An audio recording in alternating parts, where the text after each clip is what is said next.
It is chaos over here.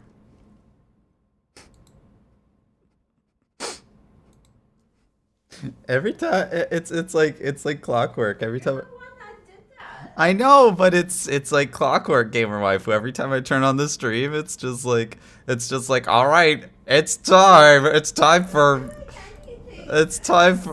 I'm not I didn't say you did. I just said there was chaos cuz every time I turn on the stream, it's just like there's big loud noises and farts everywhere and hey everyone, welcome in. Let's move this out of frame. Oh man, what a day! What a day! I started work early this morning so I could get so we could get on stream with you guys today. We've got a lot of news for you today. They're actually so there's a bunch of stuff going on today. So first of all, there's this IGN game countdown thing. I looked at the IGN thing, and the IGN thing actually looks kind of lame. So I don't think I'm going to co-stream that. I decided against it. And so we're just going to play about an hour of Diablo 4, and then we're going to go straight into the Campfire. And I think the Campfire is going to be really exciting. Then we'll go into the PoE announcement. And then after the PoE announcement, there's something called the EsportsAwards that I'm still debating if we're going to do that. We might we might take a break after the PoE announcements, like a short break. But anyway, let's get into it today.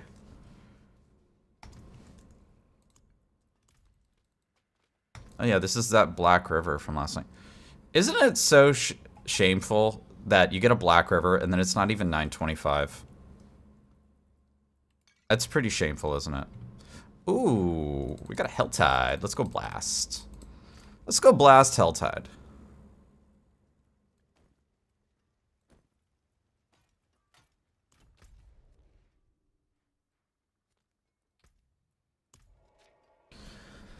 Let's go blast that Helltide.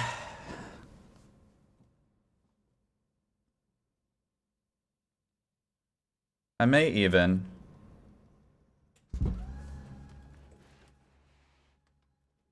stand for this first part because I think we're going to be sitting quite a bit today. Dude, I like that the stand button just works, regardless of the fact that you guys don't see the setup here, but there's like a million wires everywhere. And the fact that standing just works is pretty insane.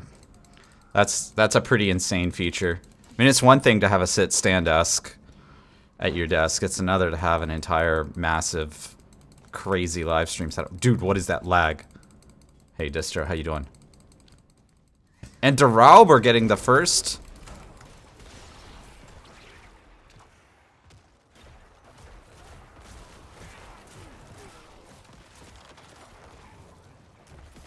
Morning, you guys. Big announcement day today.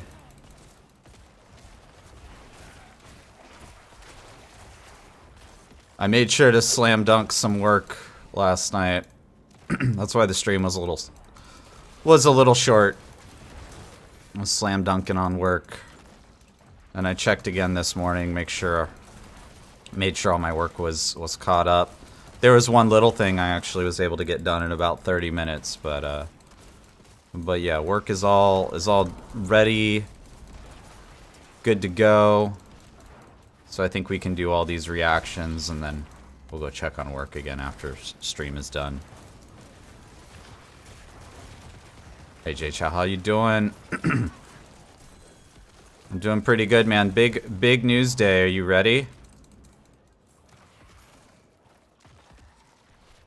Let's go south. I think north is a bit of a trap. I guess north on the beach is like okay, but I think south is a little bit better. There's just better packs down here. Like better density and stuff.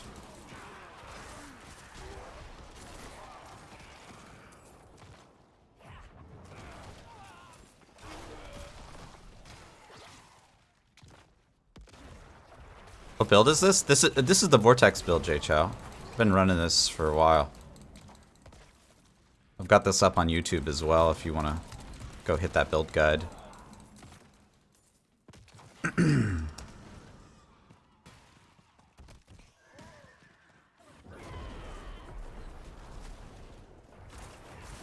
Kicks.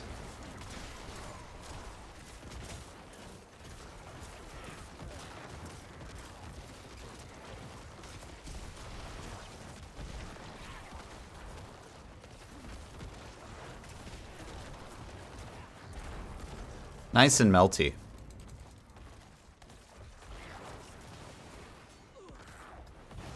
If he wants to stop moving, making unattackable bullshit. There we go.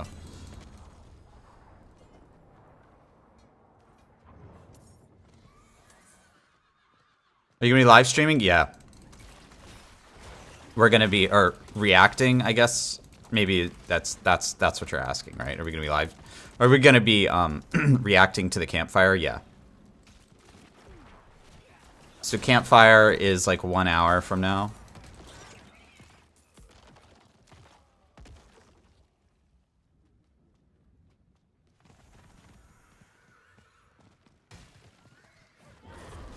Is that the 300 chest right up there?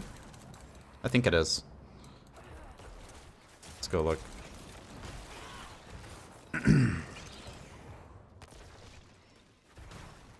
Yeah. I'll be able to react to your reactions. We're gonna react on React content. We'll just pull up every Diablo 4 streamer's reaction content. And we'll react to everybody else's reactions. It'll be like an anime, man. Can you believe he did the thing? I can't believe he did the thing. Oh my god. And then it like pans to every character and they're like gasp. Infinite content, easy infinite content hack.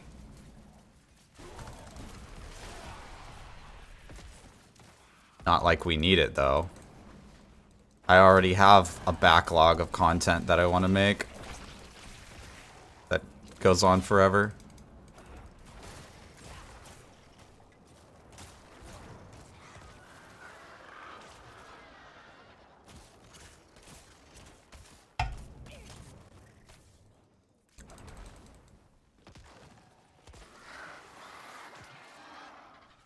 Oh god. Yeah, that's the anime. That's the anime thing, right? What's this character's reaction? What's this character's reaction? Cut. Episode done.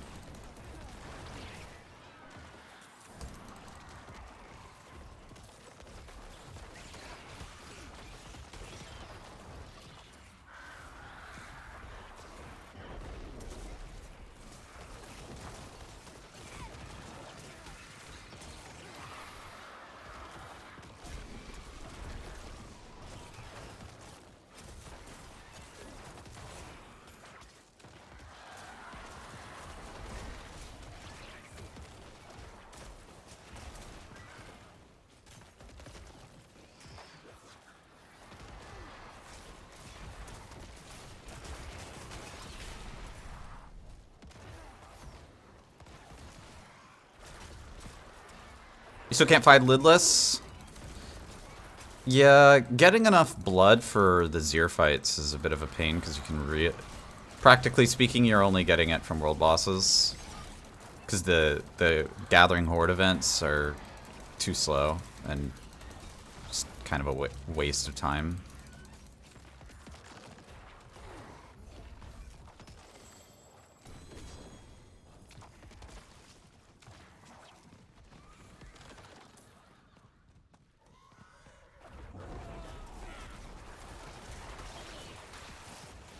I think I might go glasses here. My eyes are starting to burn.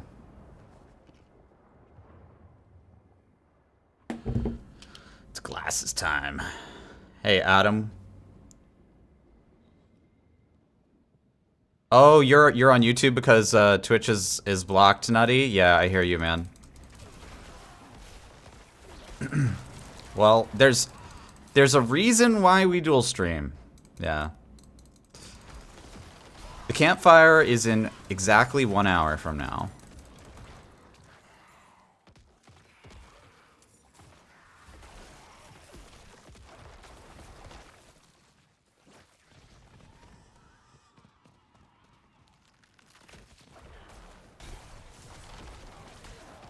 I did improve my YouTube setup a little bit. I managed to squeeze the YouTube browser window like in a slightly more convenient spot. That is something I'm still working on to improve that, but it's literally like the layout of like how YouTube has things set up. It's in other words, it's YouTube's fault. And I have to work around YouTube's, like, somewhat very non-optimal live streaming tool set. Someone told me, another streamer told me at BlizzCon, they were like, hey, YouTube is a lot better these days. And I'm like, really? It's not. No. I mean, maybe compared to, like, 10 years ago, it's better, but, like... Every time I hit the go live button on YouTube, I have to fill out a bunch of info. Because, like, if you go to, like, Google's help docs, they're like, oh, don't worry. YouTube will save all of the information from your last stream so that you can, you know, you can use the same information over again. It doesn't save all the info from your last stream, guys. It saves, like, 40% of it. So you're still filling out, like... a good 60% of it. Can you believe, like, you, like, have to turn monetization on? Like, this is, like, an option that you have to turn on every time you live stream. You can't just, like, save that option. It does not save. Like, why would you not have that option on? Like, Twitch doesn't even have the option to turn that off. That's not an option that you can turn off. It's just, it's just, what? That's so weird, man. YouTube is so weird. Like, I'm getting paid 30 cents to do a live stream, YouTube. Like, please at least just always turn that button on. Hey, Sarathian. Yeah, we got a big news day. We got a big news day. We're gonna be live reacting to all of it. Yeah, usually these are my work hours, so I don't stream during this time. But today I got all... Well, last night I caught up on all my work. Made sure everything was good. Checked everything nice and early this morning. I got up at 7:30. Which is so early. I know for you East Coast people, that's like, oh, well, of course you woke up at 7:30. Dude, it's Seattle. Nobody wakes up at 7:30 here unless like your work is like you must work with people on the East Coast. In that case, then you're like get up early, whatever. Nobody does that here. Hey, Soul Reaver, good to see you. Welcome in, everybody. As a Diablo 4 developer, I'm leaking fake news. Hashtag BarbNerf. I mean, that's not fake news. You're just off. Your timing is wrong. There's no way that Hoda Bonk is going to be meta in Season 3, guys. It's just... You float... This is just any Blizzard game. If you've been following Blizzard games since any time, if you fly too close to the sun and you are literally just one-clapping everything, you're gonna get bonked. You're gonna get hit with the Nerf bat. That's just how it goes. The Nerf bat, it's coming. Just...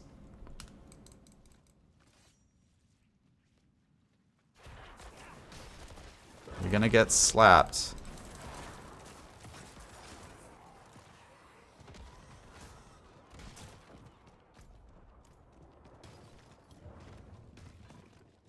Oh, did this chest rotate?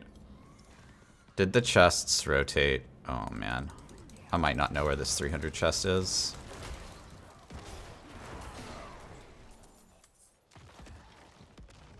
Yeah, it turns out that if your class is literally invincible and can one-shot everything in the game, that maybe that's bad.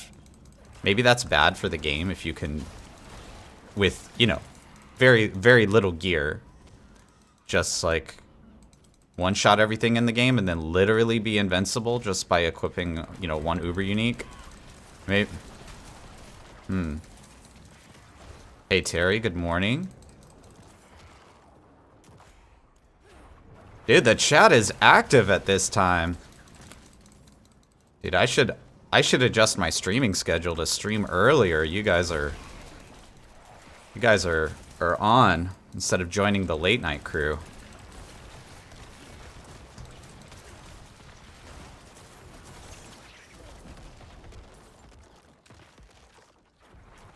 Twitch's dashboard is telling me that there's 14 viewers, but I kind of don't believe that because the chat is more active than there's more active chatters than the number 14.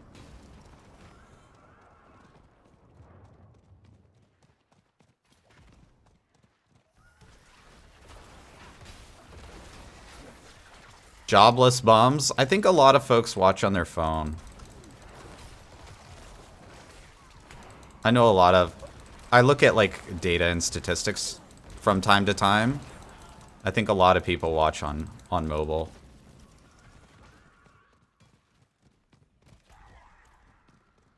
We gotta find this 300 chest, you guys. It's been relocated. Probably over here.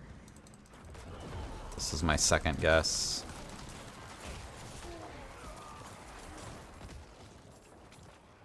You're a jobless bun. A jobless bum. Bum?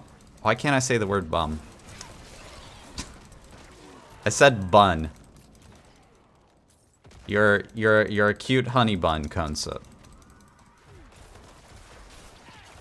There it is, Bose. Listening on mobile. So yeah, like, yeah, that's actually something that I found to be true, is that a lot of people sort of use Twitch as like modern radio.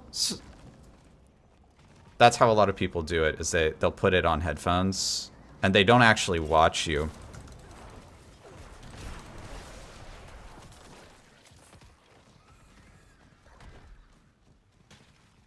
This is, by the way, why I've taken a lot of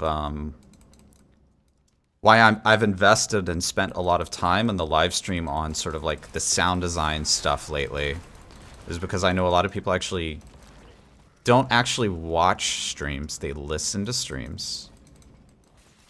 Which as a live streamer, I think that would surprise a lot of people who are sort of new to live streaming. It's the Echohack podcast, featuring some guy in flannel and a hat, and also Echohack. Broadcasting live from the bunker somewhere in low Earth orbit.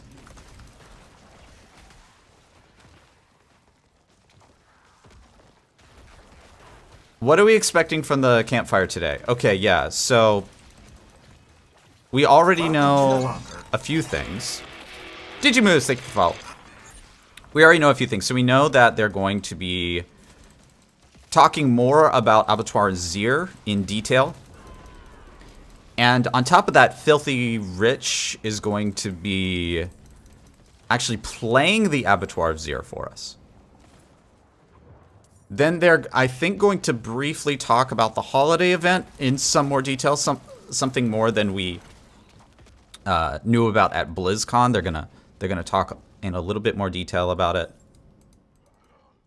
and then they're going to briefly talk about itemization changes.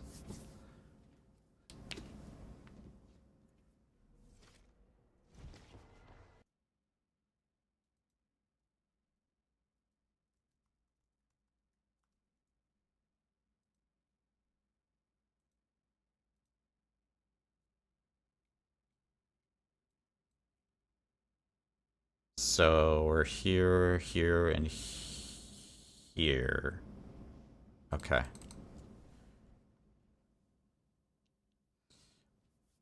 I wonder what build he's gonna use.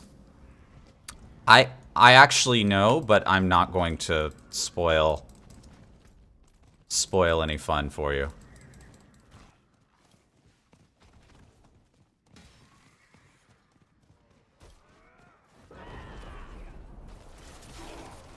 I know because Filthy Rich told me.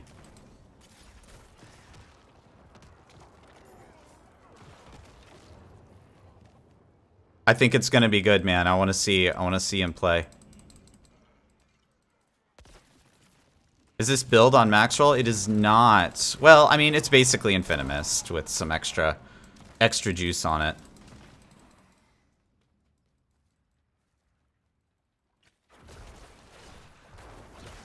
Yeah, if you want to find out what build Filthy Rich is gonna play, you're gonna have to stick around and watch the stream. And or listen to the Echohack podcast brought to you by Squarespace.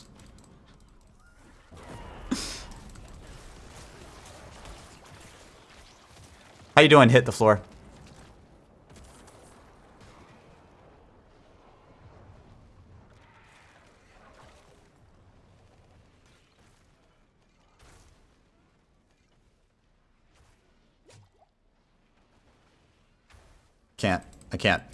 I can't figure out how to pick up an elixir, guys. It's...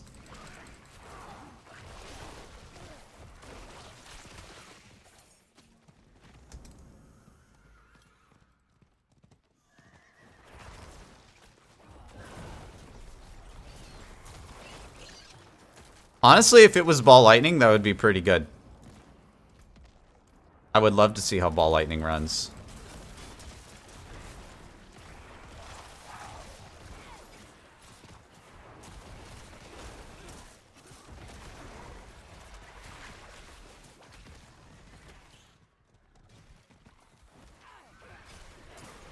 Thor from Pirate Games? I don't think I've heard Thor from Pirate Games. Hey, Thajin. Hey, good to see you. Welcome back, man. And a lot of people on it this time. Dude, is my Twitch dashboard lying to me? It says 16 people are watching. But chat is extraordinarily active right now. I think Twitch is lying to me. I don't believe that for a second. 26? Even that seems low compared to how active the chat is right now. You know, like, you get a feel for these things as a live streamer after a while. You're like, dang, this is like a really active chat.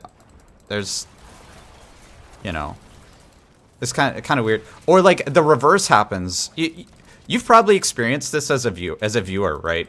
Like you show up to someone's stream. Mr. Dilados, thank you for the follow. Like you show up to someone's stream, and their stream is like 1,000 viewers. It's like 1,000 viewers live, and nobody is talking in the chat, and you're like,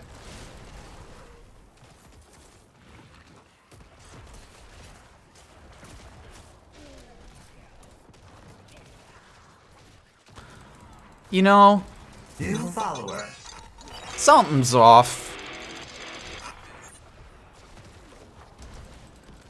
Chababusa. Thanks for that follow.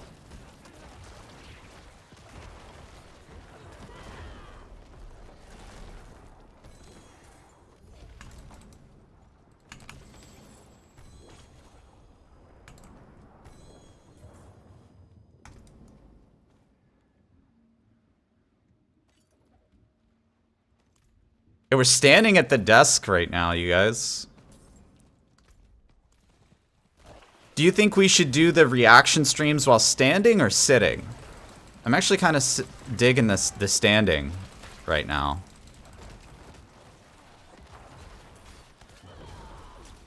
You love the YouTube vids, yeah, man. I hope to put out more. I've got a bunch lined up. I've got a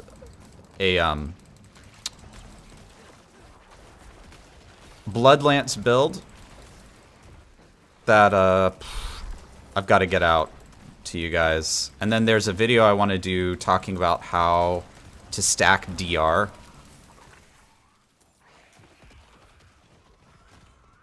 I need to quit. Nah, we're not there yet. No, no, sir. Nope. Not yet. I'm not independently wealthy. In fact, very much the opposite. I need a lay job.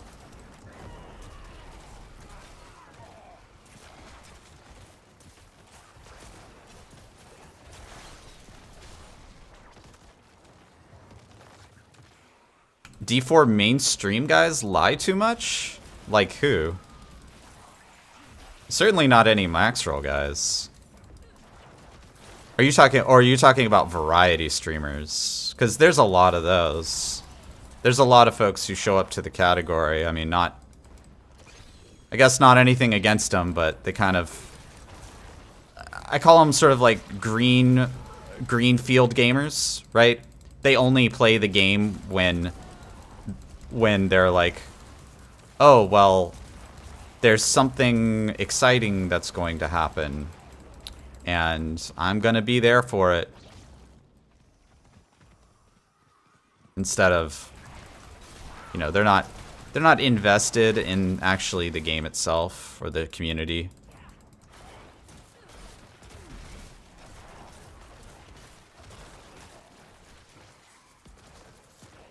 We're looking for Japanese tutorials with Echo-san. Oh man, that's not me. I could be the awkward white guy in Japan, but I think what's his name, Connor? Sea Dog. I think he's got that covered. He's got that content covered for you guys. The VTuber arc? Oh god.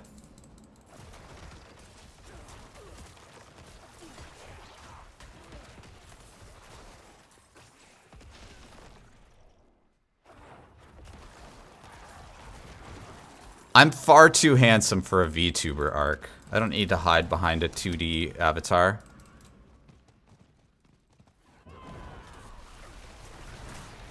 Rob is lying?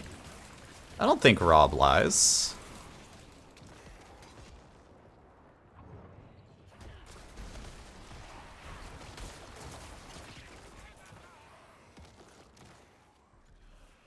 I'll tell you that Rob is... So, Rob is a particular kind of player in that he is a blaster. And so, all of Rob's content is going to be geared towards those kinds of players. Like, he's very much on the cutting edge of what the game is doing. So, if you're like a super hardcore Diablo player, then Rob's content will probably appeal to you. But if you're not already level 100 on at least 2 characters, I probably would say that you don't understand what's going on when you watch his stream,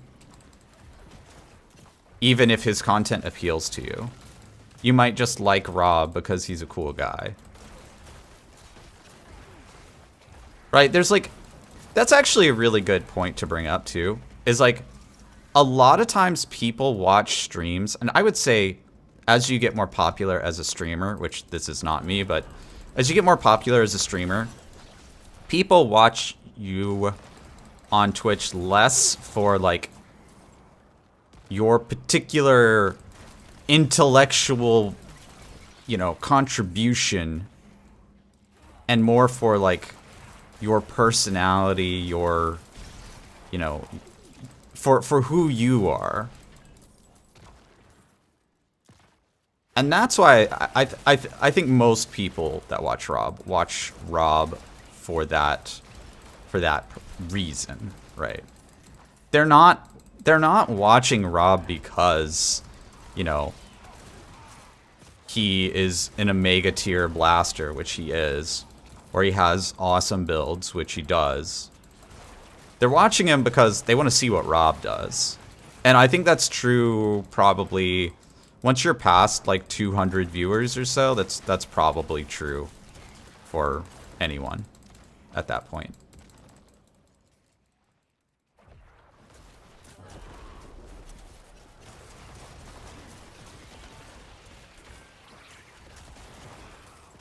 Oh, sorry, I'm not.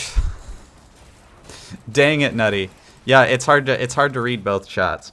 Let me hit the YouTube chat real quick. Can you get Flicker Step by any chance in Zir or Varshan? You cannot. It does not target farm drop from Zir or Varshan. It only target farm drops from Duriel, but it can drop from the world. It can be a world drop. And by the way, we do have those world drop rates over on MAXROLL. Hit exclamation mark loot in the chat. Well, I guess it doesn't work on YouTube. Not yet. But yeah, just hit up my unique article over on MAXROLL if you want to see those drop rates.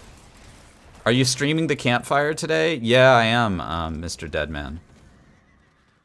I got 4 100s and a 99 this season. I guess I'm a blaster. I would call that blaster tier, yeah. There's definitely different tiers of players, right? There's players who are... There's players who are casual, and these are people who, like, might not even know... Like, a casual player to me is someone who might not even know that MAXROLL exists. MAXROLL really is not even made for casual players. It's made for intermediate players, in my opinion. Right? Like, players who have played the game enough that they go, how do I get good? They ask themselves that question. Or, you know, they get to a certain point in the gameplay and they go, I want to get better, right? When that occurs, that's when MAXROLL kicks in, is like an intermediate level player. And I think that's the primary audience for MAXROLL as well, is those intermediate level players. I think if you're a blaster tier player, then MAXROLL becomes less, and just like any guide site, MAXROLL becomes less and less relevant to you over time. You will probably use MAXROLL for a while just for reference. You'll be like, oh yeah, that build I'm trying to do. Let me go check on Macro's version of that build. And you check Macro's version, and you're like, oh yeah, it's kind of cool. Macro's doing this and this and this. You know, actually, I don't like what Macro is doing here, or I don't like what Echo is doing here. I don't like what Dioxide's doing here. Let me swap that up with this and this, because that's more my play style. I prefer playing this way. And you swap one or two things around, right? And then over time, you eventually just are gonna know how you prefer to do certain things. And you're probably just only going to reference MAXROLL for like the map, like Hell Tides, or like you're going to use MAXROLL as a tool, right?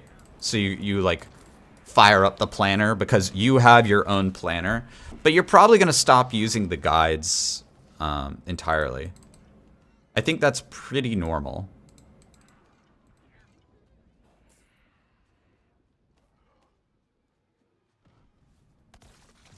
This song from is Base of the Returners from Final Fantasy VI Balance in Ruin. It's a overclocked remix album. It's like a fan remix album.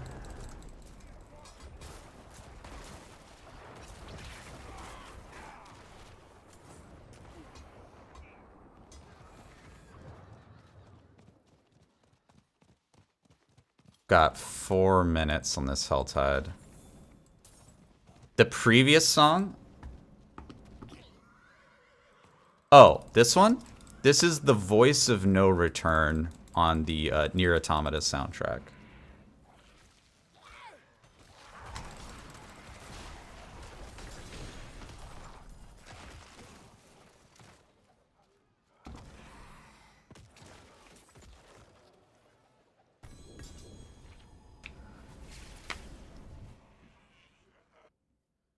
I'm not reading all patch notes and such. I'm using MAXROLL to see what's up and coming.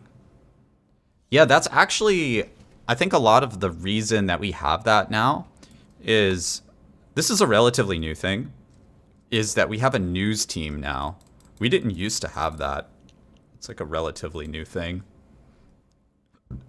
Excuse me.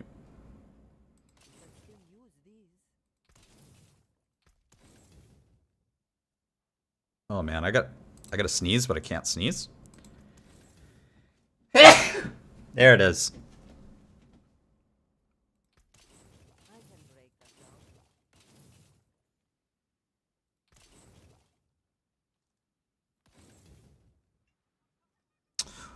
Ooh. Ooh. Actually, good. Okay, there's potential in that. We're gonna take a look at that chest piece.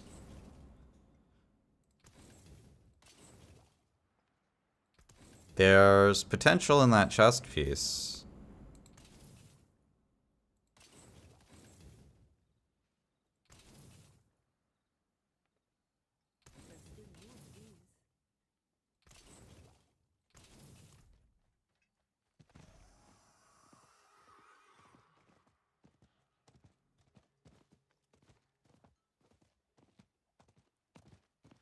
MAXROLL for me is a reference from level 40 to 80. I enjoy watching creators like you for your tweaks to builds to try to see what works best pertaining as to people why watch streamers.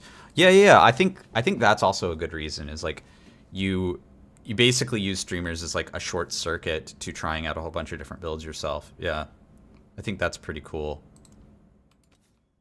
So, okay, let's look at this. Let's do a little compare here. So we have non-max total armor, but pretty good. Pretty low base DR. So we want to roll DR close. If we can roll DR close on this, this might be a good piece. This might even be an upgrade.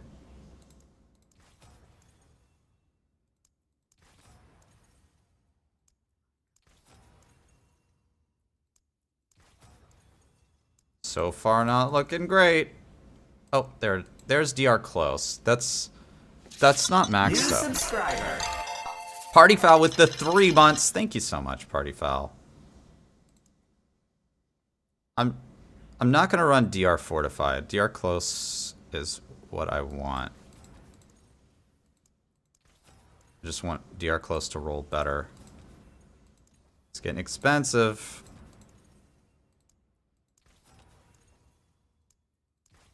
Come on. Initiating follow sequence. One more. Jeez. Julio, thank you for that follow. Why do creators dislike exhumation? Exhumation is great if you're trying to do damage over time. If you're not trying to do damage over time, then it's absolutely terrible. So there's 2 ways right now to build something like this build that I'm running. You can build it for damage over time, or you can build it for crit. A lot of people are building it for crit because big number better, but that's actually not true in hardcore. So in hardcore, I think the optimal setup is damage over time, which is why I would use exhumation. But it's literally tied to the damage type that you want to do. That's the trade-off. That's the choice. So I don't think this hit the. I don't think this did it. That's not an upgrade. That's mostly, at this point, the item's bricked. This item is bricked. You're doing my Bone Spear build on hardcore, and it's doing great. Yeah, I mean, I would recommend Julio. You see this affix here, damage reduction from distant enemies? You want to stack the living crap out of that. That's what's going to keep you alive.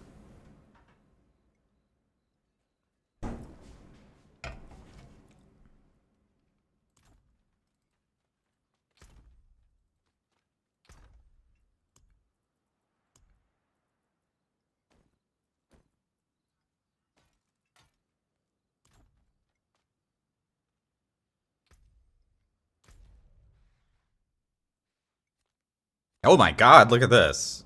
Hold on. You guys see that whisper? That looks like juice. Holy moly. How do you deal with enemies with barrier with Bone Spear? You fire more Bone Spears at them. You shoot more Bone Spears. Bone Spear does so much damage that you should just be like deleting things. Should I change control for Blood Drinker?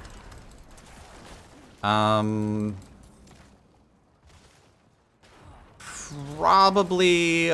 Blood Drinker used to be important for grabbing Fortify in the very early metas of Diablo 4, like pre-season 1. Because the game was very difficult back then, and you needed every DR source that you possibly could get to do Nightmare Dungeon 100. That's not really relevant anymore. The only reason you would maybe run it is you would run it on the starter board for like a Bloodlance build. Which is what I'm doing in my Bloodlance build. To be fair, I really like Blood Drinker. I think it's cool. I think it's a cool glyph, but I don't think it's meta relevant at the moment.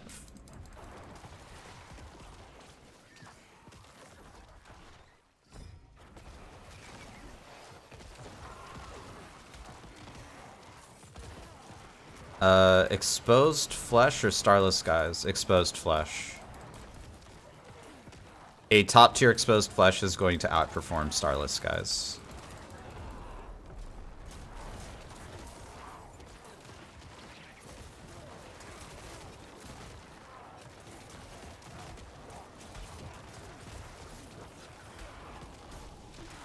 Am I watching the Campfire? Yes, sir.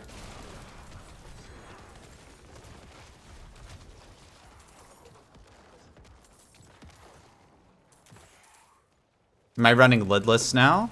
No. This is just a farming swap. So when I farm, I just put on Ghostwalker and lidless because it just makes killing things a little easier. So as far as like the main parts of the build are concerned, this is not a swap that you run. Like I wouldn't pull this into Nightmare Dungeon 100, especially in hardcore. On softcore, you could probably run this Nightmare Dungeon 100 just fine. You're still going to be armor capped.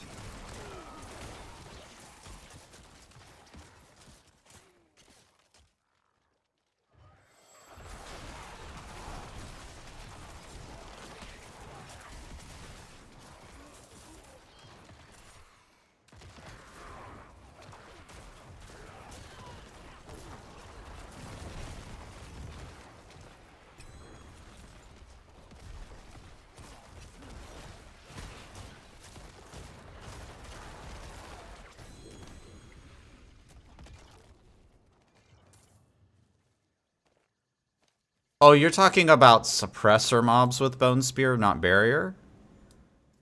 They're annoying for sure.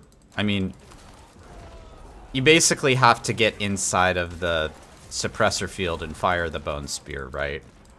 You can also there's another technique you can use.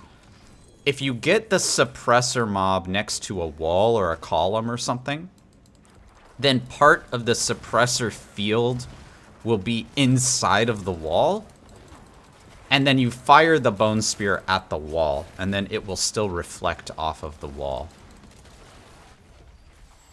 So you can do that, but that's pretty, you know, that's pretty situational.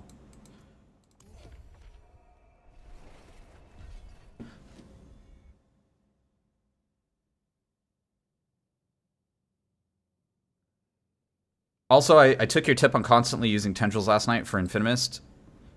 You added Flicker Step for Bone Storm uptime, and now you're blasting. You did a 98 solo last night. There it is.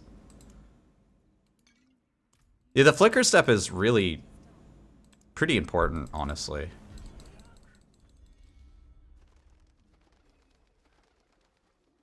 That uptime is pretty critical.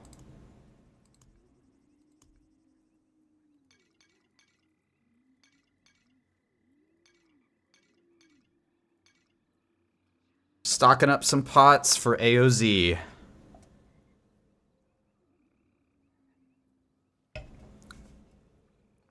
Is there any sense in getting more armor after it already shows that you have 85 Fizz Res cap? It's a really good question. So let me sort of answer it with sort of the quote-unquote easy answer and then maybe the slightly harder answer. So the easy answer is for level 100 mobs, I forget, it's like 9,000 something, but like if you have 10,000 armor for level 100 mobs, you are armor capped. If you have, I believe for 154 mobs, I believe it's 13,500 something. You're armor capped. And that's Nightmare Dungeon 100. And then if AOZ goes higher, let's say AOZ goes 25 higher, since let's just say like it goes 25 higher, it goes to like 179 or something. Then maybe you're looking at I don't know, like 14,600 armor cap. Just to give you the ballpark. There are some precise numbers and there are spreadsheets floating around, and theory crafters say things and things like that. But what's actually unclear to me is like how do you know from a like first party source, how do you know you are actually armor capped? Because the stat sheet in the character sheet is a liar. Like, it does not tell you the truth. It literally will lie to you. So, it's a bit awkward, right? And how do the people who are making spreadsheets that are telling you these armor numbers, like, how do they know? Like, is it based off of a data mine? Is it based off of, like, the Campfire chat armor equation thing we got back in, like, March, back in the beta? Like, this is actually a question I do not know the answer to. It's like, how do we actually know that we know what the armor numbers and stuff are? Or is everybody just making, like, educated guess? Rob, I see that you updated the Healing Barbarian guide. What did you change? Well, everybody does know that I am just a human meat popsicle, and Rob actually inherits my body. Rob is actually a sort of like a multi-human being who inhabits multiple different human bodies. So I know I look different than Rob, but actually I am Rob. I know that's difficult for people to believe, but that's how this works.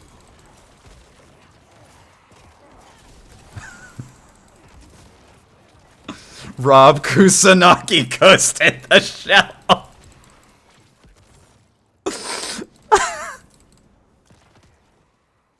Yeah, why do you guys think that me and Rob like never stream at the same time? Or if we are streaming at the same time, that one of us is like not talking? Like we don't talk while the other one is talking.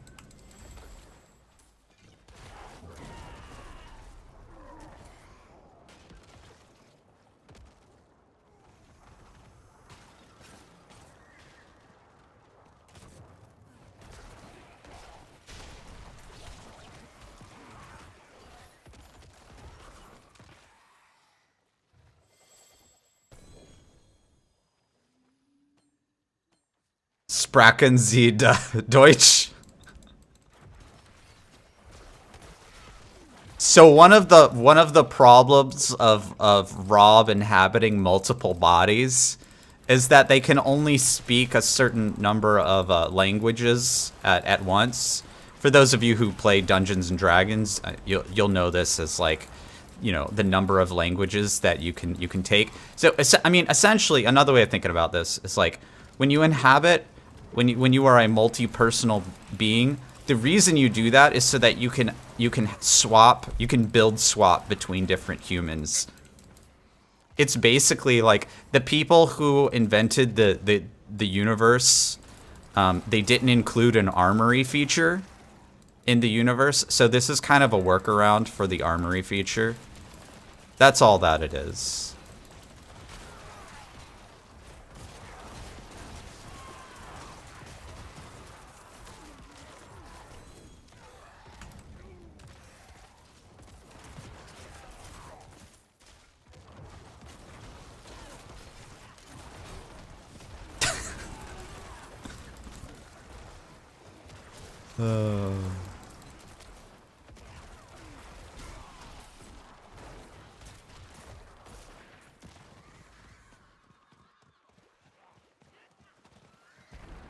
I heard the slightest speed of German and I was summoned.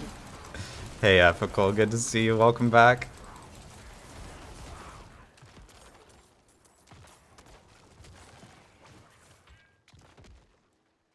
I mean, the problem, Thajan, is like this. You see this like hover? This only tells you reduces physical damage taken from enemies of equal level. It doesn't tell you of higher level enemies. So even if that stat sheet is accurate, which it isn't, the stat sheet is always a liar. But even if it is accurate, it still is not giving you all of the information that you need. Like, you need to understand all the way up to, like, at least 154. And then Abattoir Zir is probably higher monster level than that.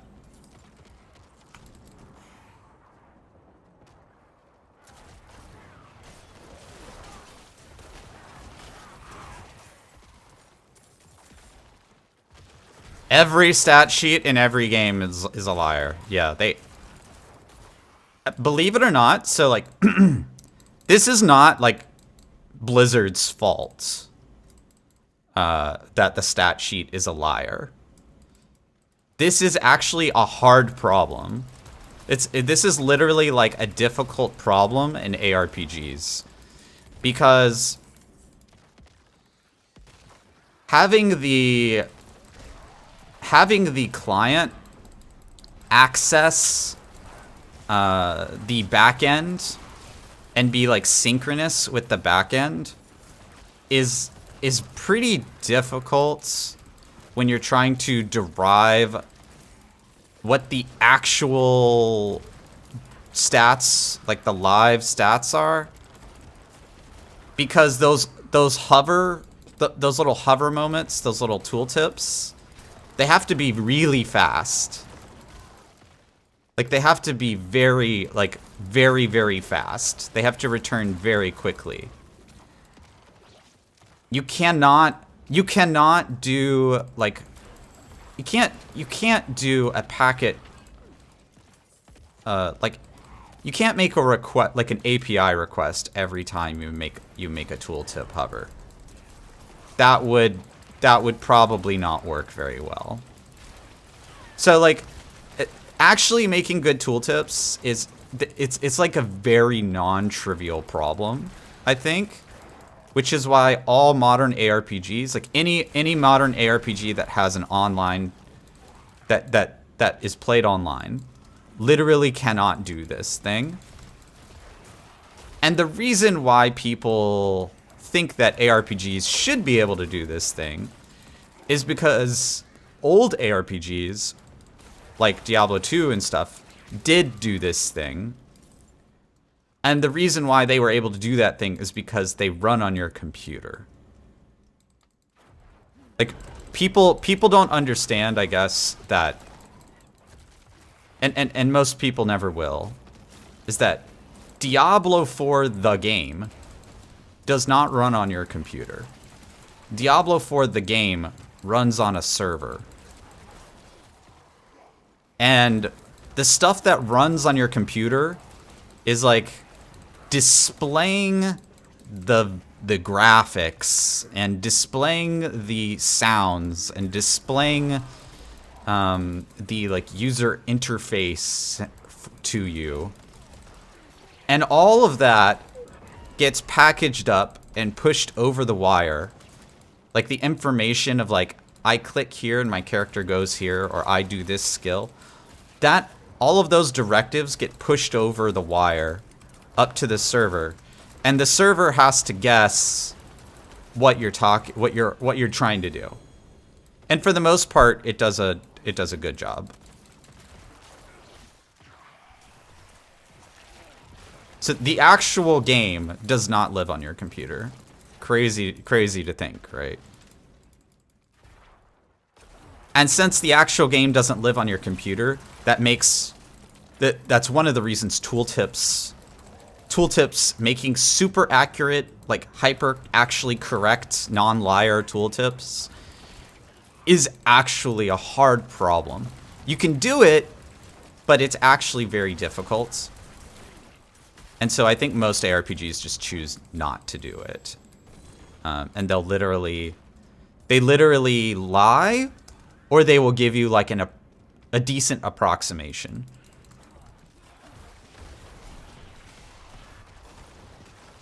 PD2's stat sheet is goated? Well, because PD2 runs on your computer. It doesn't run really on a server, right? PD2 is just the Diablo 2 engine, right? Correct me if I'm wrong.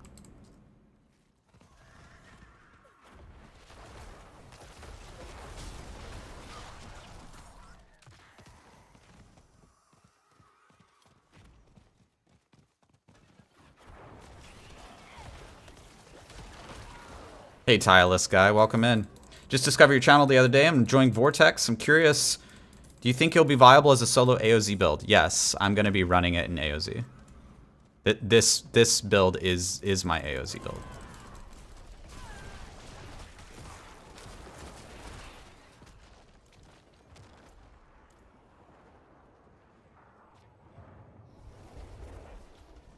Hey, Zeal, welcome in. How you doing, bud? Alex, welcome in. How you guys doing? Yeah, I know I'm hand waving. So I know I'm hand waving a little bit when it comes to client server things, and that's literally because, you know, I'm not a dev on the Diablo 4 team, so I don't know what their code base literally looks like. I don't know precisely like what they're doing.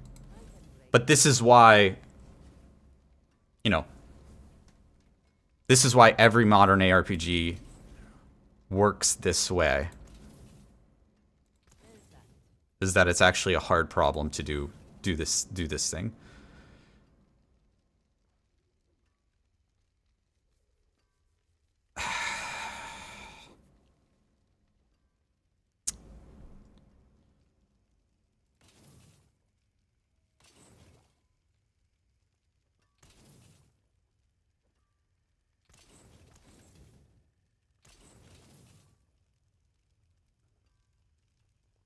PD2 runs server side except for plug-wise single player. The tooltips are garbage, but the stat sheet is accurate.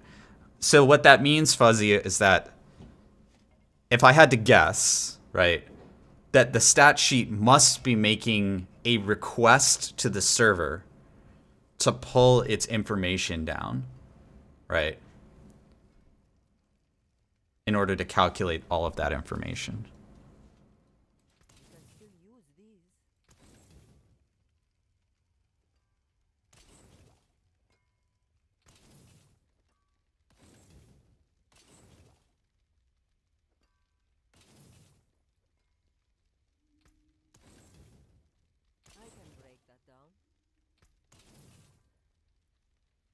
DR, darkness.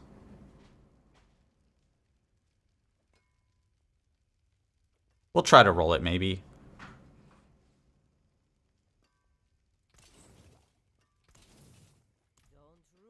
Is exposed flesh super rare? Yes, it is. All resource aspects are super rare. All of them. What am I doing? Blum, blum, blum, blum, blum. Blur. Terror. Cool down. DR close.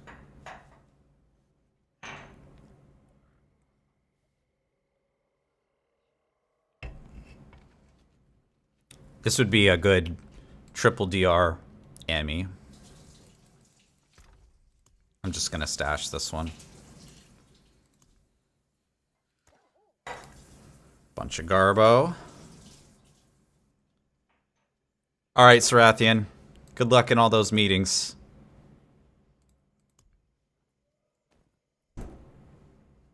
I think we have time to run one Nightmare Dungeon, you guys.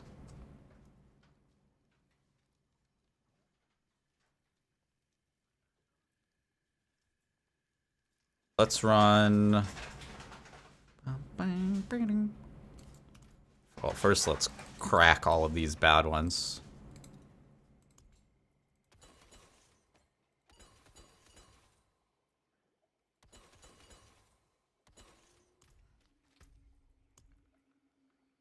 Sure, let's run Sanguine.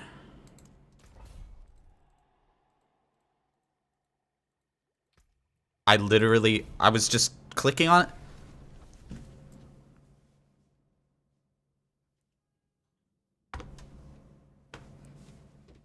That interaction with the map pisses me off, man.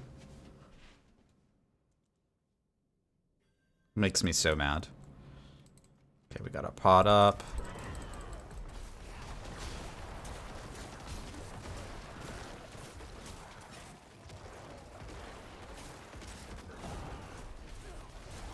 Whee!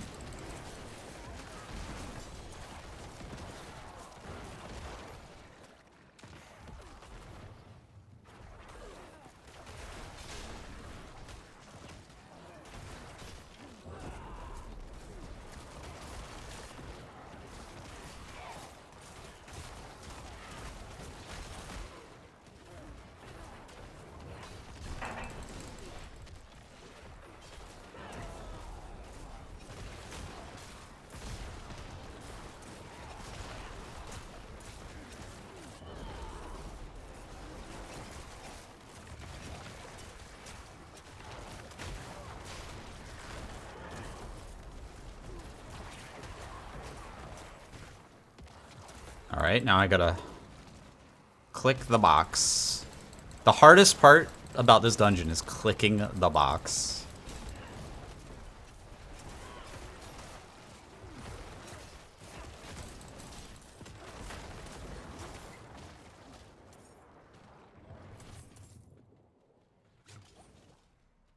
Oh. Nice. Nice.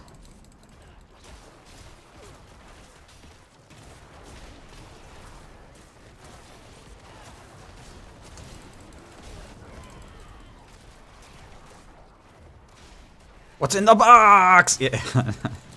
What movie is that? It's like oh, it's 7. It is 7, yes. That is the name. What's in the box?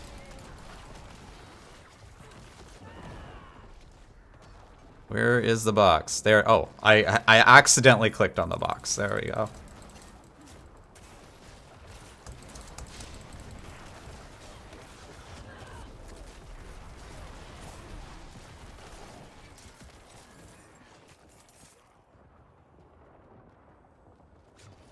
You're making this look easy? That's because it is.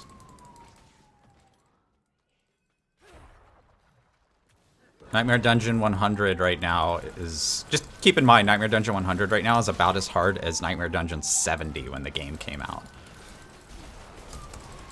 So this used to be a lot harder.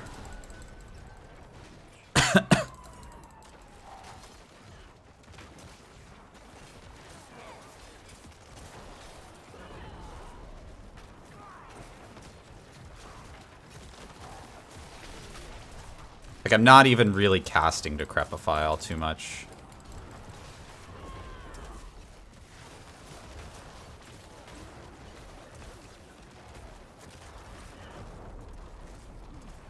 This guy doesn't want to die. Die! They're on early. All right, well, we'll finish this up real quick. Usually the intro is not that big of a deal, guys. We'll be on. I already got the tab pulled up.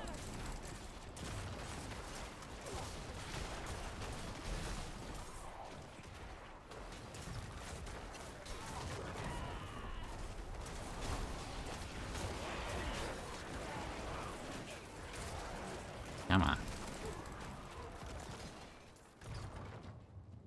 Why'd you start early?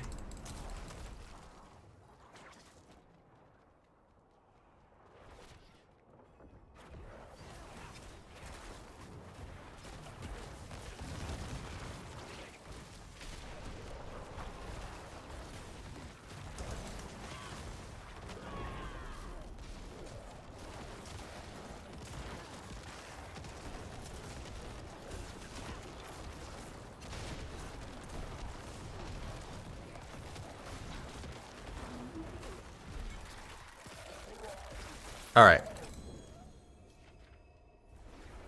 Let's get out of here, boys and girls. It's time.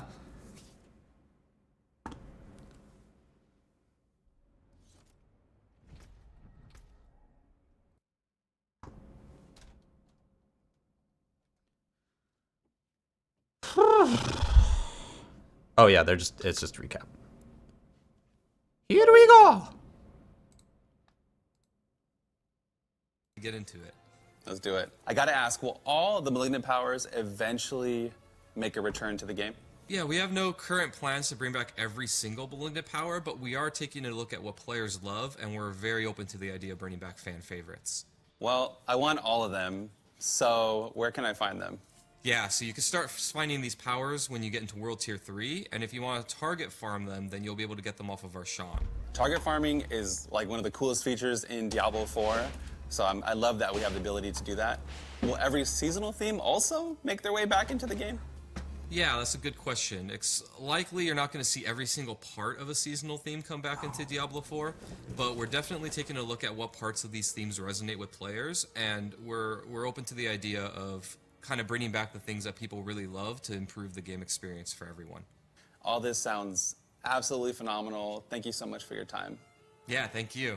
Hope you enjoy your time in Sanctuary. I'll see you in Sanctuary. That just about does it for today. Shout out to you guys for watching all the way through. We appreciate it, and I'll see you in Sanctuary.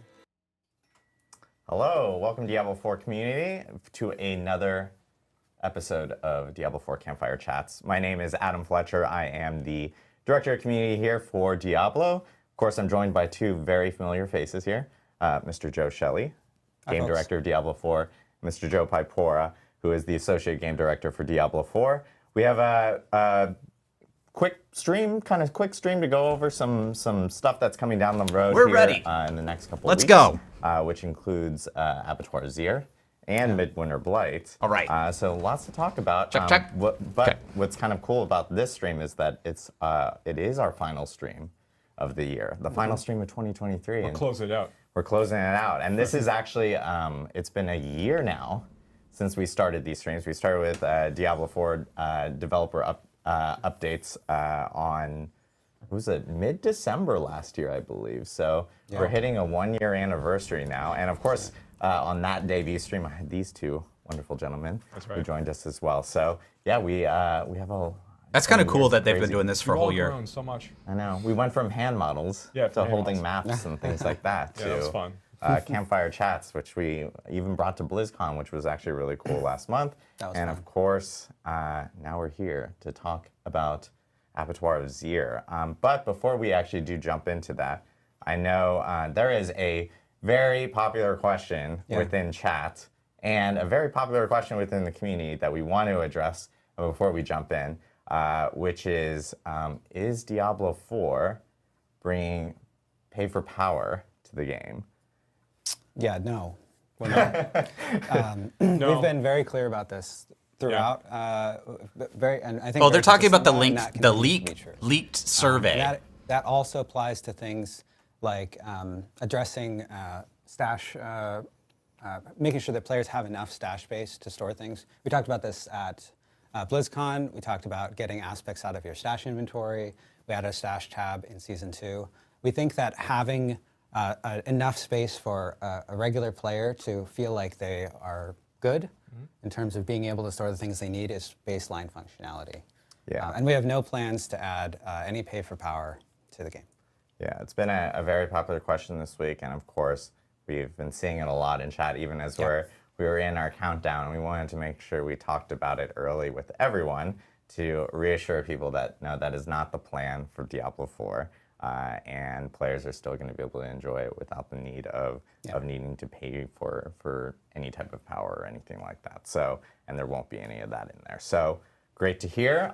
And I know that we have a lot to talk about today. The first thing we did want to mention, though, is actually Midwinter Blight, which is an event that is actually going to be coming up here on December 12th.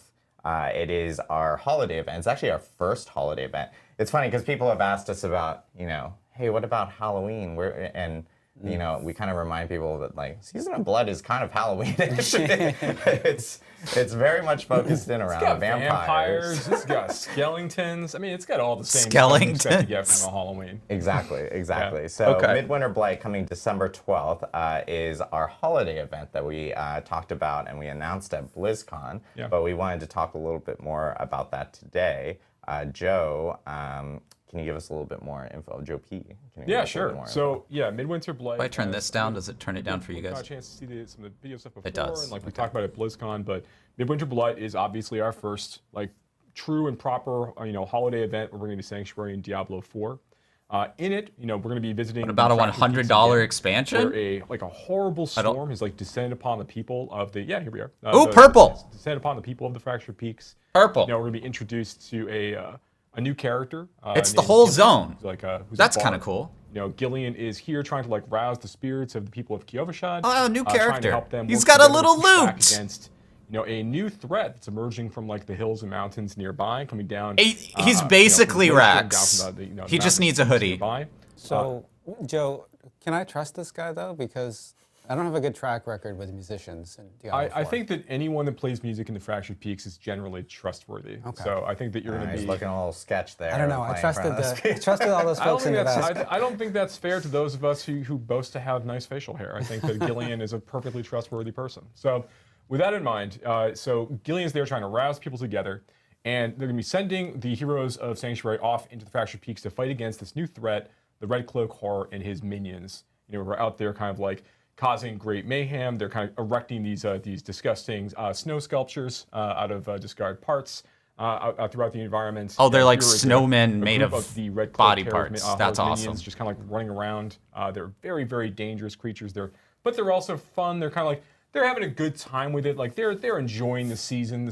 They're in it for the spirit of it, which is just basically causing a lot of mayhem and destruction and pain for the people. So you get a chance to feel a little bit of that as you're going through the event. For Here is our something main like boy, this, the red I car am himself. fundamentally okay This is with gonna be your opportunity to go and fight reskins. This boss will occasionally pop into the For something content. like this, You'll get good reskins rewards from him are as you're kind of fine, progressing through the 'cause it's event. just supposed to You'll be take fun. all of these like trophies and things you're collecting from all of his minions, and kind of as you're engaging in various events and saving people in Sanctuary, able to bring these back to Kyovashad and be able to unlock some really cool cosmetics.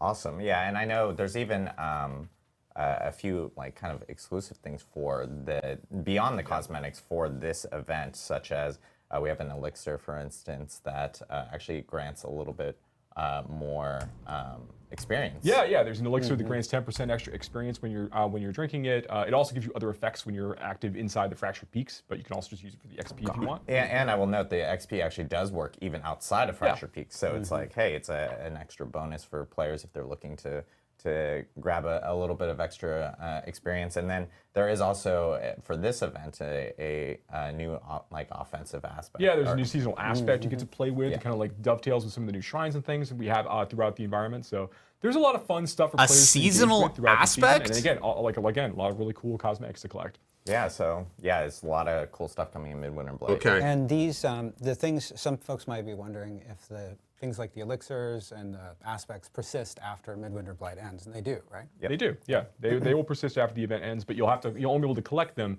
now during this period of time. Exactly. So right. like stock up. There you go. Yeah. Stock up for the elixirs themselves, and of course, Midwinter Blight is on December 12th. Oh, that's so, interesting. Make sure to log in, and it'll be running through the holidays for. We'll have players to actually stock jump up the in elixirs?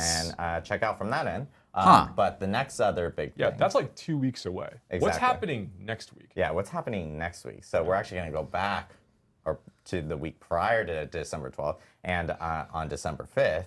As you would naturally do. As You you would naturally naturally- work out 2 weeks, then come back a week as you're talking through things. Yeah. Organization. But yeah, we're actually going to move to December 5th, which will be the Abattoir of Zir. This is a new end game mode that we're actually adding to Diablo 4. Yes. It's for a limited time only. It's a seasonal event specifically that we announced at BlizzCon. And we are actually, for the first time on one of our streams, we're going to have a live run through of the Abattoir of Zir. Live gameplay. Starring. You won't be able to see this wonderful man on camera, but he is mic'd up because we wanted to hear him struggle. That is Filthy Rich. He's actually a senior It's community Rich. manager on the community team here on Diablo. You may have recognized his name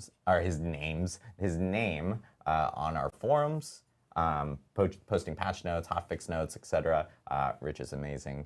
And he is actually going to be showcasing a little bit of Abattoir Zir for us. Oh, You can like pet that. the dog in Diablo 4. When Yeah, we in case- practiced this, the dog wasn't there. in case it wasn't clear, that is still a feature that exists in the game. Yeah. Say hi, Rich. Yeah. Hi, everybody. There we go. Okay, there we go. There's a spin of friendship. Okay, so we are. Yeah, it's funny. It's like last stream of the year, and we're doing it live. This is fun.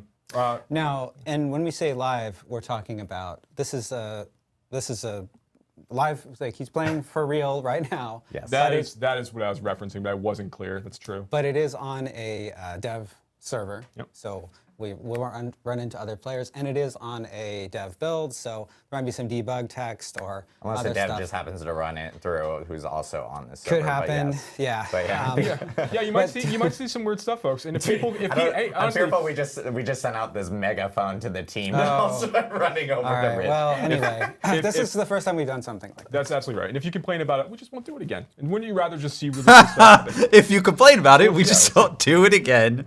All right. So, Rich, what build are you going to be running here for us today? Yeah, so It's on not my ball side, lightning. I'm actually going to be running a popular build, the ball lightning build. Oh, it is ball lightning. I'm gonna wait for Joe to kind of explain. Oh, he just runs ball lightning on basically a lot of the 3, gameplay which is a stuff, different. but, It's a pretty weird familiar keybind for those me. Who've been watching a lot of the end game material for ball lightning, And he has specifically the for this, I'm giant focusing mouse on cursor. survivability, mobility, with a sprinkle of DPS. But I think before we get into With a it, sprinkle. sprinkle. Yeah, Yes, ball yes. lightning Talk known about for ball its lightning. low damage output capacity. Absolutely. So Rich here. So let's say we're talking about the Abattoir of Zir. I know we talked about this before, but for the uninitiated, this is going to be a new end game dungeon content experience for players to engage with. that really unlocks after you finish the season journey of Season 2. So if you really want to go and start going through this content, you'll need to have done all. He has 9 billion gold, by the Be able way. to gain access to the I just very want to point first, that out. He has 9 Blood billion Fluid gold. sigil, be able to craft here at the Occultist. Now, once you've taken this sigil, this is going to open up a new dungeon space that's going to be more challenging than a tier 100 Nightmare dungeon. Now, there are 25 tiers of the Abattoir of Zir for players to engage with, and each of these does get progressively much more challenging as you step up. Much more challenging than, say, going from like a tier 75 Nightmare dungeon to a tier 76 Nightmare dungeon. Going from a tier 1 to a tier 2 to a tier 3, these are really significant. He has steps 10k in armor. comparison. Okay. So, and we want this because like we're giving like Season 2's been a lot of fun. Like I'm having a lot of fun playing even my Firewall Sork right now. There's we want to make sure that there's a really good place for players to be able to bring all of this power they've been collecting from like whether they're farming Duriel for Uber Uniques or just have they get a really, really great combination of vampiric powers. I have a place where they can go to like to really show off and like really push hard into a type of content. That's the focus here. Yeah, and we mentioned you mentioned just now that the avatar requires that you've completed the season journey, Yes. right? And so the season journey, the last step of the season journey requires you can skip two of the objectives, but there's still difficult objectives like kill Duriel, even if you skip like Echo of Lilith and the tier 90 Nightmare Dungeon requirement. And that's not arbitrary. That's because characters who aren't able to do that really are not ready for Abattoir of Zir. So I know there are a lot of folks who are level 100 out there who maybe haven't completed this yet. We've got this weekend coming up. Yes. So get your season journey finished. Exactly. Oh, and you want me if to push the players volume up? Yeah. Still haven't completed it by this weekend or when Abattoir of Zir actually hits. They can still complete it anytime when the seasonal event is actually going on and jump in even afterwards. Is that good for you, Thashin? If you've got plans this weekend or something like that and can finish it, don't worry, it's okay. You can still do that. Yeah, no worries. Thank you for over the letting me next know. couple weeks, 'cause I this can event will be independently going, adjust the volume through that you guys hear January, and that or the I beginning hear. of January. So It's don't worry first. about that. You still have time. You still have I time, have so technology. I'll show you Rich guys here after. has actually, the as we stream. were talking, spawned a level 1 Abattoir using the sigils himself right there. So I think this is a good opportunity for him to kind of jump in. Yeah, so Rich has done a little of this content on his character here already. So he's got a little bit of a preview of how it's going to play, how it's going to feel to play through. But I think it's going to be pretty fun. Let's see how he performs. Yeah, and I think one thing that I did want to address on It's like a pretty that I saw standard from chat is that dungeon format. character that I have is as close as I can be to being maxed out. Because this is trying to be as relatively close to what I've been practicing on, which has been the tier level 100 Nightmare Dungeons. And I think there's a few things that I wanted to call out as well. Things are melting pretty easily. On the actual sigil itself, I think He's not one really difference here taking is any that, damage. I'm not aware of what afflictions I'm going to encounter in this battle. So Wait, I think what?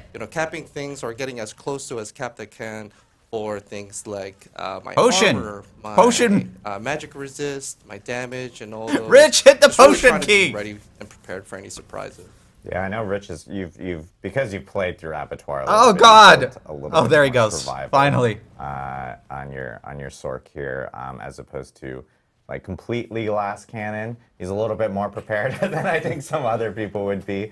But I know with us showcasing here a level 1 Abattoir, kind of at least showcases a little bit. How would you guys compare this to like a Nightmare Dungeon in terms of like tier difficulty, or like would it be similar to like a Nightmare Dungeon? They're 155, by the way. with the The level monsters. Yeah, the level 1 Abattoir of Zir is like kind of close to what like a level 104 might be. Like that's kind of where things start, and then things step up from there.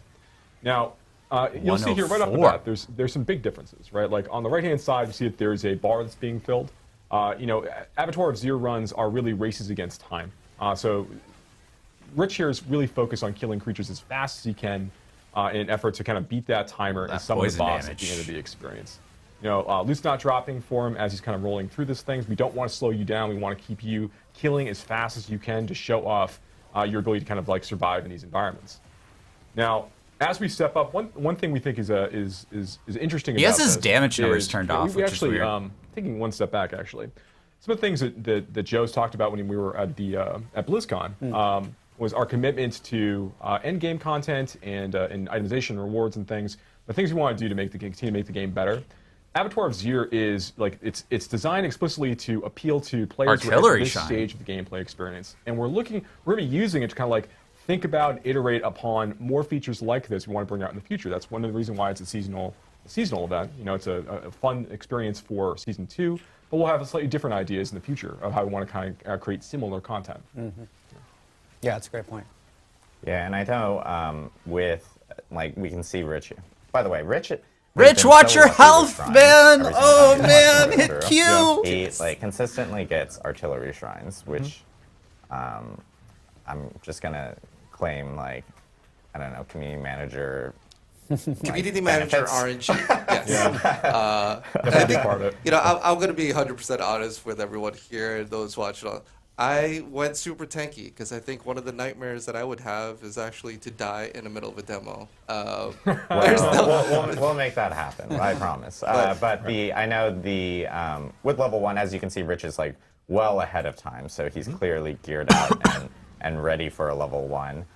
But at the end of these abattoirs, we'll see here in a second as he gets to time, we do have a little bit of a like kind of an end period for players, a little bit more of a challenge towards the end. Yeah. So and one thing that's making this particularly interesting is with the vampiric powers in season 2. He's going to spawn the boss. With Rich running Metamorphosis regularly, I mean, he's basically got like permanent unstoppable. You know, as he's just kind of like using Flicker Step to keep resetting that unstable currents, and he is just keeping that 4-second unstoppable. The Guardians. And he summoned the boss. And wow, what? Right off the bat. So every time you manage to clear one of these levels, you're going to summon 3 Bloodseekers. Oh, it's 3! Oh, that's so good! Of their own, that you're going to have to go ahead and clear through. Oh, that's so good for us. But, it's not a boss. A really good, healthy lead on the timer right now. It's not a boss. It's just going to be a question of whether or not. Dude, those guys hurt. But with the amount of barrier you should be able to pack with your Sork at this point, I don't think that should be a problem. I don't know. This is a unfavorable spawn. Yeah, I don't like this spot. You're in some tight corners here. I think in every single practice this has happened, but what I'm feeling lucky about is that I don't have a suppressor, which is definitely a nightmare for me in my ball lightning. But yes, I'll pass back over to you because there's actually some. Got a unique. He said it's always 3 Bloodseekers. Okay, so upon finishing your first run through the abattoir, that's good for us. You're going to earn the special glyph associated with the seasonal event, which is the Tears of Blood glyph that you can see here. Now, Rich has already spent some XP on this, upgrading it before, but this is an extraordinarily powerful multiplicative bonus glyph you get to kind of slot in. You know, this has got 200 levels associated with it for you to upgrade. Stop the copy paste from D3, dude. I like Greater Rifts. I think this is awesome. Normal rare glyph, so it is extremely strong right off the bat. So you're gonna be able to use this to kind of help you get through some of the more difficult. Why wouldn't you take Diablo 3's best feature and put it in this game? There's one other really neat thing about this as well. I think it's a problem if Greater Rifts is the only thing for endgame that they have. In order to upgrade it as you continue to like go But this is just the beginning of what they're adding to the end game. One thing we wanted to do was I don't think this is going to be the only end game. If you want to experiment with other glyphs, you can still you get giant amounts of XP from finishing Abattoir 0 level. 1,000 players from tier 1 saw 1,000 XP. From a tier 1 you get 1,000. So if you want to use this as an opportunity to kind of like rank up some of those other glyphs you've got because you want to play with other things. Was the gear 925? I didn't look. Here's an opportunity for you to kind of like go in quickly, like level up a bunch of those other glyphs that you have. In addition to not taking too much time away from your Tears of the Blood if you're trying to like keep pace with that. But we think that's like an extra fun little bit. But yeah, Tears of Blood glyph, super powerful for players to be able to engage with. Again, it's only here for the season, and it'll be retired at the end of that season. Yeah, and like we just saw Rich, of course, churn through a level 1 pretty easily. I struggled a little at the end, but there was a little struggle. I got a little nervous. It wasn't too bad. But I know Rich, what key or what sigils do you have here? So I think what I did over there was a sigil 1. I think what we were talking about was trying to make like an engagement moment, basically by having chat almost pick the challenge ahead. Okay. So is a 2. A 6, as well as a 10. Funny enough, I created backups for this because, hey, I might die. But I think it's just one of those things where I would love to reserve the 10 and beyond levels for Okay. a later moment. Yes. But Adam, you had a great idea. And as a reminder, like tiers for abattoirs here go up to 25. Yeah. So Yeah. there are a significant amount of tiers, and they of course go up in difficulty by a pretty like almost an exponential amount as you're going from tier to tier. But be curious. Okay, all right. Like you already asked the chat, and the chat is already going like screaming 10. Yeah. So they just want you to die. Okay. Okay, we which- said like we're gonna let chat choose 2, 6, or 10. We'll see what they say. I'm like, it's gonna be 10. They're gonna absolutely want to. They're gonna want to see 10. So Rich, take us into a Let's do it. tier 10. Oh and boy. Let's see how he does.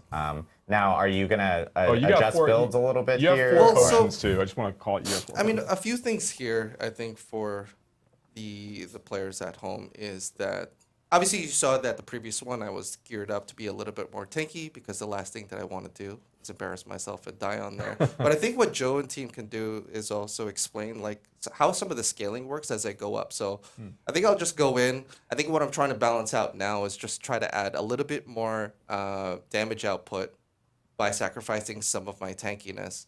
Just because I anticipate that the higher HP is going to be a challenge, and I don't want to lose to the time, and I actually want to see how far I can progress. So let me activate this. I was like, you went back in without acting. Yeah, you know, so- the nerves. It's the nerves. Yeah, to Rich's point here, I mean, it's not easy to play games on stream, right? No, it's not. no, so this is why we're gonna have him narrate a full Romeo and Juliet play to us as he's playing to ensure Full color commentary.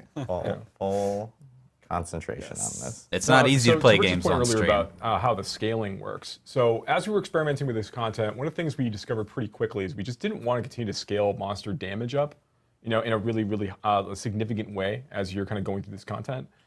We really want to focus a lot more 157. on monster health scaling as you go. This is a 10? Because we quickly get to a point where like any bat that kind of like clips you, which is basically just completely. Holy crap! And it just makes it a less fun experience overall. So we wanted to make sure it was much more about like, can you beat that timer? Can you survive the bosses at the end? Whoa! Like damage gets so high over the course of time that there's no opportunity for different classes to really. He took a lot of damage. Yeah, and the Tears of Blood glyph really is going to increase your damage output. Yes. All right, so leveling that up. is Did gonna you actually really- have your Tears for Blood glyph equipped? Oh, is it equipped? So I did not, and I think one of the things that I wanted to do, I mean, for me, I think as I've been going in and testing it, like I think it's actually been a pretty cool experience to see like how it's been with and without. I think Oh boy, just this is gonna do a lot of damage. exploring a little Don't bit go in there, more as Rich. Well, like while my Holy crap, they have health. optimized for what I have here, it's definitely opening up. Ouch! A lot more. Oh, hold on a second. Also, you didn't replenish your he potions didn't before replen- you I went tried in to here. run him. So, It's about- I was about to say these mistakes tower were made. guys do Mistakes damage. This is for the stream. Mistakes Oh, I were see. You're made. trying is to for give the yourself a street. disadvantage. These over tower the guys do damage. We got more max potions. You gotta pull these forward. Rich- Rich, you can't Rich did fight not here. give You can't himself fight in a this few hallway. phases. Pull him One, he forward, did bro. not replenish Pull him his forward, Rich. Two, he did Rich, not. pull him. Pull. Whip. You gotta pull, man. Blood glyph. You gotta aggro them They're forward. falling behind that timer pretty quickly Yeah, at this because point. he wanted to be a show off Yes. and is not. Aggro forward. Aggro forward. Go, go, go, go. No, no, no. It's Pull. interesting to see Pull. how valuable. Pull. We were talking about this earlier. How valuable the vampiric powers are in this content as well. No, you gotta pull forward. No, don't fight this I mean, pack. once This you- is a if bad you're pack. currently unstoppable, like Snake Family is a Go lot less dangerous forward, to deal with Rich. across the board. Rich! Like you don't have to deal with that that charging Rich! stun. You don't have to Charge deal with bite, yeah. you don't have to deal with the paralyzed. Like Just there's, hit the next pack, you man. have This to one, dance. this I one's think not it's gonna funny be we good got for danced you. randomly twice in a row. Yeah. But hey, that's the nature of live gameplay. And I will It's say. not just snakes though. You can see other things. With this. We're Right. nearing Yeah, the that's a end. great point. This is And a bad each time pack. You enter Yeah, Avatars there he here, goes. You're Okay. gonna have different monsters. Okay, different better pack. tile This is sets, a better pack different, for him. Different layouts. He'll be okay here. And I think the big thing here is that my eye is definitely drawn into the timer compared to how it was in the tier 1. I'm definitely not taking out as many monsters as I need to get the potions, and, And that tip- timer is really hurting my feelings right now. that and Everything I seems will fine say, here. like, He's out of the normal pots. He's progression done. For players He's- will be, yeah. Oh my gosh. Oh well then that ends the story of Rich and Did my Abattoir. best. I will say that the normal progression for players is not to go immediately to a 10. Yeah. Yeah, I know. Chat deemed that you needed to go to a 10 immediately. Yeah. And Rich deemed that he did not need to actually equip his Tears of Blood glyph. Yeah. So, yeah. But this takes us to an interesting point. What happens when you die in it? Yeah, so when you die in the video game, you die in the video game. So actually, you're going to lose your run because you have no respawns available when you go through a Abattoir of Zir run. So you'll have to go back. You'll have to make another key. I mean, that in probably hardcore, you're going to lose your character anyway. Yeah, so just a Same rules. Word for warning for like even like a double, like I guess penalty for hardcore players. Lose your character and you lose your run. You lose your run. Huge double penalty. Huge double one penalty. major penalty and one small one. So yeah. Yeah, hardcore is like, I do want to whatever. just follow up on the mention earlier. What happens at the very end? I think the trying to return back to the adventure, but being this is surprised by this is something that we wanted to call out as well. Yeah, so like basically, the portal's gonna be there while the event is active, but unless you've actually used a sigil to kick it off, you're basically just gonna be able to come to this like kind of broken edifice here, and there's nowhere else to go. I'd be curious, like if you are in here with like a party, can you revive other party members as if they happen to die? When a player goes down, the run is over. Okay. Whoa. Okay. There we go. So I know there's a few people asking questions like, hey, if I'm running this with a group, if anyone dies there, it's a done run. So it is a little. If one punishing, person but at dies, same the run time, is it over. In-game content. Absolutely. Well, I mean, sure. I mean, one of the things really interesting about having content like this at the end game is we do want to make sure that there are lots of ways, as you've seen in Season 2, to like farm up different gear that you want and make sure that you can get your Yeah, that's powerful very gear different than really, Greater really Rifts, powerful. right? But then when you get into the next tier of content, like, do we want you to continually always get more gear to always replace the gear that you have, right? So the Tears of Blood glyph is an example of us like kind of experimenting with different ideas of progression for players and see how these things feel. Like we want to make sure that there's always more things you want to go try to do, but how much you have. Are to, they like, encouraging solo integrate, gameplay? Actually, aspects of I think a group meta might pull out of Go this. through a content tier. Pulling we mobs talked and about quite a making bit. pulls and stuff like But, that one is thing I'm really probably excited going to be about, meta. for this is so. At a Tears certain of Blood point, can be like really powerful. certain You have level. 200 tiers, multiplicative damage increases. It continues to scale up as you go. It's very strong. It's gonna be fun to see players 200 who are able tiers? to see how far people can eschew that, like not use the Tears of Blood glyph, and see how far they're able to actually get into the content. So I think that's gonna be very exciting. Yeah, I'm really excited. I'm hoping players end up, sending us tweets on social or sorry, it's not tweets anymore. X posts. Yeah, posts and reposts on social, or posting on Reddit and forums of like how far they can actually progress. It'll be really cool to see where the community kind of lands. Yeah, I think and ZDPS is going to where be very, more very good. Hardcore players end up landing as well, especially hardcore characters, people that really risk everything to try out this content. So.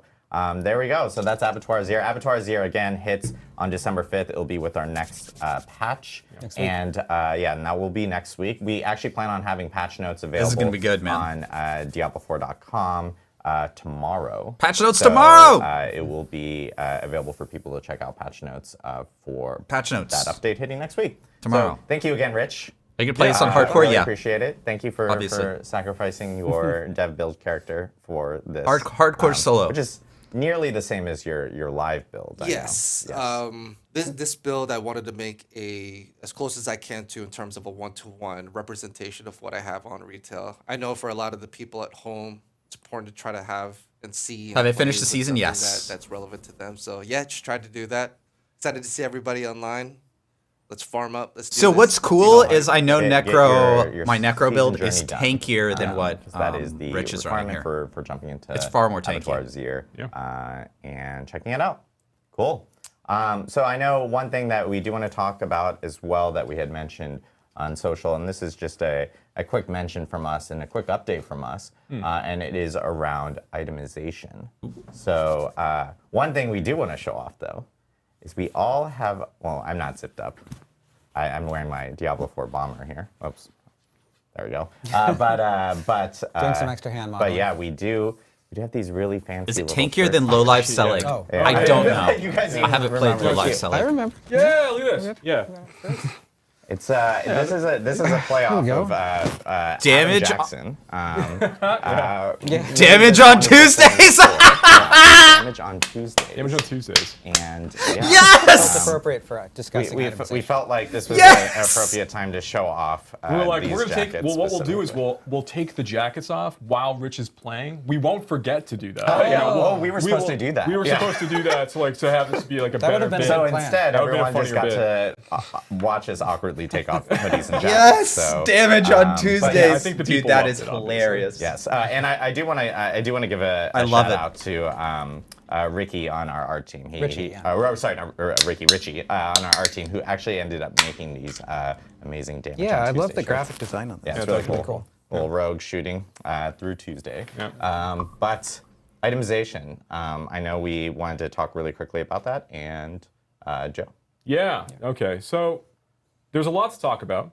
At BlizzCon, Mr. Shelley himself got a chance to kind of talk about a few things that we've got coming. We have going on. We talked about some of the problems that we see with itemization out there today.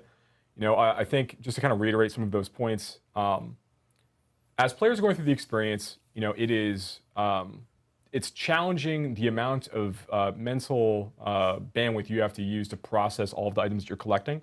It's difficult to find upgrades, because there's a really low chance for you to get like a perfect rare roll.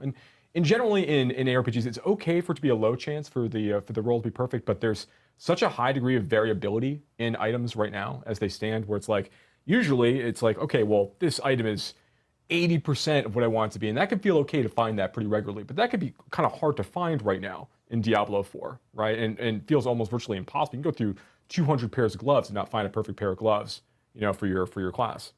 You know, there's a lot of things that contribute to this. You know, there's the number of different fixes that we have. There is the fact that we don't have a lot of things in place that say like you can't have like multiple skill ranks, you know, on an item. Like right now, we allow you to have like 3 different plus core skill ranks on an item occasionally, and that doesn't really serve anybody. Yeah. So one of the things we want to think about a lot as we're looking towards 2024, because like it's December, we're looking back at a year of talking together and trying to paint a picture of like what we want moving forward for us. You know, we want to be thinking more about like we have plans for solving these kinds of problems. We also see that there's not enough like runway with items either. Like there's a lot more they could be doing for the player when they drop for players. So one of the things we want to think about more as we get into 2024 is having items really be kind of like the start of a journey. So when something drops for you as a player, we want that to be like cool. You want to be able to get this and say, this is awesome. I can't wait to do X, Y, and Z to this and make it like really, really great, right? Like this is the perfect thing that I need for my build. And to feel that you've got more chances like to modify and customize that and really incorporate that into what you want for your particular play style. That's important for like player expression, for build making. It does a lot for just making the game more exciting versus like every single time you're looking for an upgrade, it's only whatever immediately drops in the ground, and I kind of have to make a decision based on that. We want to go a lot further than that, I think, in the future for players. Now, these are the sorts of things I'm talking about are pretty big, right? Like in season 2, we made changes to the resistance system. We made changes to like vulnerable damage being multiplicative, making that additive. We made I think people that saw we made a huge number of changes to the way that stats work and skills and a bunch of other stuff, right? Huge number of changes. And the reason why we did so much of it at once was because many of these things were very interconnected. And trying to improve these systems by doing like one small portion of it can actually make everything worse. Because this is now like almost like a little island of a different idea that's floating out and not integrated properly into everything else in the game, right? So as we think about the sorts of itemization changes we're looking to make, the reward changes we want to make things more exciting for players to chase, and really, again, if Diablo is a game about killing monsters and getting loot, then killing monsters feels pretty good right now. I think that getting loot has places where we can make improvements. We need to make sure that's holding up its end of the bargain, right? But to make the sorts of changes that we're talking about, there's basically a number of other things that are going to need to be adjusted at the same time. So we have plans for a really, really big update for itemization that we want to be able to produce. It's not coming in Season 3. We're looking at Season 4, where we want to be able to target a lot of these changes to come out kind of en masse. So in season 3, which we're not talking about today, we're not talking about season 3 today, but there's still cool stuff that we have coming up. Which we'll tell. I guess we'll talk. Well, yeah, sure. Right. We're about to talk like a tiny bit about season 3. There's still lots of great feedback that we're getting from players about their experience playing in season 3 right now. Yeah. Season 2, yeah. Yeah, well, sorry, yes. Feedback from season 2 that we want to be able to try to to incorporate into season 3. Yeah, well, and one of the things that we've seen with season 2, right, is this was you were talking about how we made a lot of changes to itemization. We made a lot of changes to builds. Yeah. There were some things that got less powerful, but we really I think we did a great job delivering on some of the stuff we talked about back in season 1 in terms of making, when we make changes to stats or classes or itemization, that we make sure that we're adding lots of new cool stuff. Mm-hmm. And I think we plan to continue to do that with season 3, right? So, I think we've talked. I've said on social, like, hey, we're not gonna nerf your builds here throughout season 2. We were just playing Ball Lightning, right? Yeah, sure. Yeah. Just live here, and we think that's really important because we built Abattoir of Zir based on the balance of the game as it stands in season 2. But then as you get into season 2, you can season 3. No one's going to say any of the right season numbers today. But as you get into season 3, you can expect to see some of those balance changes, kind of like what we saw in season 2, right? That's right. So we'll change along those lines. We'll be able to talk about those as we get a little bit closer to the season 3 release date. And there's a bunch of other changes we're making in season. Well, there's the one thing about, I know you were talking about with itemization. We're prepping a lot of changes, and we've actually we have talked to at least a group of Diablo partners, content creators already about some of the itemization changes that are going to be coming in season 4. That's right. So they have actually. There are people aware of some of the details and changes that we're actually offering. So, and we're doing that mostly for we wanted to get some feedback from and bounce like some ideas that we actually had. So we're really looking forward to actually going through all of that and making sure and refining it a little bit before we actually put it out in front of everyone. And so there will be more news about itemization as we go through season 3 and into season 4. Obviously, with the big changes that are going to be coming, but we have been actually talking with a select group of people, with our Diablo partners, our content creators, specifically on that. So yeah, guys, I wanted to make sure I can now reveal to you that I've been talking with the devs about content is the itemization updates and providing feedback on some of the particulars. It's just they take time because that they're talking about. It's gonna be better for the game for bringing these season things 4 together into one big release. We're very, very excited about it. It was really fun talking to content creators about some of these plans and getting some of that initial feedback. So that's cool. But we're in motion. We're working through these things right now. They're working on it, guys. But again, that's not all, right? As we look towards season 3 and talk about the sorts of things that players are having some difficulties with right now, there's a couple things that got brought up. First is Forgotten Souls. Yes. Yeah, it's obviously we see the players are having a tougher time getting Forgotten Souls in Diablo 4 and season 2, relative to other points in time. One of the things that we're doing based upon that feedback and feedback about Helltide is actually increasing the Helltide uptime. So basically, Helltide's going to be up every hour for about 55 minutes. It's going to be like a 5-minute break, and then it's going to come back up again. Oh, nice. Run through again. Yeah. It's going to make it a lot easier for you to farm those Forgotten Souls up when you're looking for them.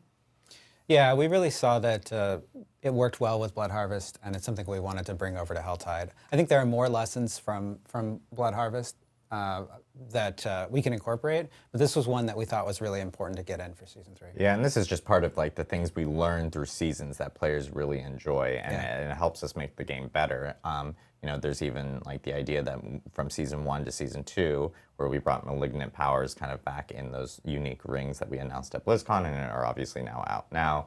Blood Harvest has taught us a lot about players' expectations of what they're looking for when it comes to things like Helltide as well. So it's just some of these learnings that we continuously apply to. They're going to improve Helltide, guys. Yeah, and I want to talk about another I'm excited. thing that we saw in season 2 that I've sort of been talking about as the 925 problem. Oh, sure. Basically, when you first get access to World Tier 4, you can start getting the highest eye power loot immediately from world bosses. And and from Duriel if someone carries you through Duriel, and that like Duriel totally makes sense. It's a super hard encounter. It's a farming encounter, right? It's level 100.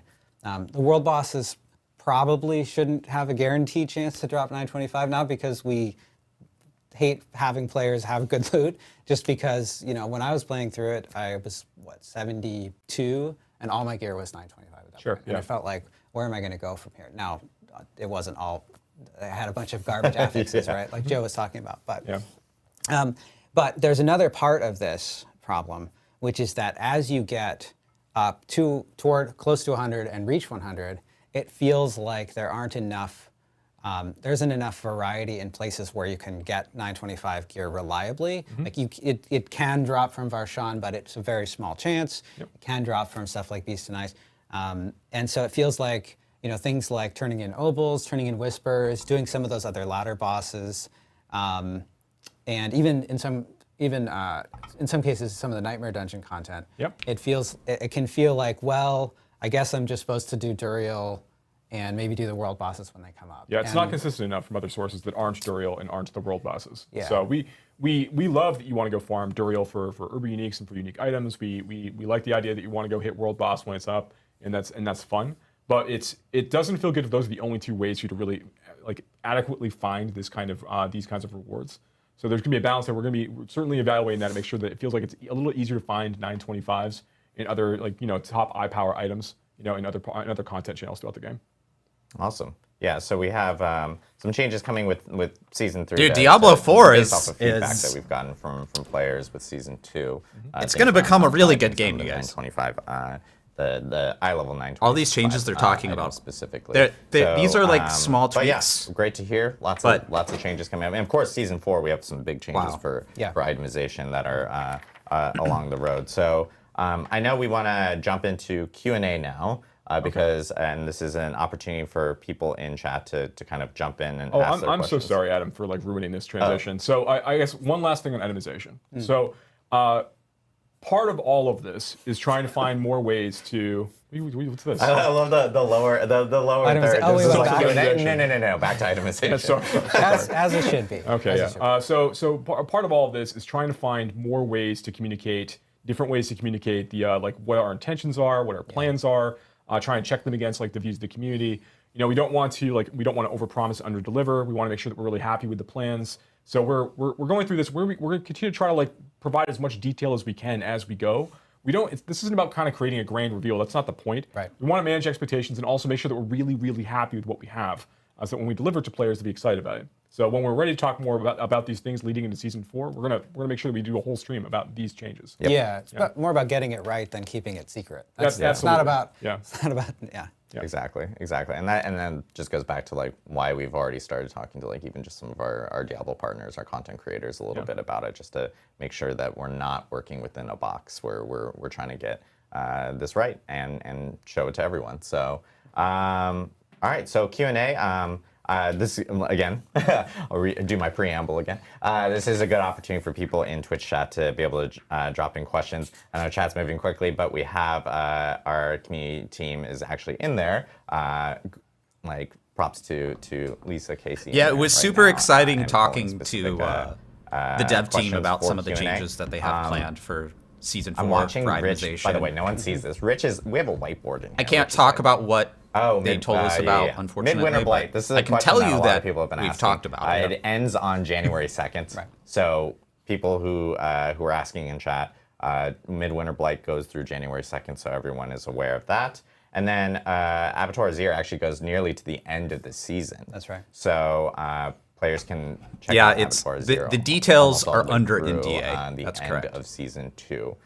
Good reminders on these end dates. I will say that there's a question, before we jump into questions from chat, there was a question that we've been getting a lot online from console players specifically related to gold trading that I do want to actually address as well. Oh, yeah. People have sent me videos, and I totally understand. It has become very, very tedious to actually trade gold. And since gold accumulation has actually grown within Season 2. It's become very tedious as a console player to trade gold using the UI and the user interface within the game. There's been some gold inflation in Season 2. Exactly. We know. And I know they have to like manually scroll their gold, and it can be a little difficult. I will say that is being addressed, and the team is working on a fix for that. We're hoping that will be in for Season 3. Yep.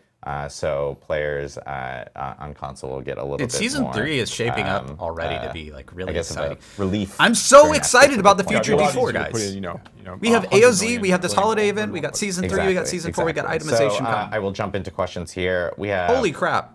Game is getting good. How Warpig. Why is Abattoir of Zir considered a seasonal event and not normal content? Yeah, because we want it to go away at the end of the season. That's why. So because as I was kind of talking about a little bit earlier, but like the Abattoir of Zir is a piece of content. We're putting it out there, and we really want to see how players interact with it. We want to see what people like about it, what they don't like about it. We want to be able to take that feedback and incorporate that into more things that we do.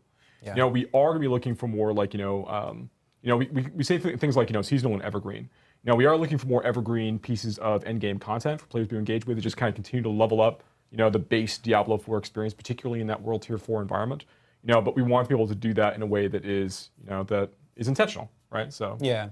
I think you were saying earlier we want to make more content like this, but with Abattoir of Zir, this is the first of its kind. This is the first time we've done something like this, and so I think we're going to learn some stuff from it. Yeah, we intend to learn some stuff from it. Question from Breezy Seashore regarding Abattoir Zir. Will we get any sigils or sigil powder from Abattoir Zir dungeons? Abattoir Zir runs do drop sigil at the end, but you don't get sigil drops as part of the Abattoir Zir runs. Perfect. All right. And then I guess this is kind of similar to a question that you guys, the first question, which is from Mr. Beefcakes Gaming, saying, are we getting some sort of variation of this mode in future seasons? Are there like more big plans related to endgame beyond Abattoir of Zir for D4? Yeah, I mean, in Season 3, we know that we're going to be launching the Gauntlet and the leaderboard systems and trials.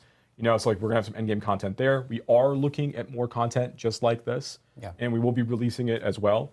During the course, we're talking about some ideas potentially for Season 3. We're talking about things we want to do in Season 4. So we are working through all of that right now. But yes, you will see more content like this in the future.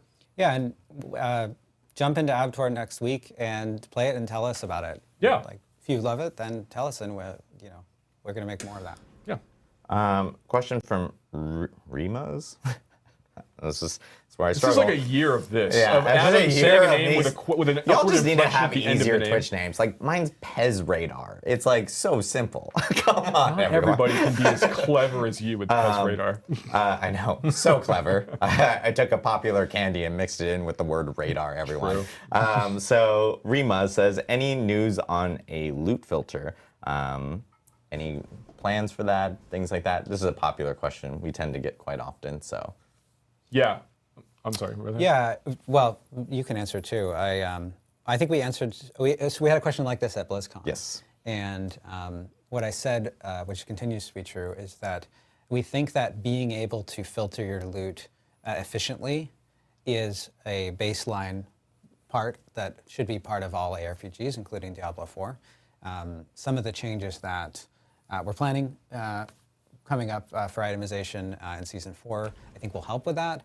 We're going to look at those and look at the in the context of a loot filter as well. Like we're certainly not against adding a loot filter, and it's something that we're looking at alongside the changes that we're making. But the changes to itemization are so significant that if we added a loot filter today, it wouldn't work after we changed them.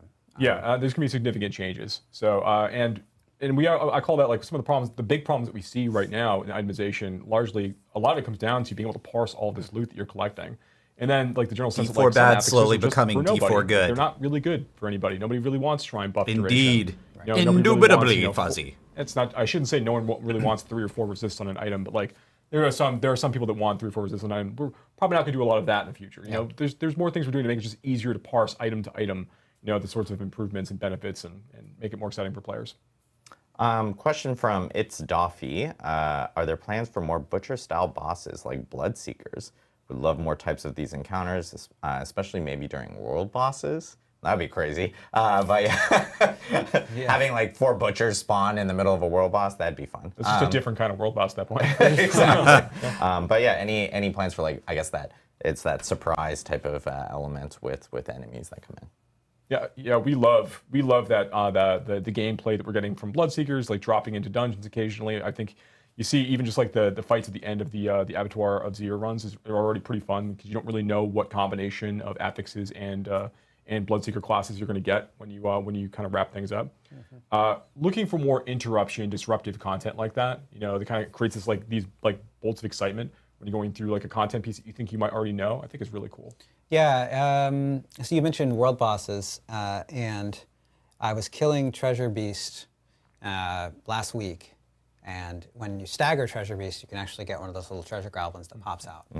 But his loot isn't very good, so we're gonna fix that. So there we go. Not exactly. Not exactly that. But Joe had that experience and wants to let everyone know. Fixing that. Look, I got 1 rawhide and 300 gold. I'm sorry. I'm sorry. A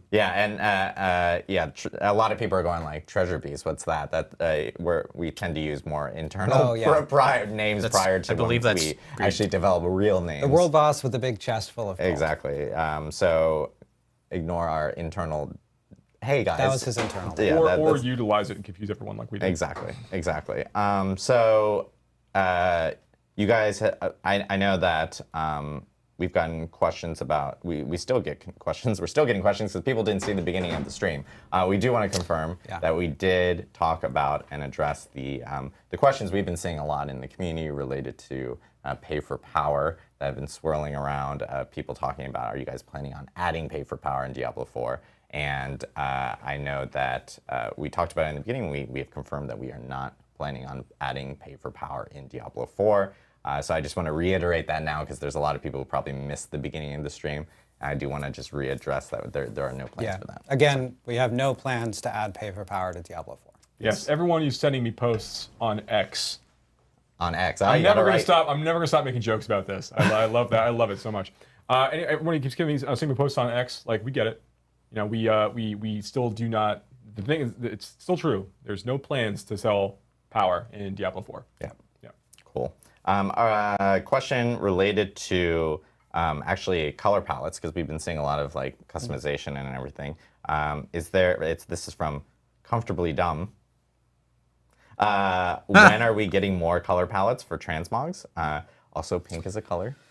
They want to make sure people are aware that pink is a color and they would like pink. Yeah, yeah. That's we don't get enough feedback on this. I think. I think that there's a lot of cool ways to customize your pigments in the wardrobe, and that there are a lot more things we could do there, both in terms of color palettes and other things that you could potentially color too. Awesome. Skulm TV asks, any plans to rework some skills or abilities? Like the Necromancer could really use some movement speed or skill abilities to yes, movement speed of their movement issues that they're having right now. Yeah, I think Ab Jax has been on stream before. We've talked about movement the speed. Necromancer specifically not having a lot of extra like movement speed ability or like agility style abilities like that. There is room for making these sorts of adjustments over time. There's not an immediate plan in terms of like in season 3 we're going to do X. Like we don't have that. But we are trying to make sure that as we continue to release new seasons, make more unique items, make more legendary powers, that we're thinking about like the ways that players can use them to kind of augment and help parts of their class. Like we hear very frequently. Adding a legendary power to Necromancer does not fix the problem. Because you will always trade that off for survivability or damage. Concerns that players have across the board always over the course of time. But we're also always looking for opportunities within itemization to also, buffet these classes and give them some things, these extra support they need. Yeah. I'm going to take one last question here before we kind of close it out. It needs to be a skill. BG Fan Germany, will we ever be able to play the campaign on a higher difficulty? Yeah, a couple people have asked for this. I think this is an interesting idea. The campaign is something that sort of each time you play narrative content like this, you kind of get diminishing returns on how exciting it is, because some of it is based on surprise and emotional resonance, right? And some of it is like, another reason to ask this question actually could be, hey, I want to fight Andariel more times, right? And so one of the things that was cool to see with Season 2 is bringing like Duriel back, previously only part of the campaign, right? It'd be cool to do more stuff like that. But it also could be cool to play the campaign again on higher difficulties. Like, we want to have more ways for players to play the game, yeah. World Tier 4 campaign. Davey B mentions Diablo ebooks with Joe Pipora reading when? Yeah. Joe? Let me, you know what? Narrator Joe Pipora. I'll work with my agent, and we'll figure out when I can start doing some voice work on the side. There we go. Thanks, Davey. You know what? I appreciate that people like to hear the sound of my voice as much as I like the sound of my voice. So that's great. All right. Well, before we wrap up, I know, Mr. Joe Shelley, you would like to say a few words to the Diablo community as we wrap up our final stream here for 2023 for Diablo 4. Would you have any parting words? Yeah, I do. Let me get my hat. Oh. Got this hat specifically for this. It's been a long year. There we go. There it is. All right. Now I feel more in the holiday spirit. The fact that you own this hat is just very interesting. But yeah, you know, like we said at the beginning, it's been a pretty exciting year, right? Like, we went from testing the game, doing beta tests, doing open beta, I remember getting my Shava horn and wearing it on my mount everywhere. I still wear it when I show up to World Boss. So I still wear everyone mine. Can know. You gotta brag. You gotta be like, you know, as part of that group, that exclusive group.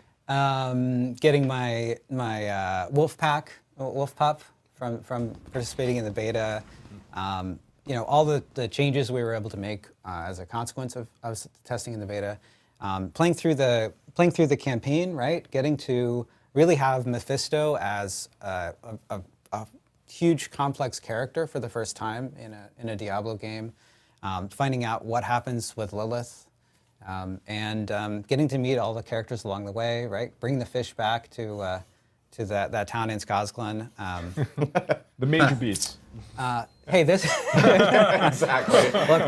There's one quest designer who's like, I made those. It's a fun quest. No, but it was really the campaign in Diablo 4. I think we're really proud of the work that we did there. It was really cool for players to experience that and share in it, and for people who pick up the game now to check it out.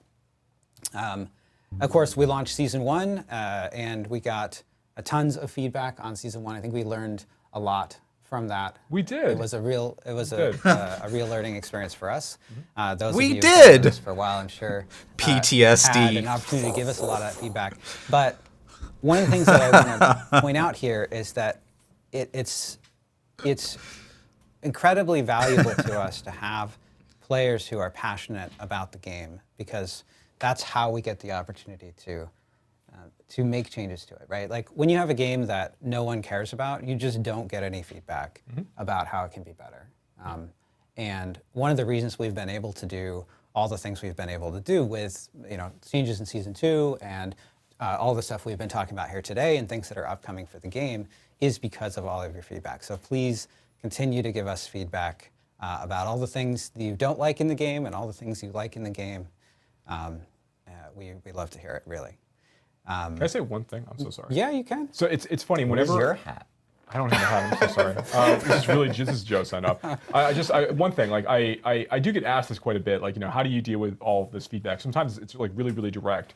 And the way that I sort of think about it is, like, whenever someone sends me a message about Diablo 4, or like we're reading a community post, or, you know, watching a video, whatever it is that we're doing, you know, at any given time. Even when people are like angry or disappointed, like, everybody ultimately, I think there's one kind of like truism here, and that everybody wants Diablo 4 to be good. Yeah. They went and played the game hoping for a specific kind of experience, and they want that. You know, so even when people are like pretty, pointed in the ways they're talking about things they feel, it's because they're passionate about it. Yeah. So yeah, it's just kind of undergirding your point. Yeah. I think I can't say it enough. Blood Harvest, right? Getting to do Blood Harvest in Season 2, getting six to eight people together, overloading the zone the zone cap so you can bring 150 lures together, farming that, getting, you know, so many legendaries that you have to stash them in your stash tab and then run portal back so everybody doesn't leave you behind. Getting farm Durio, right? Linking your mats to make sure that you don't have that one person who shows up for the first couple parts of the rotation and then mysteriously vanishes without contributing. Getting to bring holiday events like Midwinter Blight. Like, we're really excited to be able to, you know, we're all going to go away for the holidays. That's why I've got my hat here. And it's cool that when we go away for the holidays, we're doing it with a whole bunch of awesome content, new content for folks to play in Diablo 4. And it was cool to see some of the Steam getting nominated for a couple of awards in a couple of places, some player choice awards. I think players can still vote for that. So, you know, we would love it if you're having fun, if you nominated us for that. And you know, I think this is our first year of this. It's been a long year and an exciting year, and we're really excited for next year and for the future and for season 3 and all the stuff we're bringing there, and itemization stuff coming, and the expansion that we announced at Vessel of BlizzCon. Hatred, yeah. We've got so much stuff to bring to Diablo 4, and so we hope you'll join us for that. Yeah, so thank you guys again. Thanks to the Diablo community, of course, tuning in through all these Campfire chats, all our developer update live streams, and we have a lot more planned for next year. Our next stream is actually going to be live from Albany, New York. Yeah, we're going to Albany. We actually we have, you know, of course, locations with multiple teams here working on Diablo 4, and we have a studio up in Albany that will be ready for season 3 for a reveal. So we'll have a developer update live stream then, and we're looking forward to going live from there and checking out season 3 and revealing more information about it next time you guys see us on stream. Before we do head off, of course, we want to remind people about some other Diablo activities that are also going on during the holiday season. And we have, like, D2R, we are bringing back the 22 Nights of Terror that was introduced last year, so players will be able to actually experience that. D3, Season 30 PTR, notes go live tomorrow for that. So people will be able to see some of the balance changes that are coming in Season 30 for Diablo 3, and we'll have information about when that PTR is actually going to start. And of course, Darkening of Tristram, which is a very popular event that happens every single New Year, will be happening for D3 again, so players can actually partake in that. And for Diablo Immortal, we have a huge update. It's actually probably our largest update since the Blood Knight, which is the Splinter Souls update, which will be coming on December 14th. So lots of Diablo activities throughout the holiday. Again, thank you to the whole entire Diablo community on behalf of the Diablo dev teams here. We're looking forward to our holiday break, and we're hoping you guys enjoy your holiday break with Diablo. So thanks again. We'll see you soon. Bye. All right. That was awesome. PoE. Login. Why is everybody saying login?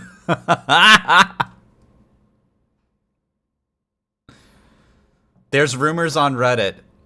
About the itemization?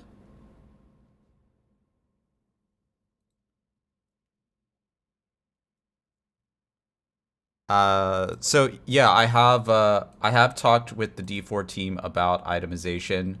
You guys, we're gonna swap categories here.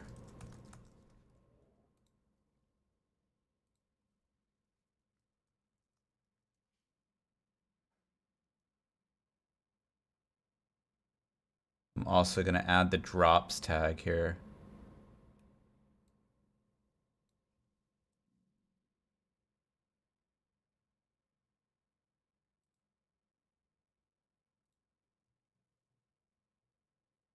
Yeah, so shortly before the stream, we were talking about audio, and I actually want to show you guys a little bit, like, behind the scenes about how I'm routing my audio. If you guys care, here, watch. I'll put on some music just so you can kind of see here. Yeah, so I I actually have two different sources here. So I have this live source and I have this live self headphones source. And so the live self headphones source is all of the sounds that I hear through my headphones here. And you can see this is pretty simple. Mostly this is just the game sounds and like my Twitch alerts and stuff that are coming through OBS. And then I have independent control through the live source here of everything that you guys independently hear. And so you can see how my microphone actually gets split out here with multiple sources, and then how I can actually independently control every single source virtually for you guys as well. Can I group up programs? Oh, like put like Discord and Firefox in the same group? Not in this, no. But you can do them all independently, so it's easy enough to do that. So yeah, that's kind of how this works, and that means that like I can adjust, you know, I can hit a button here on my Steam Deck and I can like adjust my music volume, and it doesn't change it for the stream, just in case like I can't hear myself talk or like a particular song is a little too loud for me, that sort of thing. So yeah, super handy. So Path of Exile, I guess PoE starts at 12:30. So why don't we swap over real quick to run a few Nightmare Dungeons. Let's see. Here we go.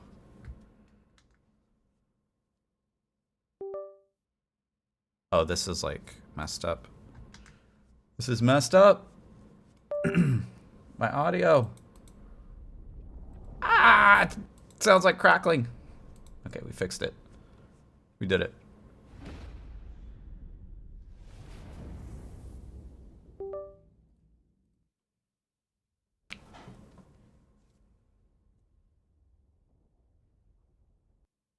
So let's run a few things. Maybe Helltide or World Boss, that sort of thing. Dude, I need a snack. My tummy's like, I haven't eaten anything today. I might run off for like 5 minutes and get some food. We got Helltide up. So I'll just go put my Helltide swap on.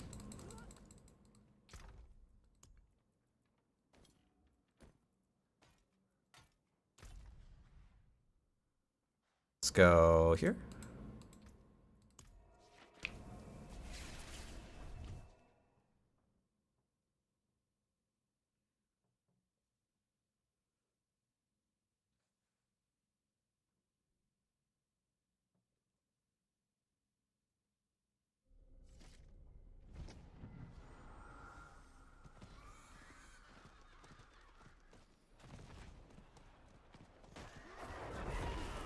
Oh, let's make sure we got a thing on just in case there's a DC or something. You never know.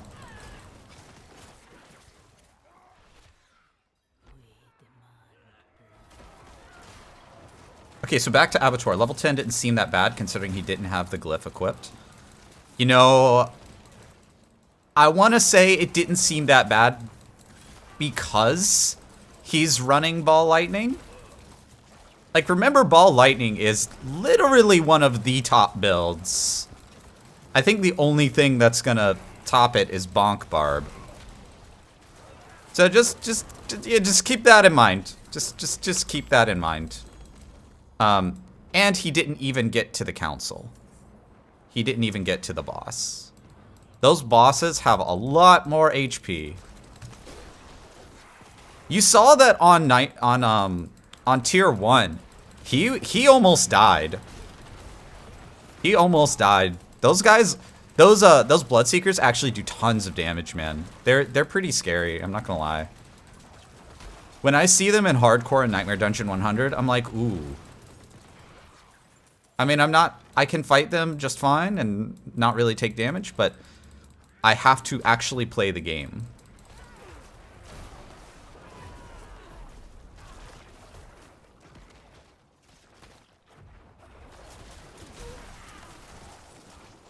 I think Necro would be the best solo class because of survivability. I think Barb still has, relatively speaking, enough survivability to be in the same category survivability-wise as Necro. And they just have infinitely more damage, so I think Barb's probably just going to take the cake. For the end tiers? I mean, for the end tiers, you should, for like... Yeah, I mean, I don't know. Maybe the scaling is that crazy. But I do think for the end tiers, it's going to become a damage race. I don't think it's going to be about survivability per se. Or maybe it will. I don't know. It's really hard to predict, to be honest. Certainly in hardcore, you need the survivability, right?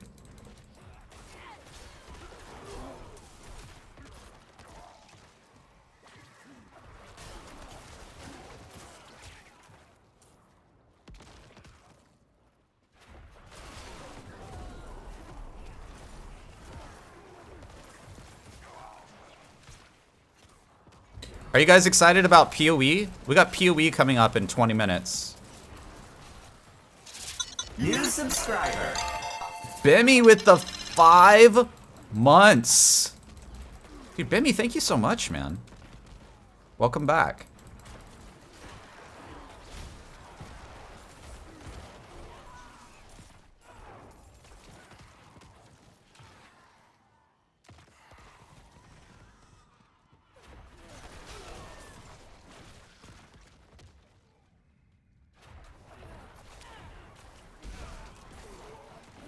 Oh, here's kicks.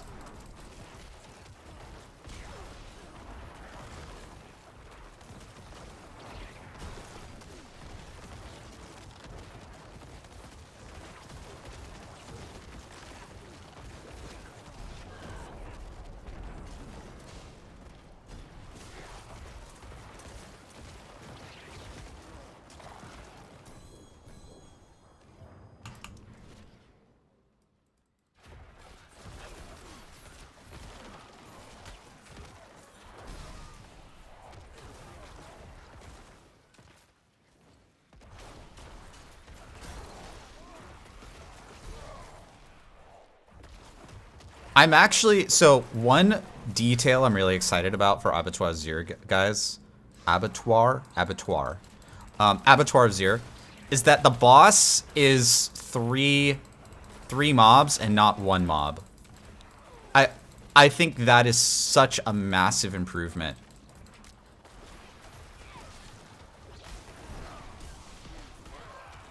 Because literally, there's a problem with the game right now, I think, in that builds have to be good at single target and multi-target. And you can't have builds that are, you know, good at multi-target and not good at single target and vice versa. You can't do that. So you get stuck. A lot of builds just get like sucked out of the meta because of that. And literally, because there's just 2 other bodies when you fight the boss, that makes the boss fights way more viable and open to way more builds. And I think that makes it way more fun. Yeah, you have 3 times the lucky hit chances. You have 3 times the bodies. Also, they're elites too. They're not bosses, which means that you can CC them. So you can CC them. Which means things like Immobilize and Void will work.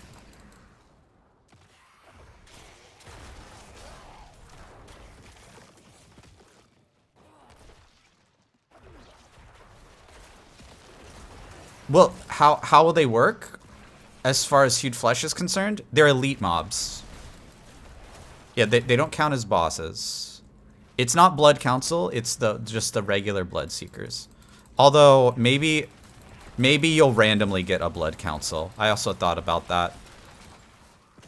If you get, you might randomly get Blood Council boss too. But maybe not, we'll see. I think if you got Blood Council boss, you probably might just port out. Because they would be infinitely more harder. Or they might do too much damage or whatever for hardcore.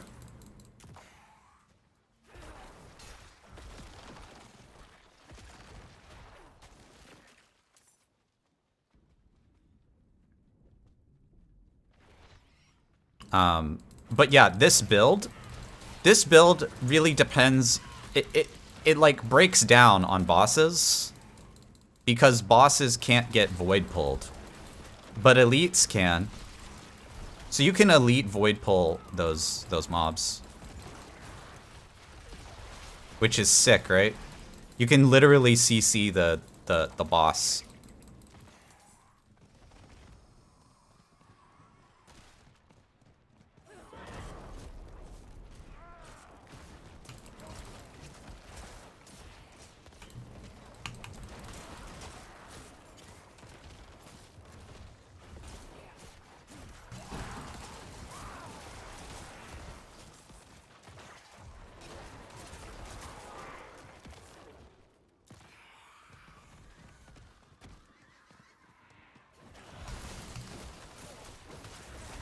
Time to start your AOZ Paragon board. Hell yeah, man. Scroll of Escape.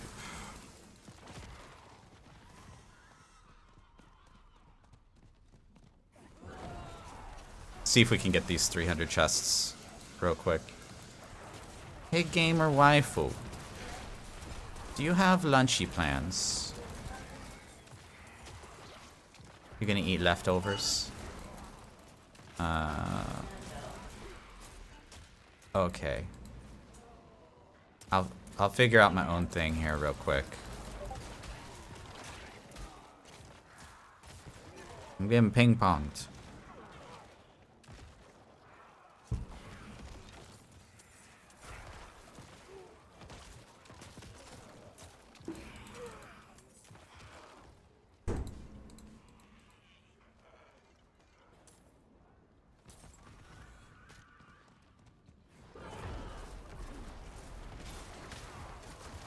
I have so much fun this season. My season character is higher level than my regular character. You know, Fuzzy, that's pretty normal. I think most people that play Diablo always play seasonal. Like, because we get this question a lot, is that, you know, will MAXROLL support eternal guides or guides for eternal characters? And we always answer no, because even though some people are playing Eternal right now, that number's gonna go down more and more every single season. Like, it's already pretty low with Season 2, and it's just gonna go down more with Season 3 and so on. Because there's gonna be leaderboards and all sorts of things coming to Seasonal.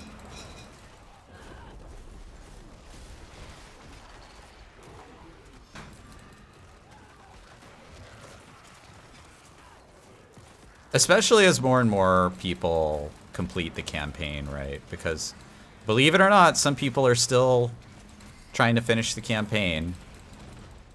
But eventually that number's gonna go to pretty much 0.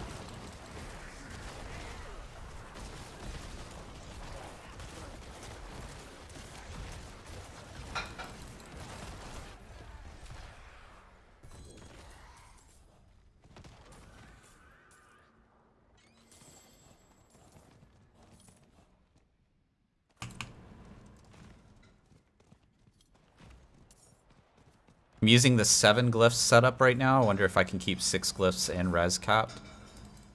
I would probably push you towards my 4 board setup. Because survivability is going to be very important in AOZ. So the 7 board setup is very damage maximized, right? In other words, to do AOZ, you need to be doing Nightmare Dungeon 100, and you need to do it, you know, while you're asleep. Which is what my build does right now. It's like I can do Nightmare Dungeon 100 while I'm taking a snooze. I can literally just read chat and not pay attention to what's going on in Nightmare Dungeon 100. I think maybe the only exception to that is if there's a blood blister. Maybe if there's a butcher, I'll be like, oh, I have to kill butcher now.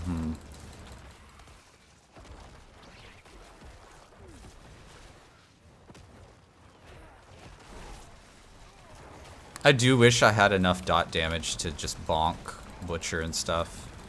The cool thing about dot damage is it's so consistent. It is wildly consistent. I'm actually thinking about running like maybe getting rid of one of my rings for some more dot damage. Or trying to get a better amulet. If I can fit in more dot damage that way, that would be pretty sick. Better, there is, I believe you can also run dot damage on gloves, which that would be really nice. I've been looking for some gloves. I don't have that perfect set of, oh wait, do I have that perfect set of gloves? Maybe I actually do.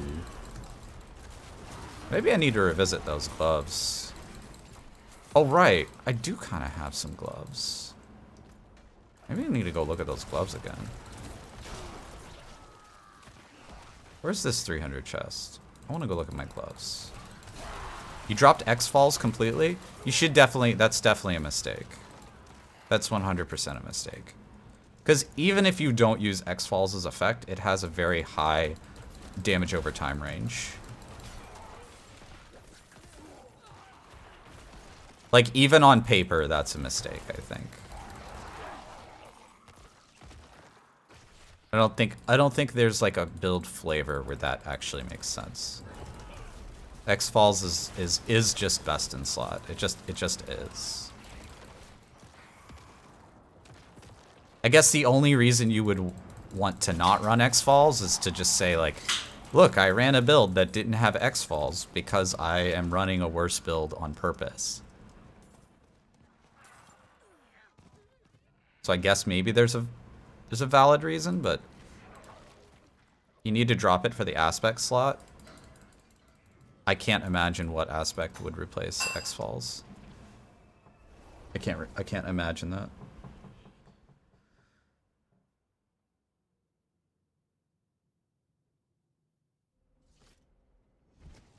Let me actually look at my glove swap.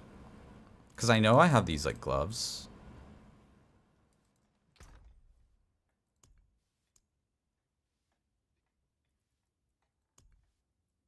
Is it these? It's these, right? See, look, it has the shadow damage over time. And it has the chance to restore resource. Like, these are very good gloves, man. What am I missing? Like, corpse skill attack speed. And then I can run grasp. I can run veins on these. Let me see if I can roll these some more. These are gonna be expensive, man. Holy crap.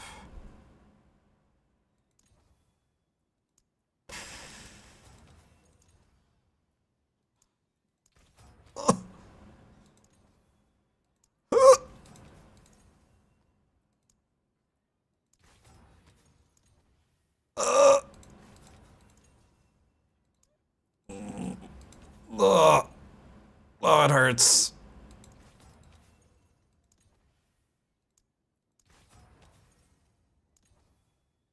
Oh, God. Last one. Just, okay. Last one. All my money is gone. See, I'm literally getting half the lucky hit chance, but otherwise this is a nice piece. Oh, wow. Max on that.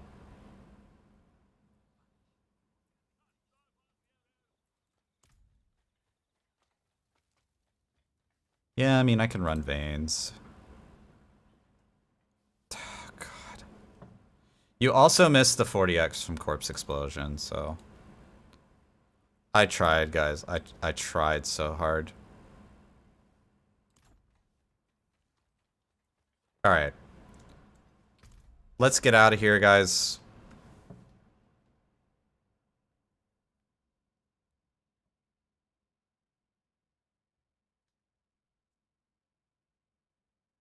Why is...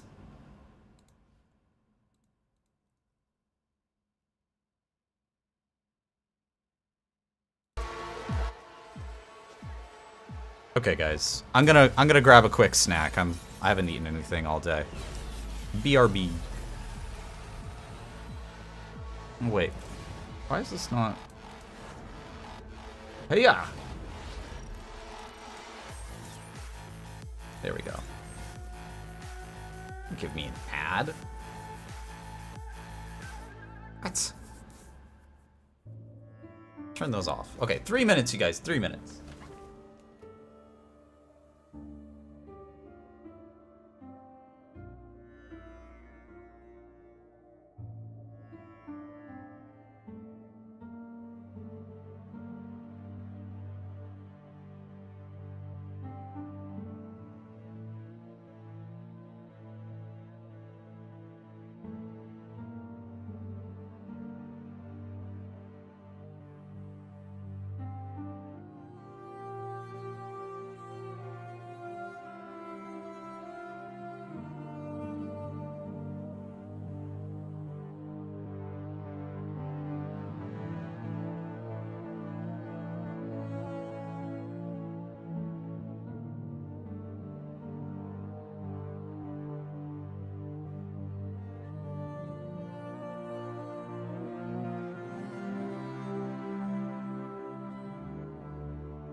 All right.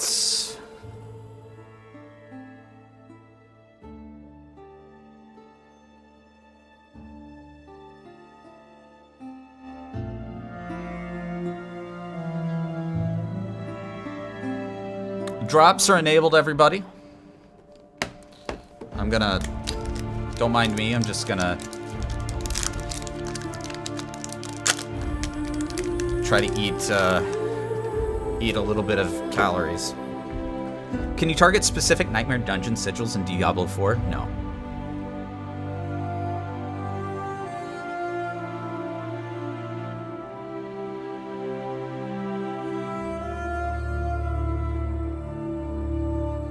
It is entirely random.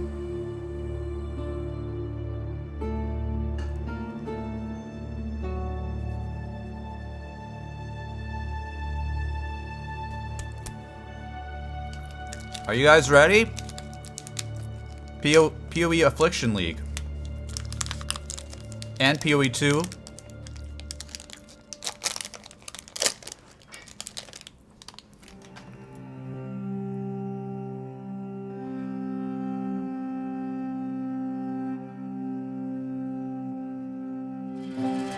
If you leave a Nightmare Dungeon, will it disappear? No.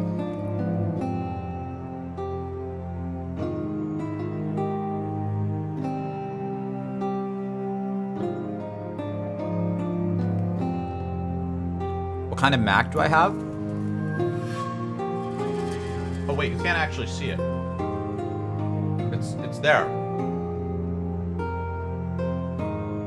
It is a it's one of the server ones. It's a Pro. Mac Pro. Hi, I'm Chris Wilson from Here we go. Grinding Gear Games. Thanks for joining us for today's Path of Exile livestream. We have a packed show today, with announcements for Path of Exile 2, as well as the exclusive unveiling of Path of Exile Affliction, which launches on December 8th on PC and Mac, and on December 13th on console. Twitch drops are enabled on today's livestream, so make sure you follow the instructions below in order to claim your Huntsman wings. We have Twitch drops. We'll start with We Path have of Exile drops. 2, where Jonathan will walk you through our latest announcements. Mark will then take you on a deep dive into the new Path of Exile Affliction Challenge League, which launches in 1 week. He'll cover the league mechanics, its rewards, some new content we're adding to the core Path of Exile experience, and some large metagame changes. I'll then show you our annual core supporter packs, and we'll head into our live Q&A session where Ziggy D will ask us your questions from Twitch chat. After the livestream, we'll drop the full patch notes. I'd like to hand over to Jonathan Rogers, Game Director of Path of Exile 2. Hey guys, it's been a few months since we introduced you to the Druid in Path of Exile 2, but one of the things that we're really focusing on now is how varied each of the classes feels to play. The Monk darts around quickly from enemy to enemy, building and unleashing combos. If he doesn't stay in combat, he loses momentum and has to build it up again.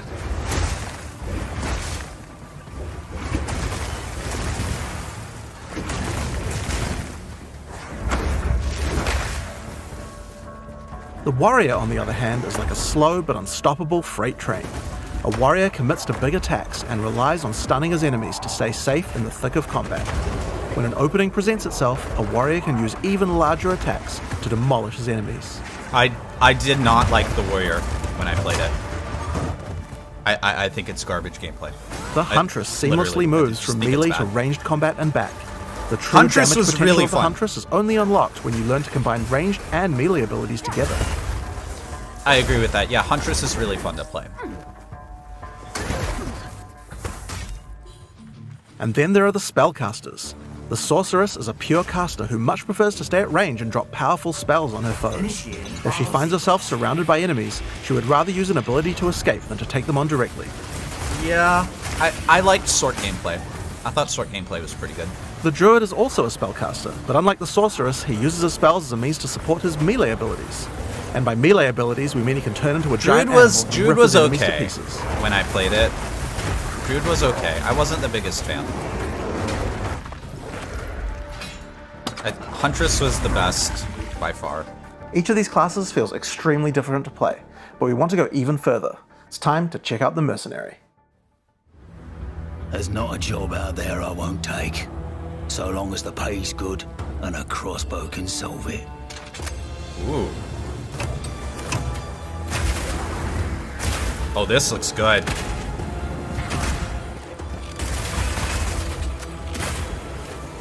It's like a shotgun. Oh, dude, I like that. I'll take 'em all down, one bolt at a time. When thinking about each new class, we really try to think about how we can make combat feel different from all the others. For the Mercenary, that difference is the crossbow. A crossbow is fundamentally different than a regular bow because it fires instantly instead of needing to be drawn back. This means that you need immediate feedback. Clicking the fire button should make the character shoot instantly, just like in a shooter. As soon as we experienced that, we realized that there are a lot of design lessons to learn from shooters, and so we fully embraced them. In Path of Exile 2, we have crossbows that work like sniper rifles, shotguns, and assault rifles. What? But I don't in know order if I to like really the get shooter-like gameplay, we wanted to go further. The assault In rifle. Path of Exile 2, we now support WASD movement. You can now walk Oh, around they have in any WADs. direction independent of aiming. In fact, Whoa. if this is your preferred method of gameplay, you can use it on any class, regardless of what weapon type you're using. You can change between click to move or WASD at any time. WADS is nice, dude. You can only hold 2 crossbows at a time, but Path of Exile 2 is all about interesting combinations of abilities, and this is where ammo skills come in. This is a burst shot crossbow, and right now I have armor-piercing ammo equipped, which makes it very effective when facing a group of enemies, since it pierces right through them. Bloody horrors! I like that. But there That's are other cool. ammos too. For a bigger single target, it might be a good idea to switch to Incendiary. The more projectiles hit the target, the this stronger class the looks ignite. really good, so you'll man. want to get up nice, close and personal with this one. If you This have a bunch of reminds targets me a running lot at of you, Demon you might Hunter want to from slow them Diablo down. Immortal. In this case, you could switch to Because you can Permafrost move Burst Shot. independently from Shooting your a bunch of shots. smaller enemies at range will chill them and potentially even freeze them This in is like place. Diablo Immortal DH. It's Once exactly you have that some frozen gameplay. enemies though, you can switch back to Armor Piercing. Shooting a frozen enemy with Armor Piercing Burst Shot will explode the ice, doing a huge amount of damage to all nearby enemies.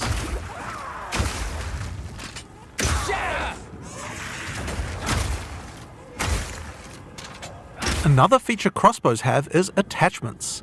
This is a grenade launcher. As you can see, when I equip it, it appears on the underside of the crossbow. These attachments are just like skill gems, so you effectively get extra skill slots, and you can augment these with support gems, just like regular skills. Wow, that's cool. Get a little grenade launcher in there. These grenades take a while to explode, so it's a good idea to pair them with some kind of crowd control, like Permafrost Burst Shot.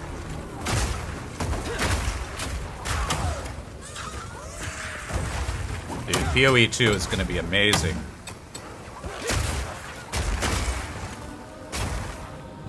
We have other grenades too though. This attachment is a flash grenade.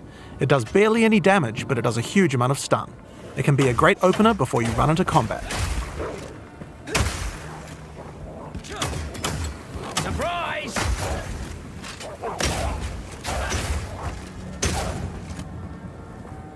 Now, here's another attachment, an oil grenade. Firing one of these grenades coats the ground and nearby enemies in oil. Oil slows enemies down, so it's another useful crowd control mechanic. And then he's going to blow them all up. He's going to blow them all up. Now, another thing that oil can do is be set on fire. Any burning enemy or explosion will ignite the oil, causing extra burning damage. Yeah. Damn, dude. There, that's... One of the problems with burst shot crossbows is that each pellet doesn't do much damage individually. This means that if enemies have armor, then it will be very effective preventing that damage. But thankfully, you can equip an additional crossbow in your second weapon set to deal with the weaknesses of your primary weapon. This is a rapid shot crossbow. Rapid shot is great for closing on enemies because you can shoot while running. In Path of Exile 2, we now have the ability to allow you to use some skills while moving.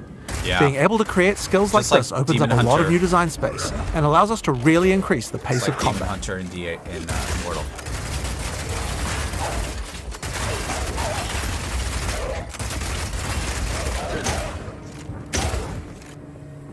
The armor-piercing version of Rapid Shot slowly erodes a monster's armor. Once the armor is fully broken, you can easily switch back to Burst Shot to deal much more damage.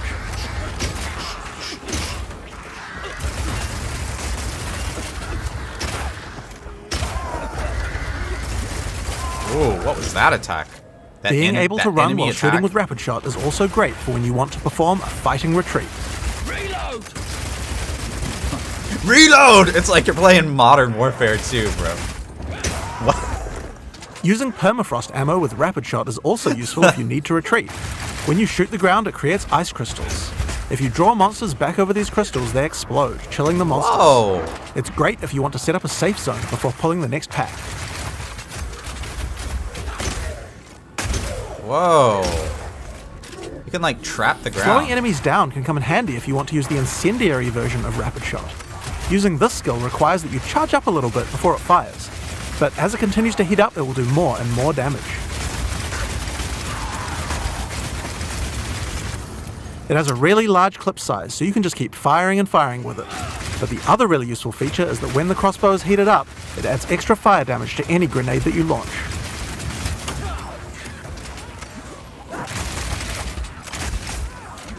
He missed though.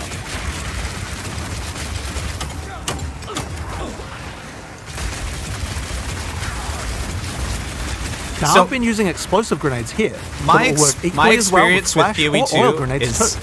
If you use There's it with no oil defensive grenades, the abilities oil and will you catch take a lot fire of damage, immediately. so being able to like not take damage while moving is really important. So I think this class will actually be really good unless they rebalance the game to be more DR oriented.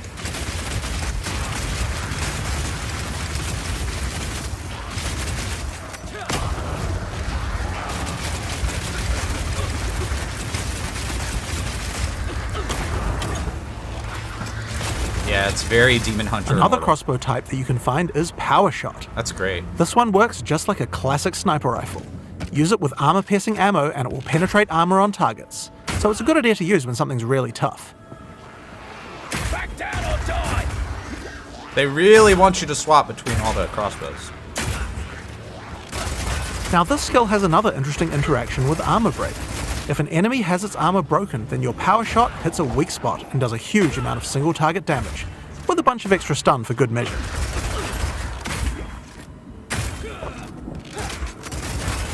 Bullseye! Now, the incendiary version of Power Shot is more like a rocket launcher. It does a big explosive blast at a distance.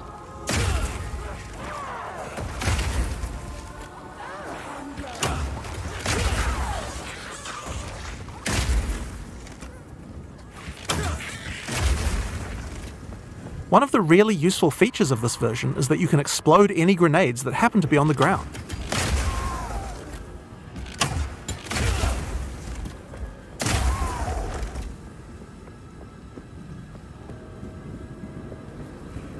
PoE 2 This combo also works is really very well cool, with Incendiary Rapid Shot. I'm going to charge up the heat on my crossbow, shoot out a bunch of grenades, and then start the fireworks with a Power Shot. This gameplay is very demo-y right now, I think. The ice version of Power Shot creates frost walls at a distance. This is great for crowd controlling monsters in tight passages. Those ice walls. The wall segments have other uses too. If they get destroyed by monsters, then they will explode, doing a small amount of damage. Those ice walls are pretty nice.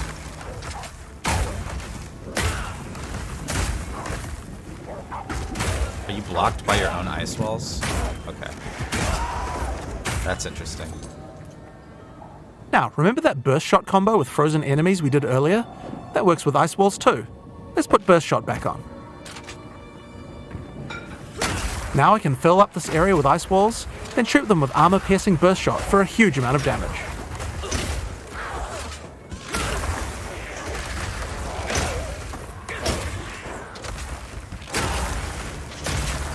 Wow, dude. That's pretty cool. Alright, it's time to face the boss for this area. Let's see how we fare against her with all the skills I've shown you so far.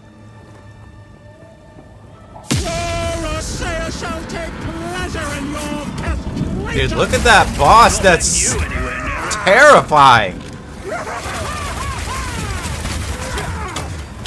What the? Stay still, the mother! No.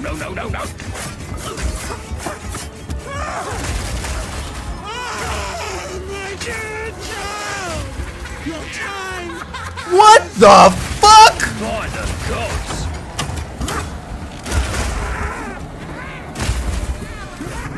Rapid fire! Eat your fill!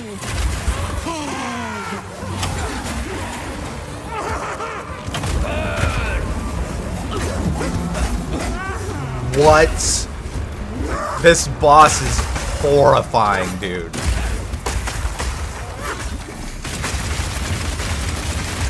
She took that giant scythe to her own stomach and like a cursed newborn, unborn child came out to attack you. Like, what the fuck?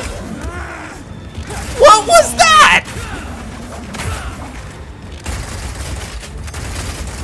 Piercing shot!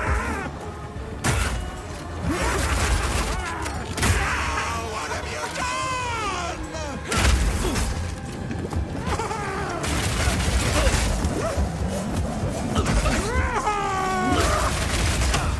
My children! Freeze!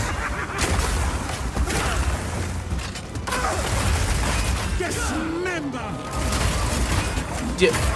By the way, do you see what I'm talking about? Like, in this game, if you get hit, you just die. Notice how, like, he basically didn't get hit by the boss. That's my only criticism of PoE 2. And that's the Mercenary. It feels totally different than anything we've made before, and shows you the range of what's possible in Path of Exile 2. Dude, that boss was... very terrifying.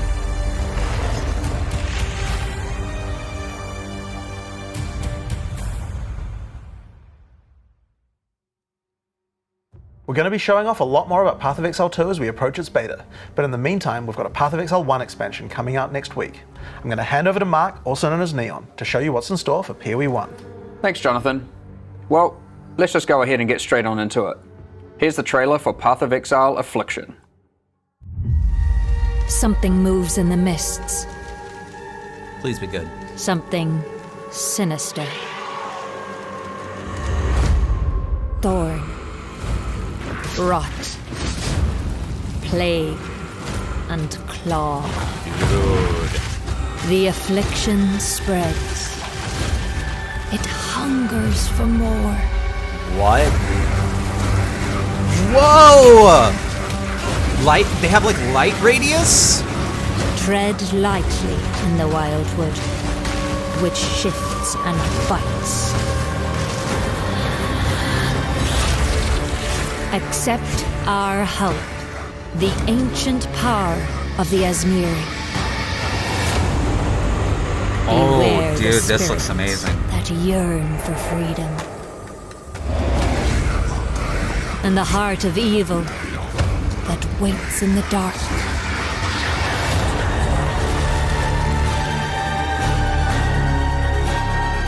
Wildwood Ascendancies? Transfigured Gems. Ready yourself. Ultimatum is back. I'll be waiting.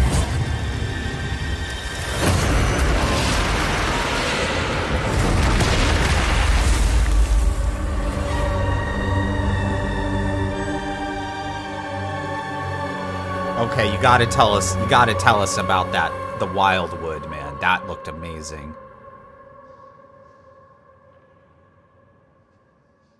Dude, that looked insane. In the Affliction League, you will encounter sacred wisps, which beckon you to enter overgrown passageways that lead to the Viridian Wildwood. A vile affliction has covered this forest with a foreboding darkness. You'll need to uncover the forest mysteries to put a stop to the source of the affliction. Oh my god, dude, that looks As you amazing. approach the darkness, the wisps burn away its affliction. Make sure you tread carefully, because they only have a limited amount of power. But be warned, the darkness is full of cursed monsters that emerge to kill you. You literally can only reveal so much of the darkness. As you explore, you might see other types of wisps trapped inside the darkness. Whoa. The Wildwood is trying to guide you towards clues about its affliction. Follow the trails of wisps by collecting them, and you may uncover many different secrets.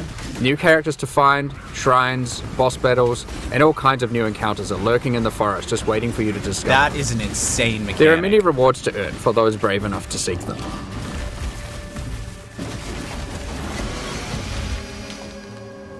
When the sacred wisps run out of energy, they will return you back to where you came from. Any other types of wisps you have collected will return with you to Rayclast. Sick. These wisps, having been saved from the affliction, disperse into the environment and inhabit randomly chosen monsters in the area, increasing their power and also their rewards. That's cool. The different types of wisps have different effects on monsters, and sometimes more than one type will inhabit a single monster, making the fight even harder and even more rewarding.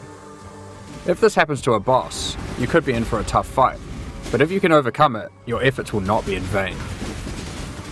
Primal wisps grant an item rarity bonus to inhabited monsters.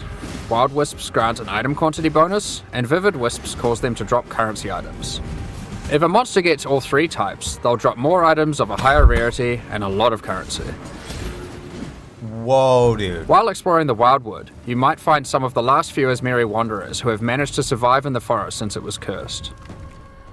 Each of them have different survival specializations, and they are willing to teach you if you agree to help them defeat the source of the affliction, the King in the Mists.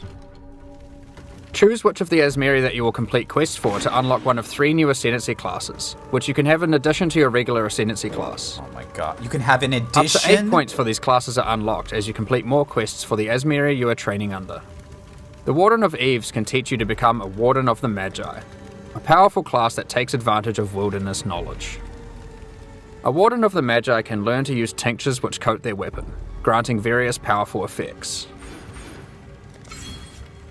You can equip tinctures in your flask slots and toggle them on and off at will. You can only have one enabled at a time, but the effects are quite conditional, so you may want to have more than one equipped and swap between them during combat. For example, equip the Ironwood Tincture to gain the benefit of always stunning enemies on full life. Tinctures can also get random mods. This one in particular adds stacks of wither to targets on full life and steals frenzy charges on hit, which makes it great as an initiator. When you are fighting rare monsters or finishing off tough bosses, you will want to swap to the Oak Branch Tincture, which grants Culling Strike, increased damage against enemies on low life, and has a chance to steal a mod from rare enemies you kill. You can buy more tinctures from the Warden of Eves using Primal Wisps when you find her in the forest, so keep an eye out for her. As a Warden of the Magi gains more Ascendancy points, they gain access to more skills that let them further specialize in tinctures. For example, Nature's Concoction allows you to invest in having your tinctures enhance your flasks. This Ascendancy skill makes it important to think about which slots your tinctures are placed in, and what flasks they are adjacent to. You will have better uptime on those flasks and they'll be stronger as a result. I don't like that mechanic. But there are plenty more skills to choose even if you like don't that. want to engage with tinctures. For example, I don't like that mechanic. Another new ability to unlock is Bark Skin. It's a reservation skill that causes bark to grow all over your body, increasing armor. As you take damage, the bark falls off, increasing your evasion. Huh. Over time, the bark will grow back, removing the evasion bonus but increasing your armor again. The Breaker of Oaths can teach you to become a Warlock of the Mists, an Ascendancy class specializing in the darker arts of the Ismeri. One powerful ability you can choose is Blood Hunt, which grants an active skill called Ravenous. This skill lets you see what type a monster is under its life bar, whether it is a demon, beast, undead, construct, or humanoid. Okay. Consuming a corpse with this skill gives a buff to damage against that type of monster, and reduces damage taken by it. You can only have one type active at a time, so it's a good idea to choose wisely for the area that you are in. It's pretty cool. Some bosses like the Maven are eldritch in nature and don't conform to the regular corpses that you have access to, but don't worry. The Breaker of Oaths has a shop where you can trade wild wisps for corpses that you can place on the ground wherever you are. That's a bit Buy an eldritch corpse and you will be able to get the bonus while fighting eldritch entities like the Maven. That's a bit clunky. You may notice that most of the corpses he sells are not monsters you normally encounter. You might want to try turning some of these corpses into specters, to take advantage of some of the unique abilities that these monsters have. Okay. The Warlock of the Mists gets access to many other abilities. For example, there is a trio of curses that you can pick from. One of these curses targets your minions, giving them life degen and making them explode for massive damage when they are near death. One of them prevents enemies from dealing damage for the latter portion of its duration, which is quite powerful against bosses. This curse creates the interesting build decision of whether or not you should increase curse duration or reduce it. The final curse is a mark that causes enemy phantasms to be spawned when you hit the marked enemy. These phantasms aren't on your side, so they work well with on-hit and on-kill trigger effects, for example. The Primal Huntress can teach you to become a Wildwood Primalist. Unlike the other new ascendancies, the Primal Huntress lets you customize your tree. What? Okay. You do this with charms that you can buy from the Primal Huntress for Vivid Wisps. Charms have randomly generated mods which give stats from regular Ascendancy classes, allowing you to create your own hybrid Ascendancy class. Okay, that's probably the one then. Charms are magic items that are aligned with different attributes. So for example, this Ursine charm is strength aligned and has gotten the melee hits have a chance to fortify stat from the champion, and the ability to stop your movement speed going below base from the Juggernaut. This interline Corvine charm lets you get the stat that makes your consecrated ground effects linger from the Inquisitor, and the effect that makes cursed enemies explode from the Occultist. Some of the combination of mods that you might find for sale on charms can be extremely powerful, so keep a lookout for the Primal Huntress's shop even if you are not playing as a Primalist. As a Primalist, you also get access to a few other interesting abilities. Use Warcries next to corpses and they have a chance to drop an extra item. Whoa! It opens Horking! nearby chests too. You can hork! The Primalist also gets access to a small extra backpack, just in case you find yourself needing to cart more items to town during your map runs. That's great. If you are unhappy with the class you picked, or you just happen to find a really great item for another one of the classes, you are able to change which class you are using next time you find one of the Asmeri Wanderers. Just remember that you will have to do their quests in order to gain the ascendancy points for that class. These quests will lead you towards the ultimate goal of the Asmeri, finding the King in the Mists, defeating him, and cleansing the forest of its affliction once and for all. There are new uniques to find, rewards to claim, and new ascendancy classes to master in the Affliction League. hork, man. Now that we've covered what's in the league, let's talk about some of the changes you can expect to the core game in 3.23. For a start, Ultimatum is finally going core. When talking to players at ExileCon, it was the #1 feature that people requested. When playing through endgame maps, you may sometimes encounter the Trial Master, who offers you a choice to undertake a deadly Val trial in exchange for great rewards. If you defeat the trial, he offers to go double or nothing with you. Do you take the risk and go for an even better reward? Or do you take the winnings you have already earned off the table and go home? We've done a full rebalance of Ultimatum and have added many new mods and rewards, including both new and reworked uniques.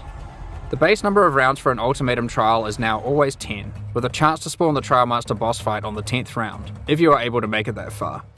As part of 3.23, we have also removed Metamorph from the game. All the Catalyst rewards from Metamorph have now been moved to be rewards for Ultimatum. We have also added a new Val-themed Catalyst that works on corrupted items. As is normal for most content that gets added to endgame, we have introduced new Ultimatum passive skills to the Atlas tree. One great example is the Keystone Grueling Gauntlet. It makes Ultimatums last 3 extra rounds, but you cannot choose the modifiers, and it prevents the final Trial Master boss fight from spawning. The level of challenge becomes extreme during the last 3 rounds, and not being able to choose the modifiers makes it even harder. But the rewards are insane, and for those with very high-end characters, it might be a bet worth making. There are lots of other Atlas passive skills you can pick from for Ultimatum, so choose wisely. Now, it's time to talk about one of the largest metagame changes we've ever made. There were 3 systems in Path of Exile that were all trying to subtly modify the behavior of skills. These were alternate quality gems, Labyrinth Helmet enchants, and unique threshold jewels.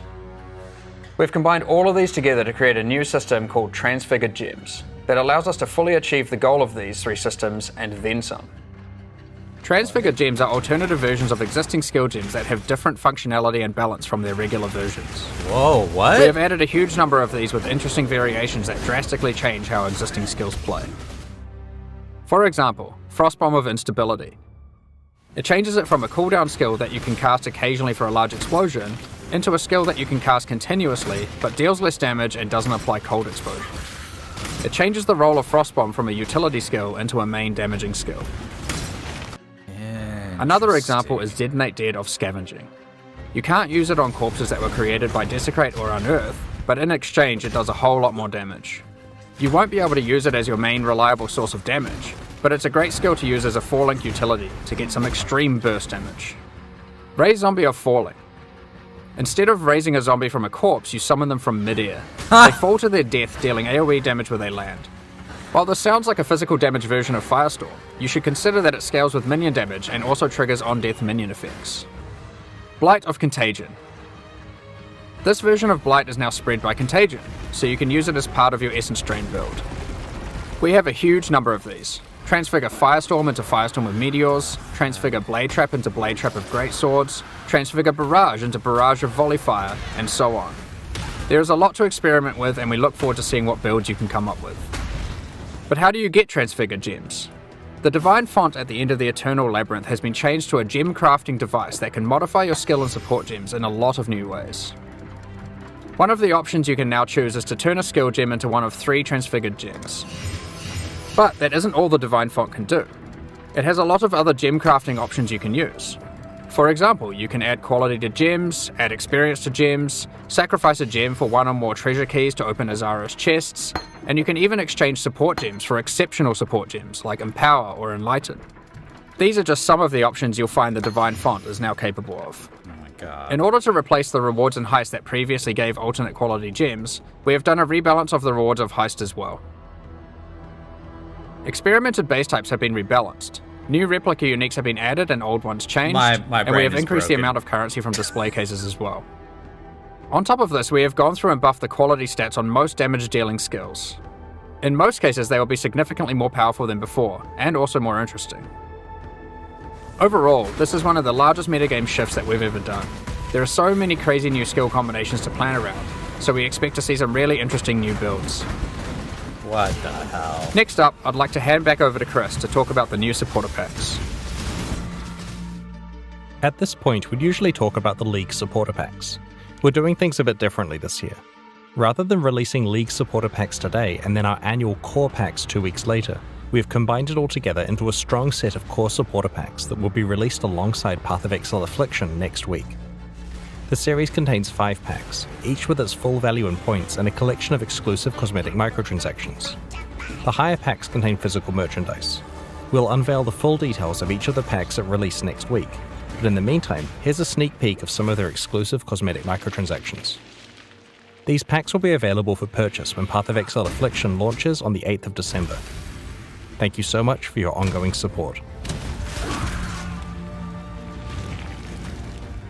Sheesh. We're just about to start the Q&A with Ziggy. This looks like an Afterwards, amazing we'll post Path of expansion. Exile Affliction's full patch notes. I think I'm going to be playing released this at the end of next expansion. week. Our community team will be posting crucial information you'll need for Affliction's release.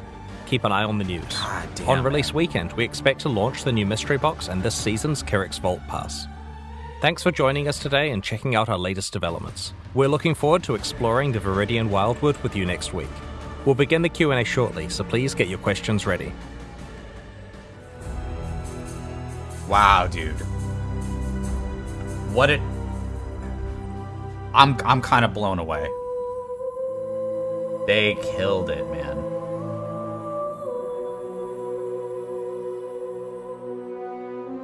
Yeah, it is a valid criticism that PoE is too complicated. That is a very valid criticism.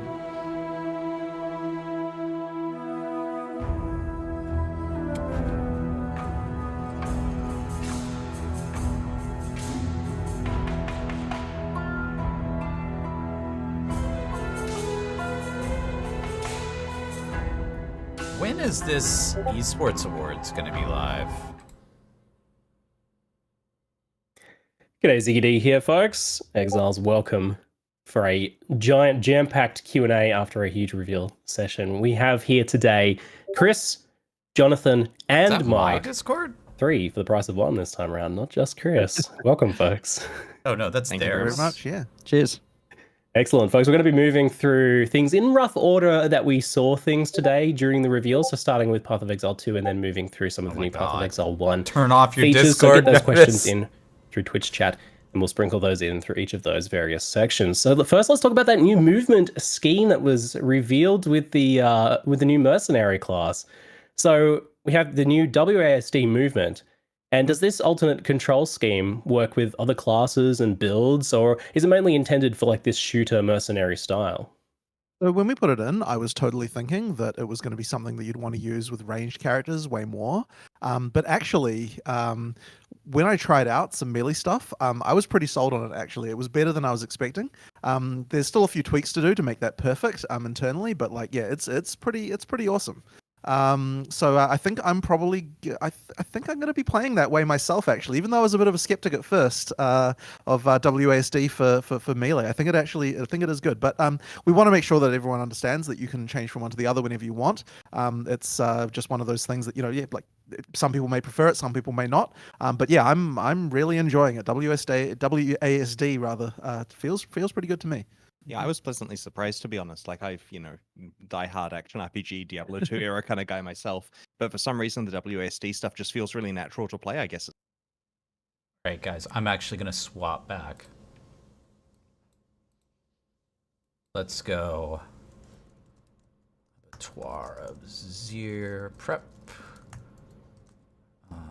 Vortex Necro.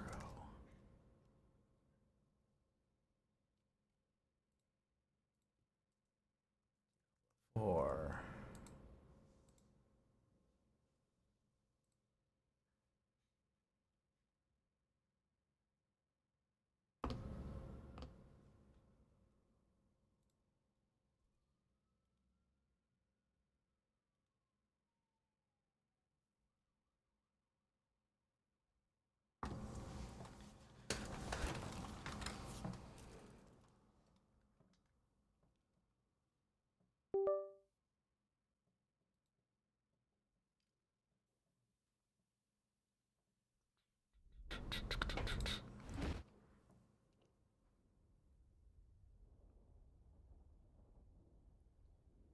My CPU says it has negative 5,000% utilization, which is not right. Okay, OBS. Okay, you do your thing. OBS is like, yeah, negative 5,000 CPU utilization. Okay, okay.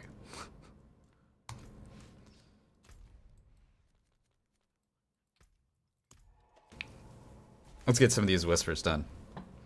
Man, what a day. We've had some really huge announcements.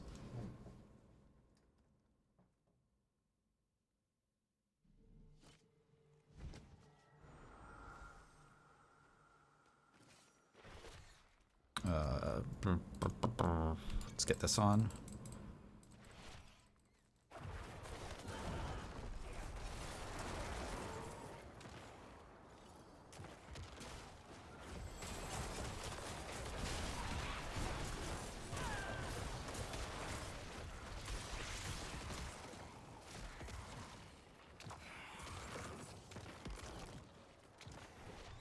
So, if I want to min-max my build, I think I need... Do I need shadow damage over time on Am? I might need shadow damage over time on an amulet.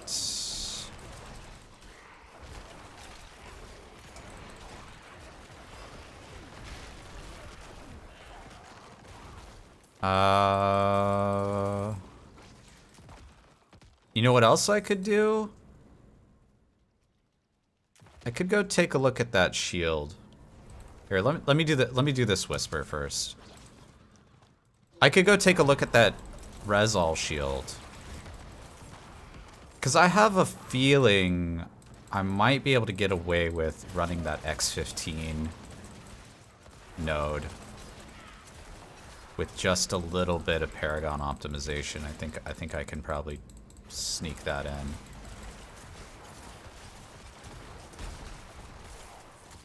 Yeah, I think I'm gonna have to get a little bit more DPS.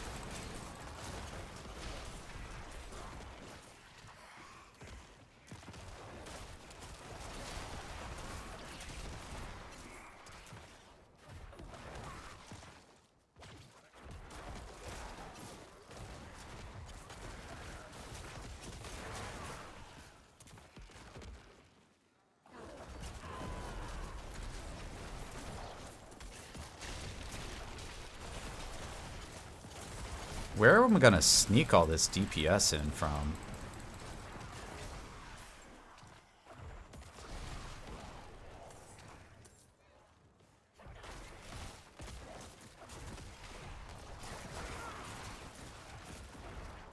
I can probably get X15 Shadow in there.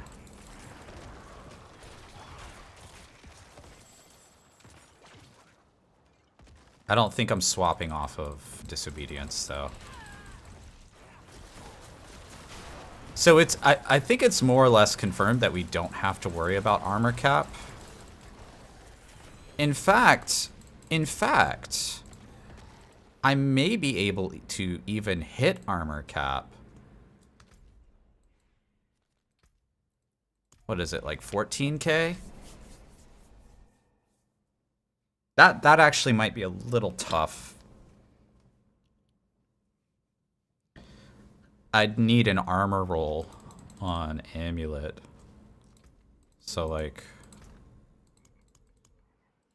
this guy here. Where is it? Where's my armor? Ammy. This one? Yeah, see, I don't have like an armor DR swap. But if I do like this, see, that's 13-4. So if I just have some slightly better rolls, that works.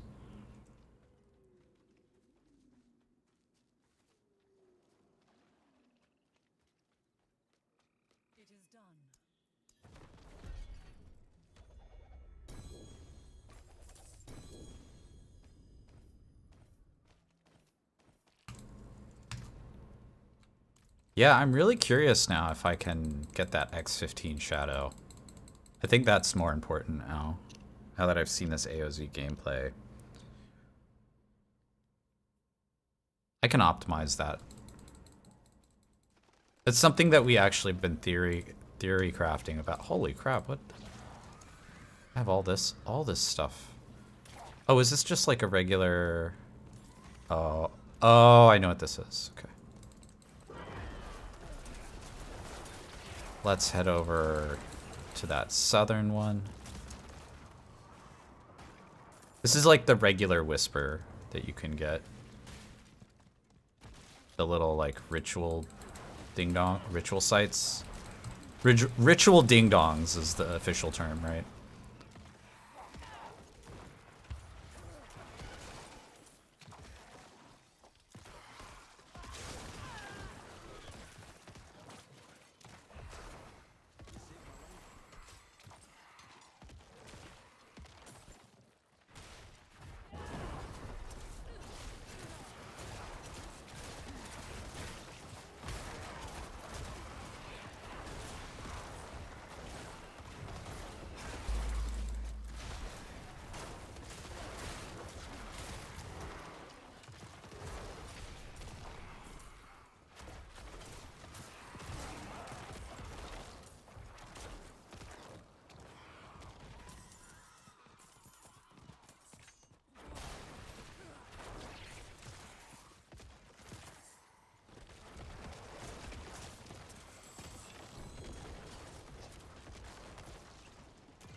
So as far as optimization goes, how's this gonna work? Are we gonna get it from shield? Maybe.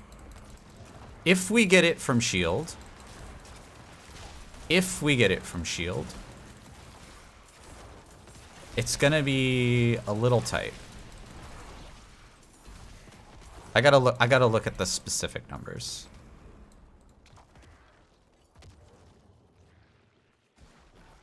I definitely don't care about bans. I'm not gonna even look at them. It's a waste of time.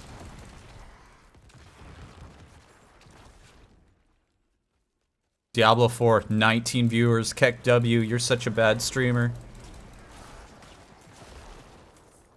It's okay, man. I don't get a ton of views.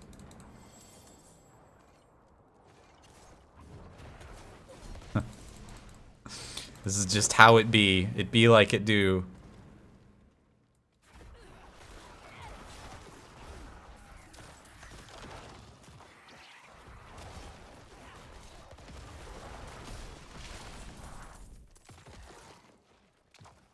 Yeah, I mean, the PoE announcement is done, so we swapped back.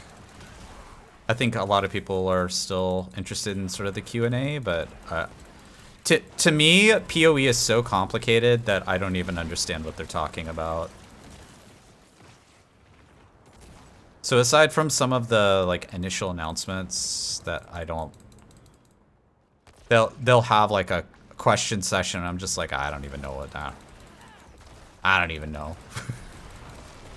At a certain level, it looks. I really like the mechanic though. The league mechanic. The league mechanic looks pretty sweet.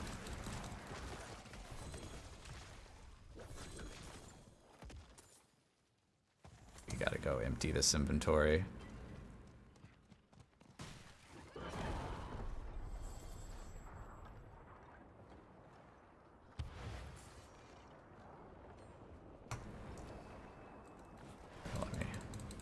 I'll do it from in here.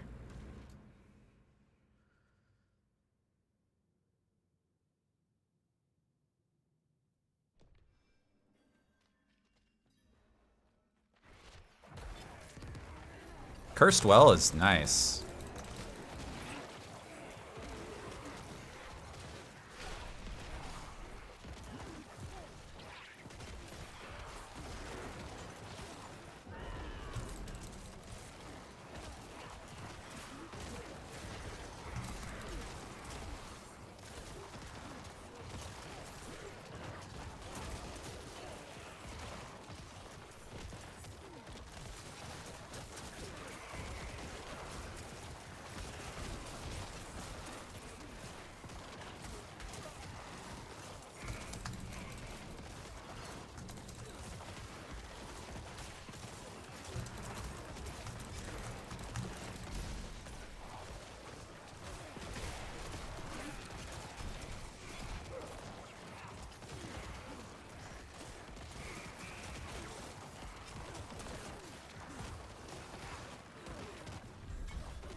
Let's empty this inventory.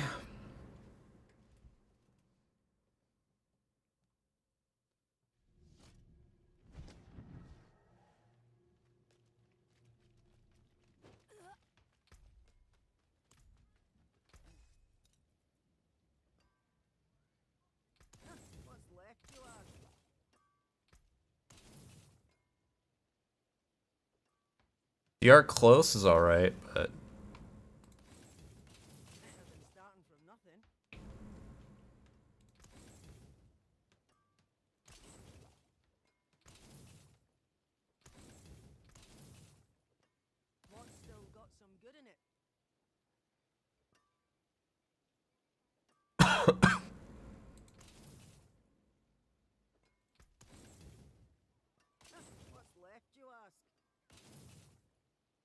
ooh, max roll on that. That's interesting. I like the max roll on there.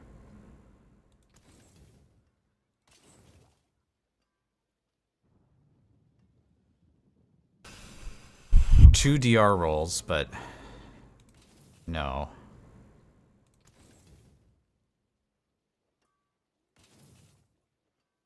Oh, that's... Oh.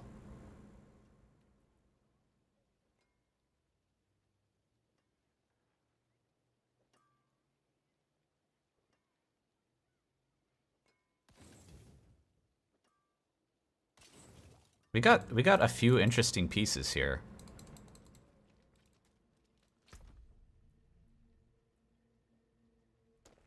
No, no, no, no, no.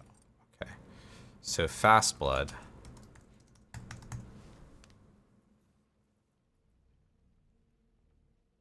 Yeah, we can trash that in exchange here. And we don't need that one either.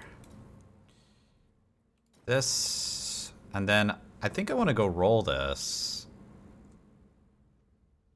No, I take it back. I don't want to roll that. So we can nuke all this stuff. And then I'm gonna go get a little more comfy, you guys. I'm gonna take a short break here. Okay, I'll be right back, guys.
All right.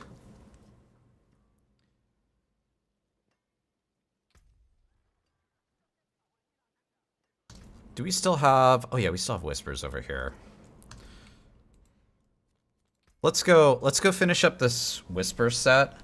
And then I want to see if we can't get a shield swap in to sort of min-max that all-res. We kind of have looked at it before, but I have a different context now. I've kind of a slightly deeper understanding of like where I want to go with that.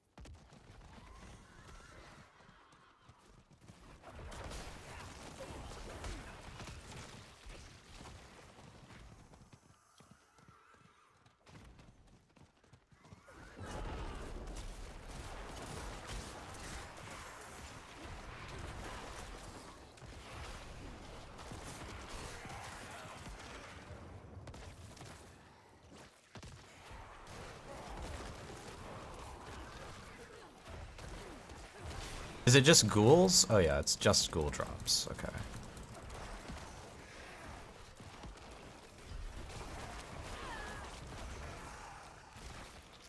Is that a deader spawn or no? Okay. Wow, we still have a ton of whispers in there.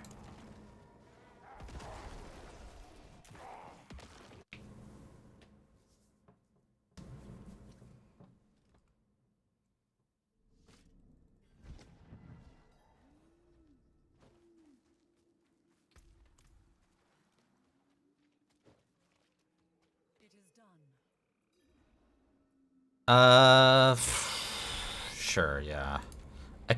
I can't believe I still haven't found another max Shadow Blight.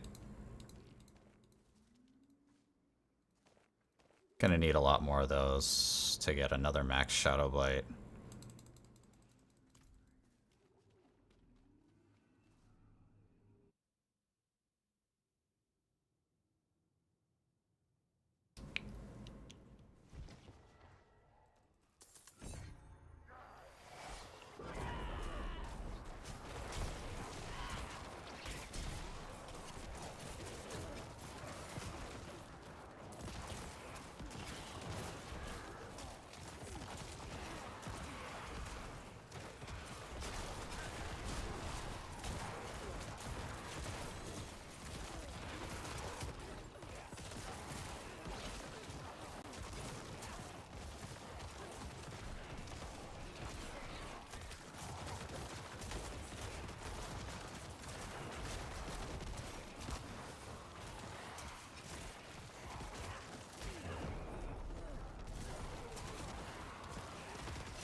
Let's get out of that.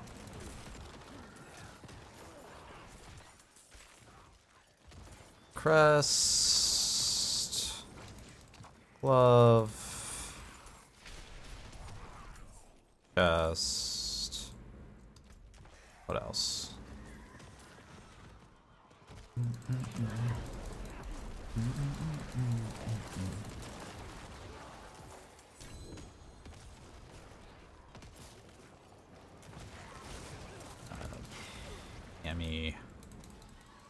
Basically, I'm really looking at amulet, chest, shield slots. Everything else is more or less pretty min-maxed. I'm not gonna find a better Shaco. Flicker Step is not really gonna drop from anything except Duriel. Yeah. It's really just those slots that I'm interested in. I wonder if group is locked on opening an AOZ. Yeah, I mean stuff like swaps, like group locking, or like even swapping gear while AOZ is open. I think that kind of stuff is unanswered questions. Something tells me they probably lock that stuff down the same way that you lock down like a Greater Rift.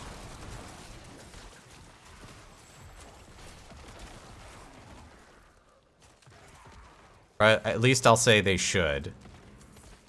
That stuff should be locked down, right?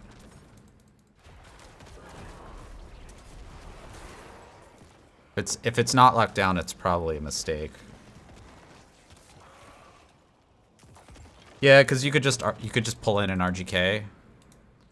But here's the thing: is I think RGK metas are dumb, and the fact that we are getting a meta that specifically has 3 mobs instead of an RGK is pretty huge. Is that not? That's pretty huge, right? So you don't get one. It's not one target you're trying to kill. It's 3 targets. So AoE damage inherently has value.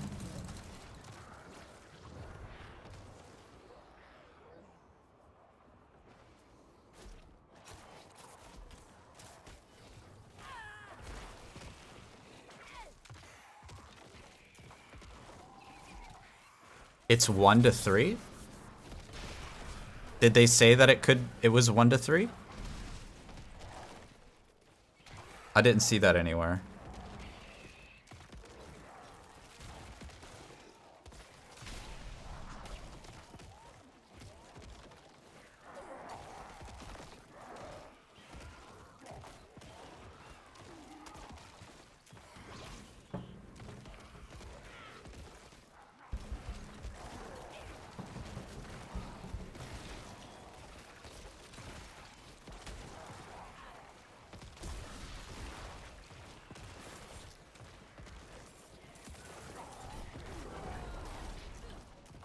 Bloodseekers are one of the optional bosses. Oh, did they say what the other 2 were?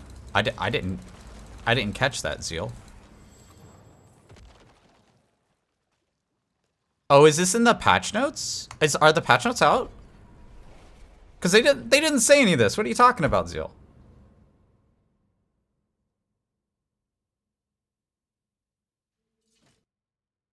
They didn't talk about any of this.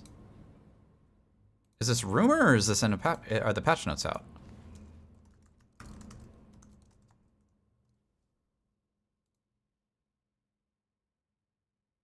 I don't think the patch notes are out, Zeal.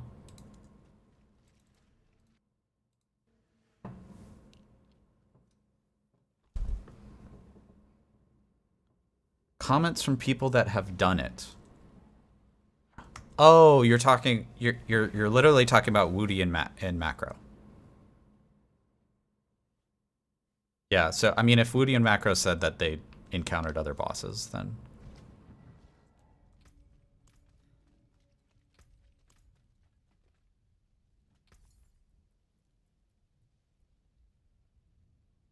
should I be rolling shields?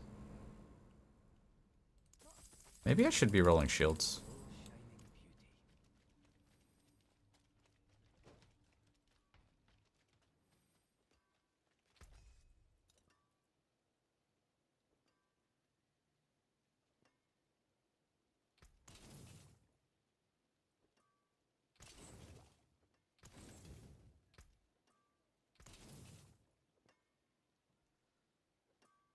DR cooldown.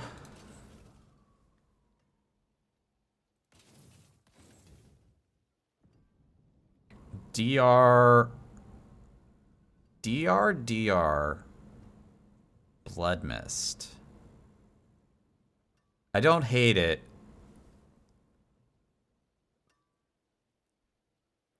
I might. I don't hate it.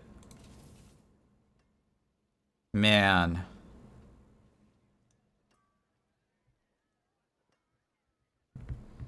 It's just not quite there, is it? It needs a total armor roll.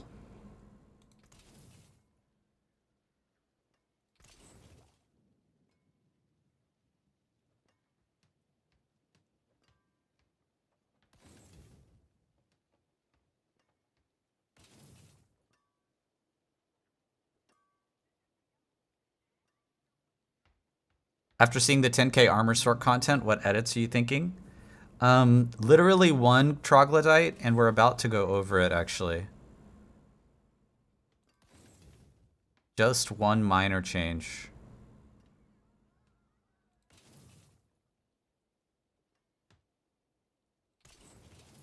And it's actually something we've already talked about.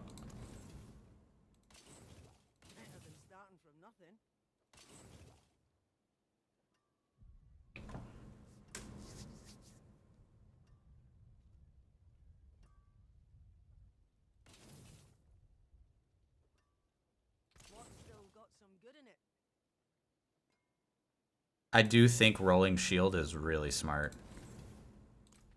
Let me, yeah, I'm starting to hear, like, artifacting in my audio again. Let me do this. There we go.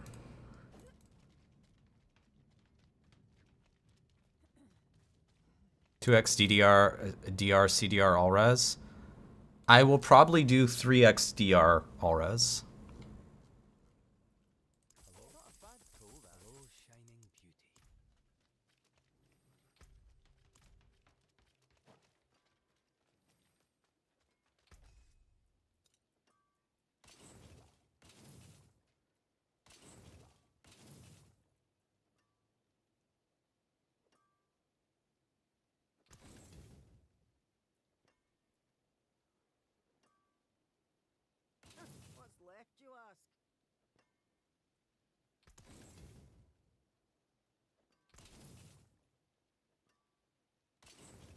Warning, incoming raid. Hey, McFluffin, welcome in. Thank you so much for the raid, man.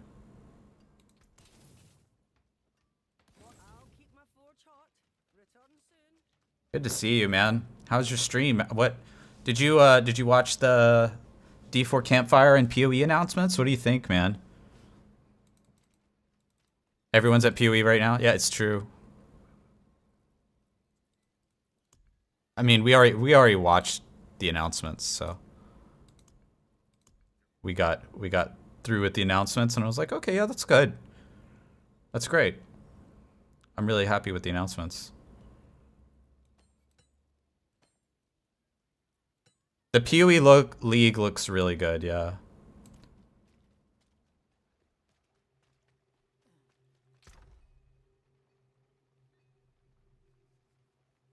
I'm testing a 2-second Corpse Explode ring. For this build, I prefer lower duration.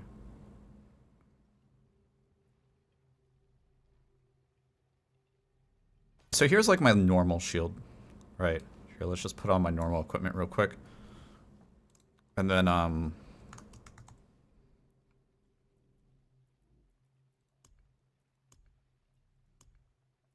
is it this one?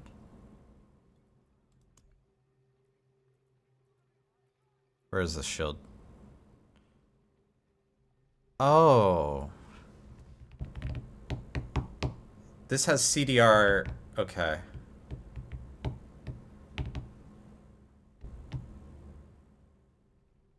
Huh. I'm not in love with this shield.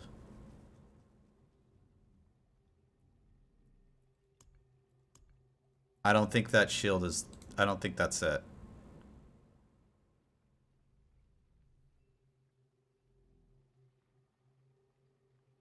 This one's alright. It's got max life. I'm not in love with any of these shields. I think we can do better.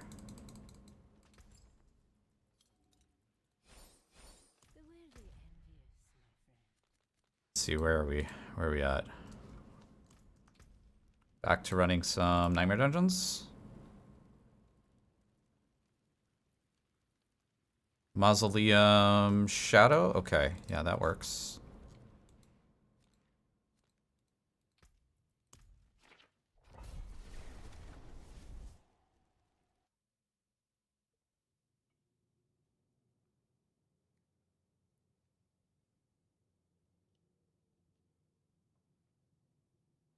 Yeah, the one thing I really liked about the PoE League is the mechanic where you go in one of these dungeons and you have very limited... You can't really see much, right? And your vision actually will run out. That's really cool, man. I think that's really cool. So you literally just have to kind of guess where you want to go, and there's a cost to going certain places. I think that's really cool, man.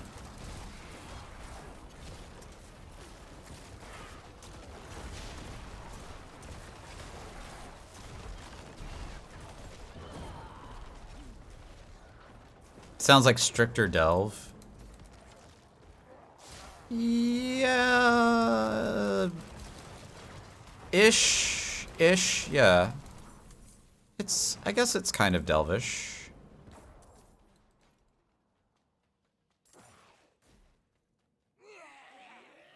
It's got some things in common, but I don't think it's like the same.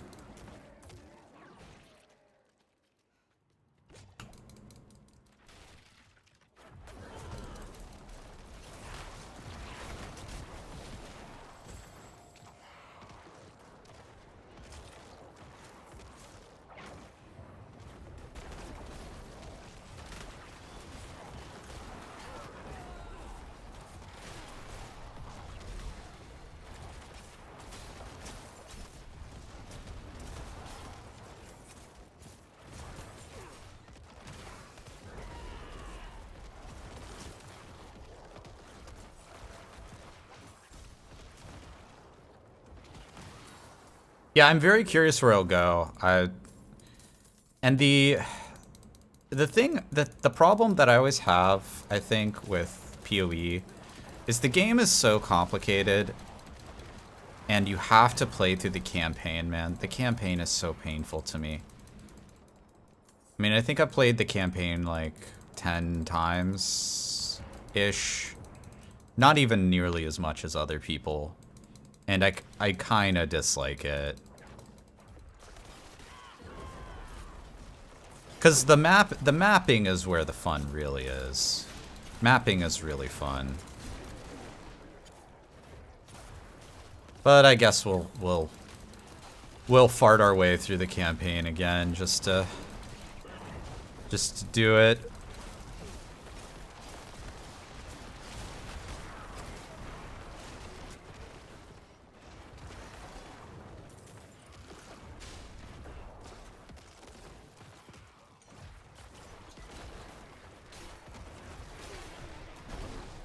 Yeah, I like playing SSF though. I don't like group play.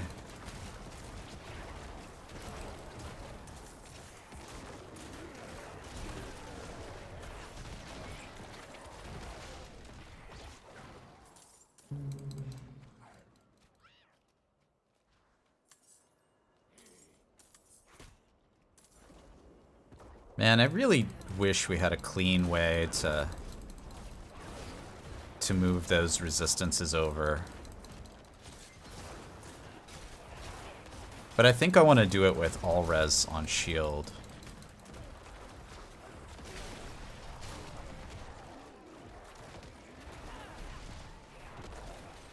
I guess, what is my current shield's reroll? Is it the CDR?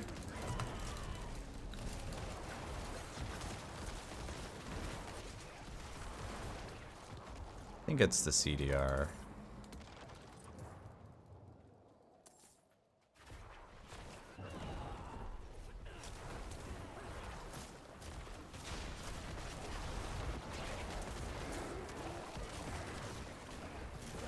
So trading off CDR for all res, I think, is a strong move. I think that's a pretty good move, honestly. Because what is the CDR doing for me? Well, it's making the flicker step a little bit easier. It's making maybe blood mist a little bit easier, and maybe tendrils a little bit easier, and that's it. it's not doing too much for me. Whereas like an all res roll would enable me to get a 15x shadow damage multiplier in there. Which that's impactful. That's not impactful.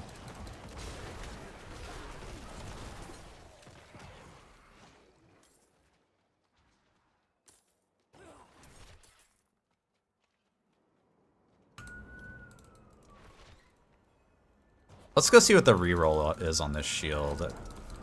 I might attempt some rerolls on it if it's not too bad.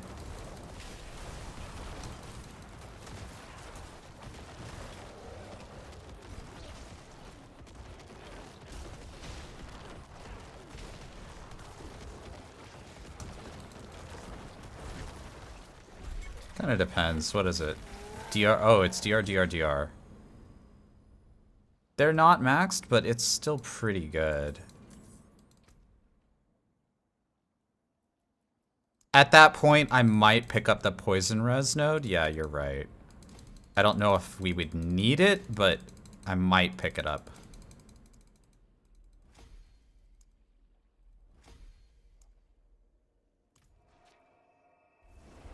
Let's go look at this reroll because I just can't find a shield, man. Triple DR shields are hard.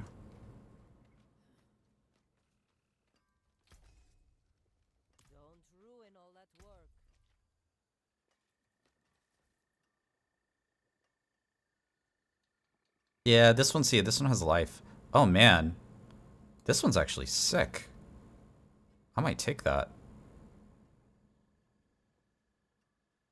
This ain't bad. I wish it had armor. See, this needs armor. Or another DR roll. It's missing the juice.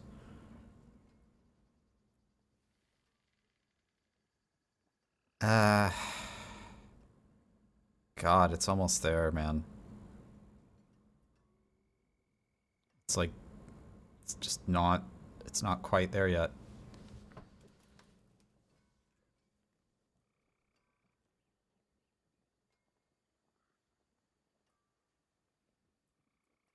You hear her last night, running through the streets.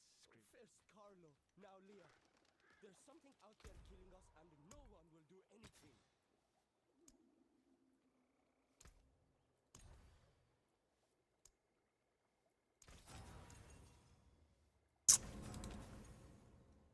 DR fortified.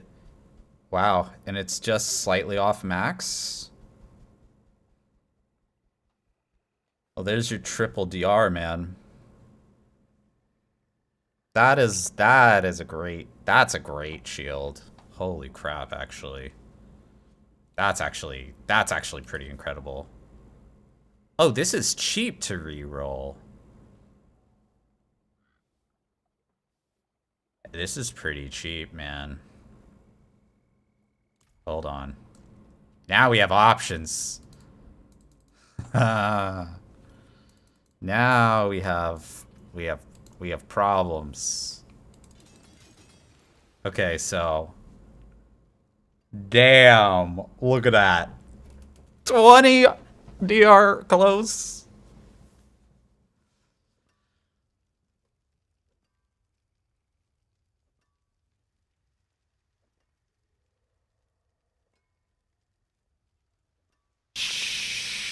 Shit, dude. I can strictly say that this shield is better than my current shield, right? Strictly speaking. Now, if I roll this a few times and I get like a max res, do I even take that? Let's take a look.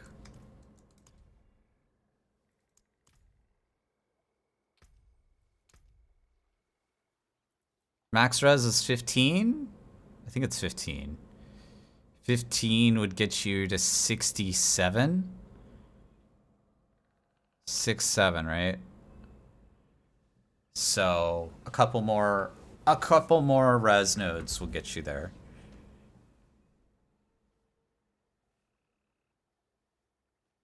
Then you can pick up poison. Oh, then you don't need poison, yeah.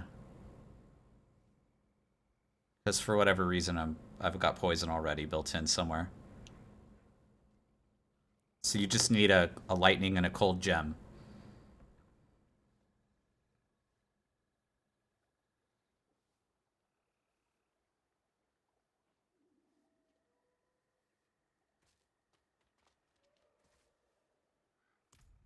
Well, let's have a look.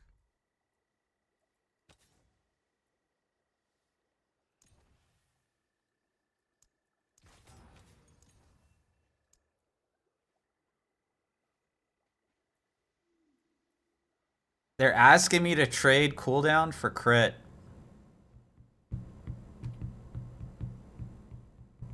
That's a max crit roll too. I don't think I would do it.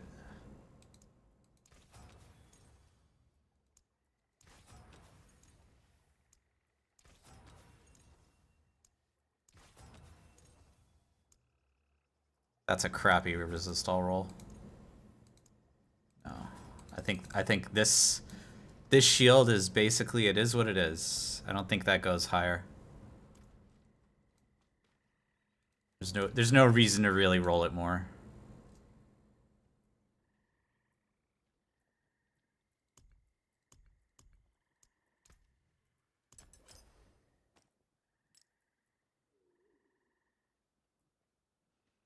$500 base armor, 10 CDR for a 15x multiplier seems doable.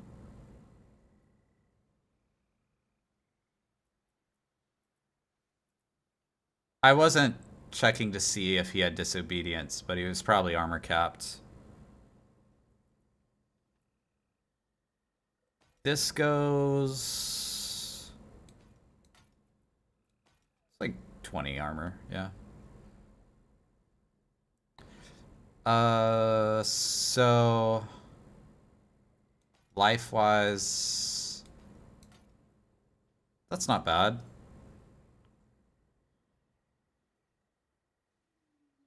Disbo? Oh, disobedience. Yeah, probably. Good business. Good business.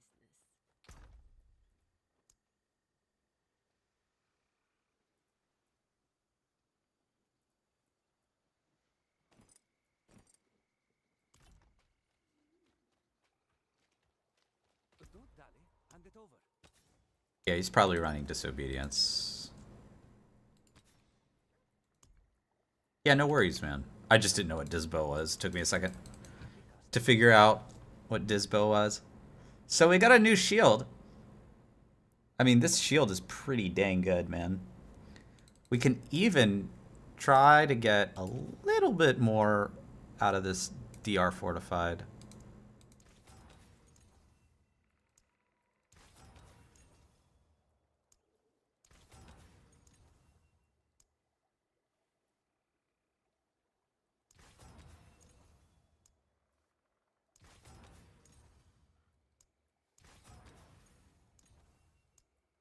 I think that's gonna be it.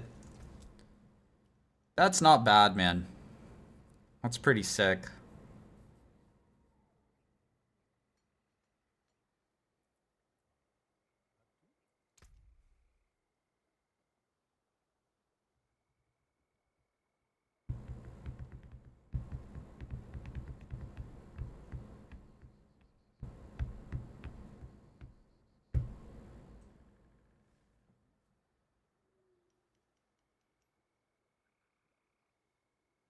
So if I move this, I'm gonna move my base armor down, right? I'm gonna lose 750 base armor.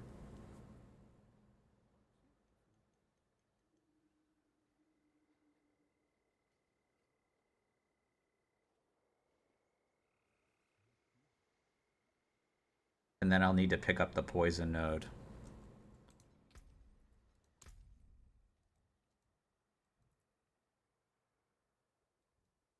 Which I might I might just like swap this board around a little bit.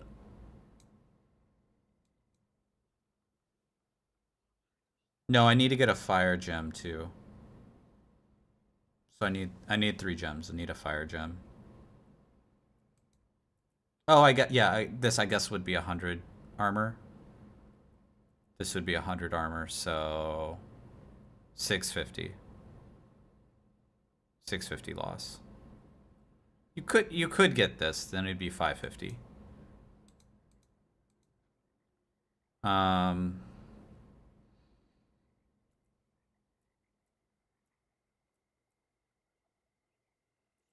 You could potentially pick this up too. That's not the end of the world. You would lose this though. I'm kind of okay with losing this stuff over here though. In terms of min-max. Let's do it. Let's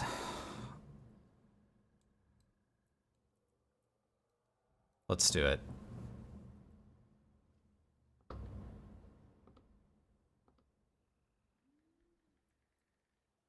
We're gonna pull this off. Preferred board is Flesh Eater.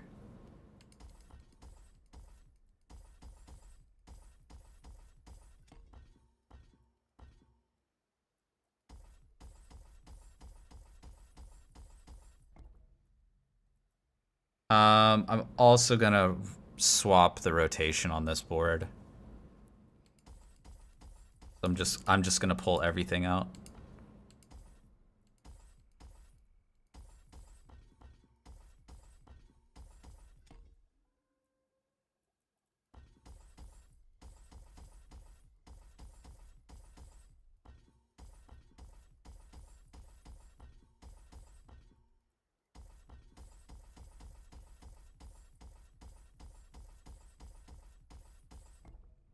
Okay.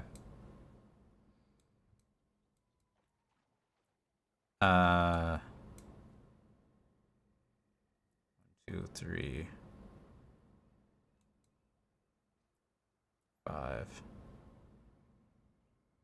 Yeah, you grab this either way.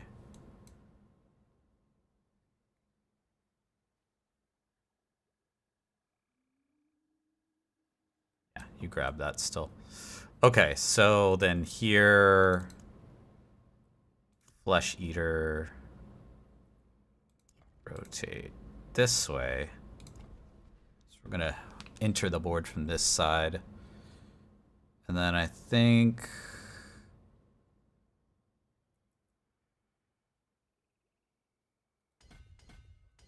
this is basically, do you want to go crit or do you want to go the willpower route? I think I'm gonna go the crit route.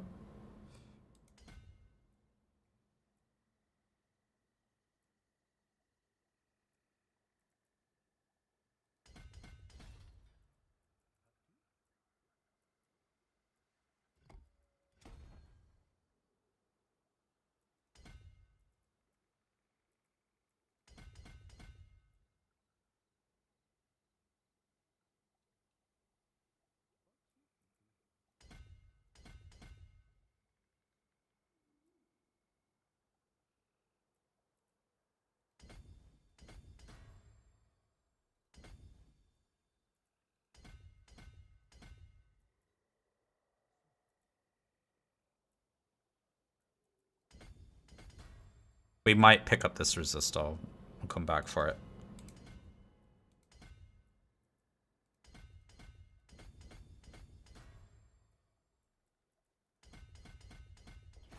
We might still pick up these damage injured. So we got 30 here.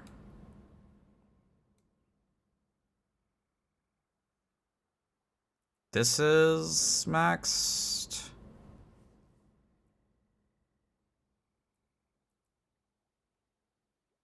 Let's get this yeah, we want to get this poison node for sure. 1, 2, 3, 1, 2, 3, 4. So this attach is the closest. here. Probably pick up that armor node.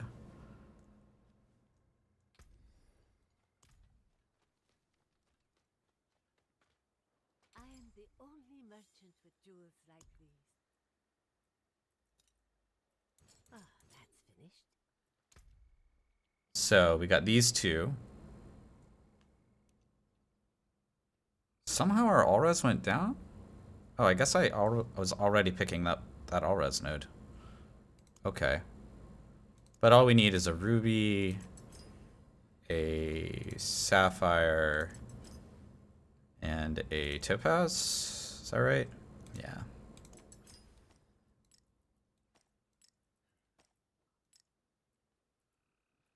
Bro, literally that one node fixes it. So I think that fixes it. Now we're maxed everywhere.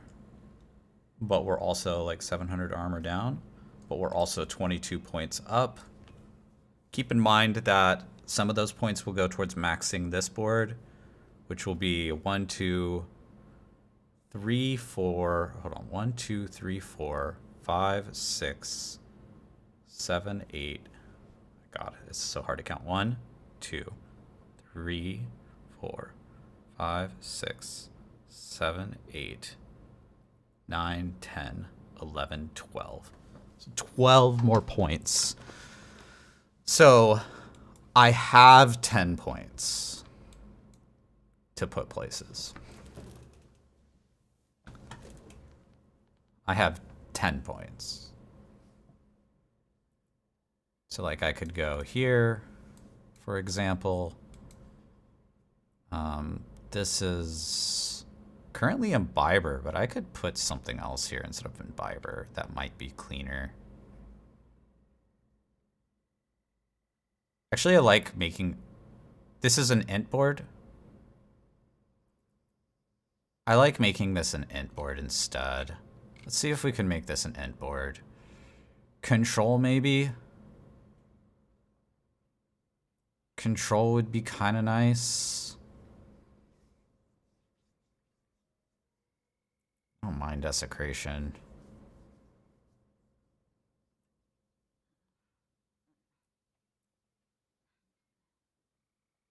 Gravekeeper ain't bad either, because Gravekeeper is going to give us this damage to injured.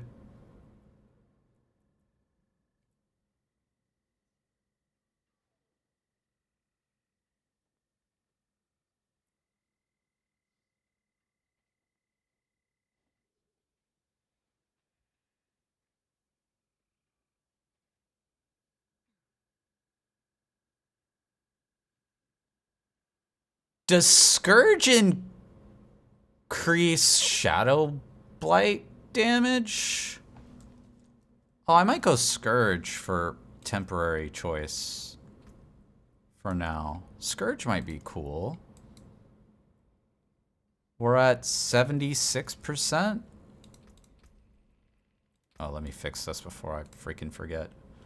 The whole reason we picked this up in the first place. So if I put Scourge in...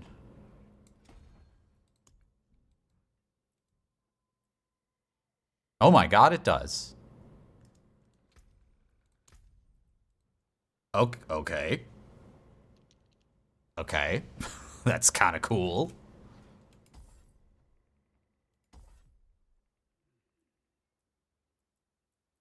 So if I reroute this board to go int...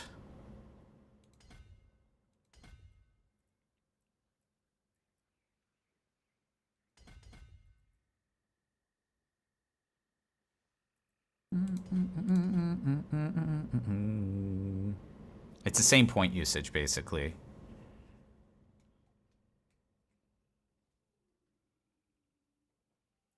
So that's what? 60? Yeah, I think... Is that right? I think that's correct. I think that's maxed, right? So this is... Wow, that's kind of cool. Then we can go hit these.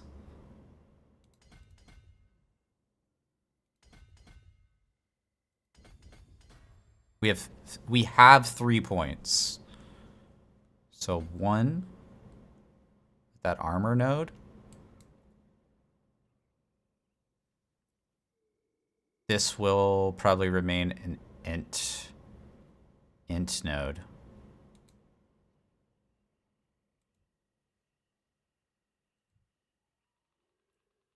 I might pick up the life node down here.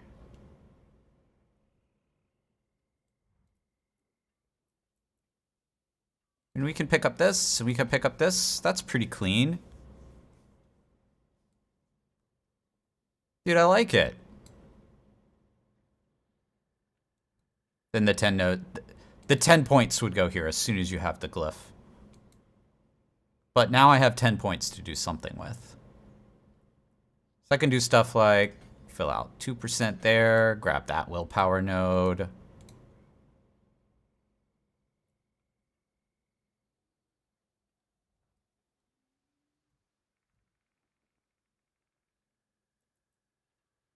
Get that damage injured.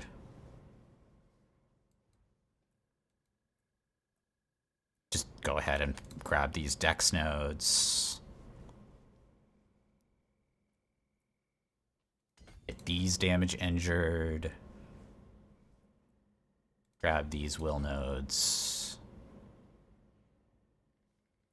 Sure, I'll grab this dex node. I dropped territorial. Yeah.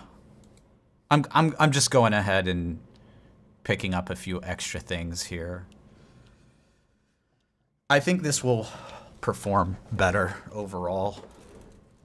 For what I'm trying to go for particularly, I'll update the build too. Yeah, this Shadow Blight bonus just went to the moon. That's pretty nice.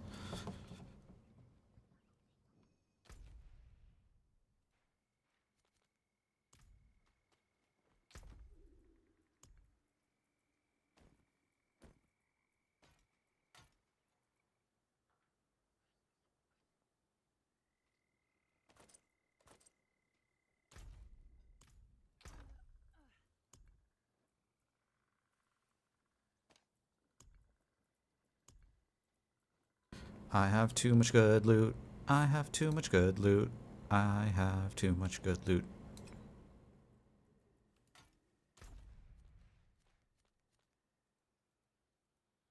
All right, let's go do Helltide. That was a nice that's a nice little theory craft there.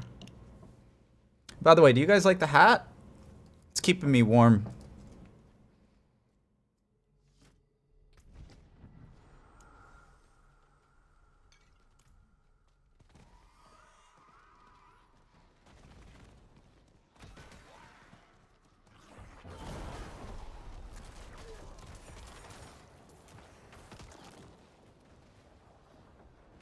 Why am I moving slowly?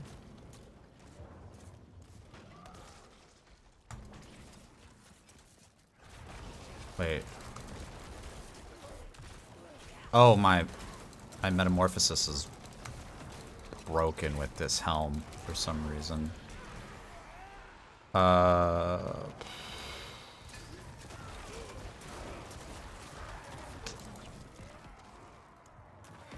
need 2 cups. 2 cups, 1. 2 cups, 1 skull.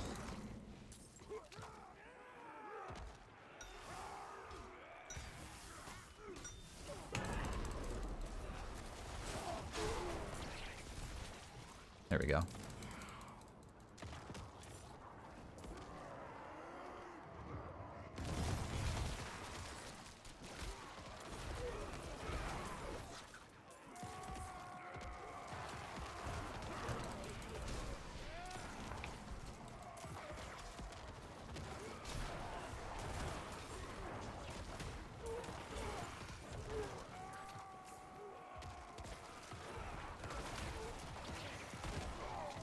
I've got a 6 glyph paragon setup with fully utilized tiers. Looking spicy. Yeah, I think that's more of like a damage oriented.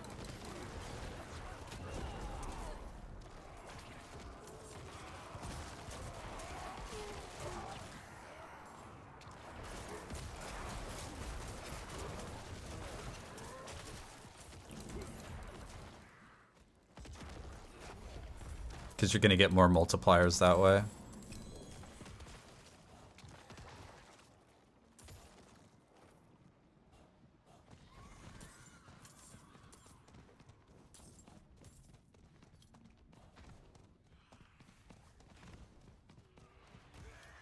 Was this my 300? Oh, nice.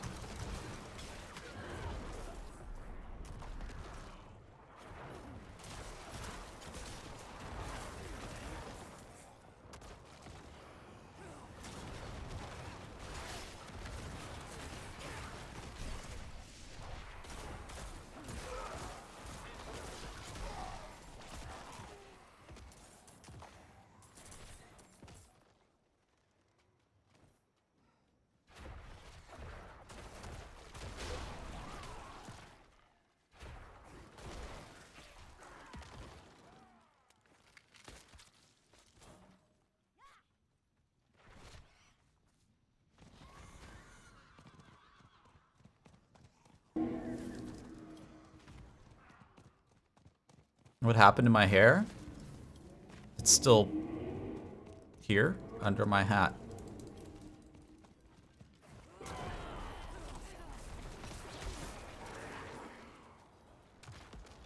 This hair?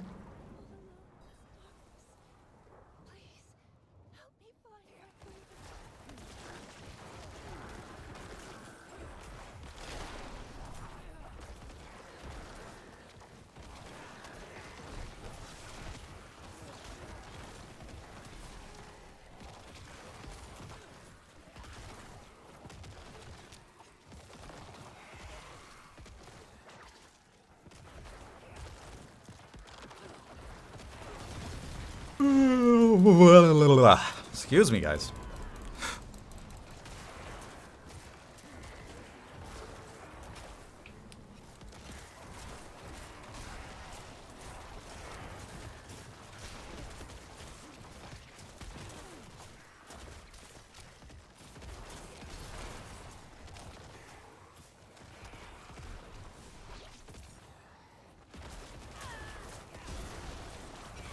Thought my hair. You thought my hair was longer.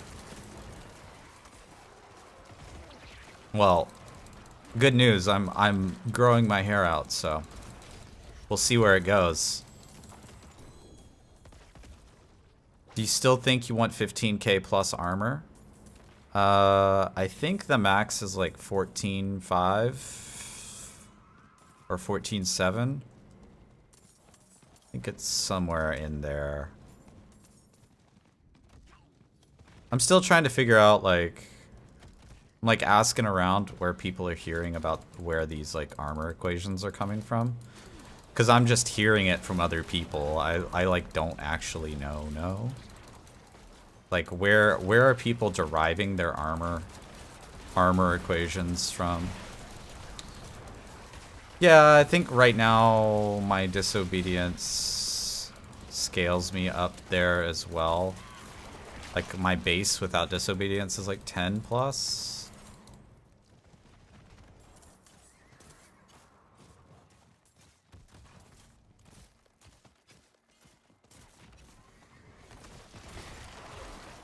But obviously, if you can get the max without disobedience, that's the place to be, right? That's like the optimal spot. Because you can save a whole aspect slot. That's really hard to do, though.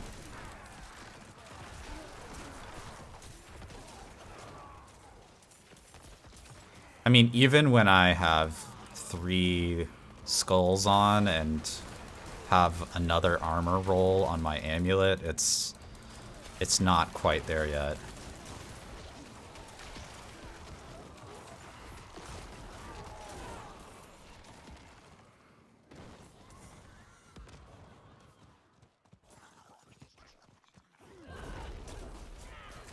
Yeah, I actually think... I think that one of the key factors of being able to do more damage is actually going to be Void. The void aspect is going to let you pull more enemies in, and that's going to let you scale your hued flesh procs, and that's going to let you scale your damage in pretty crazy ways. Especially if the enemies are living for more than a second, right? Because even on Nightmare Dungeon 100 right now, I'm just like obliterating everything.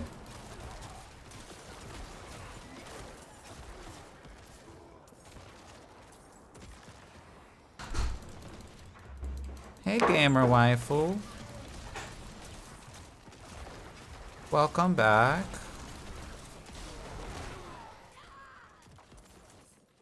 How are you doing? You bought salmon sashimi from the place.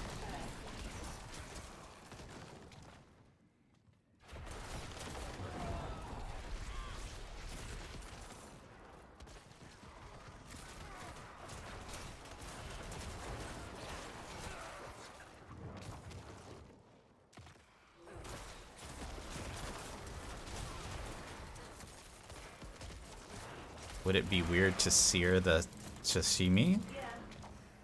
No.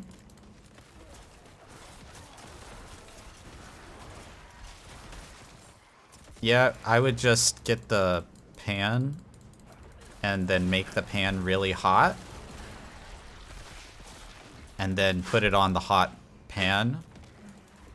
And then pull it off and flip it real quick. Maybe like 30 seconds on one side, maybe a minute on one side, just to get yourself a sear.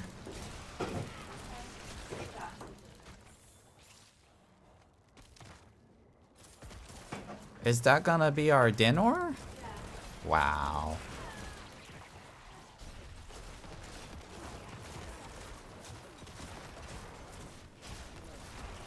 Waifu making us a delicious dinner, guys. She's making dinner for everybody in the chat. I think I could eat 8 pieces, gamer waifu. But I have to share with everybody in the chat.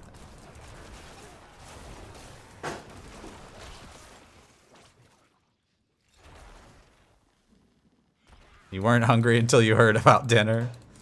Yeah, dude, I only had, I've only had, like, some really small snacks. I had coffee, really small snacks, and I'm on my second monster of the day.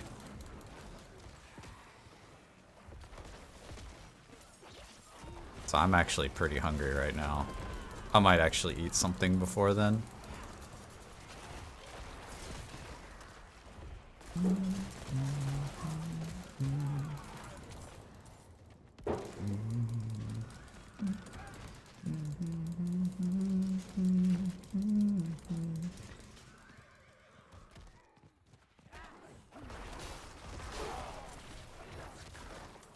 So, okay, I should have been talking about this when we were fighting Kixarth back then.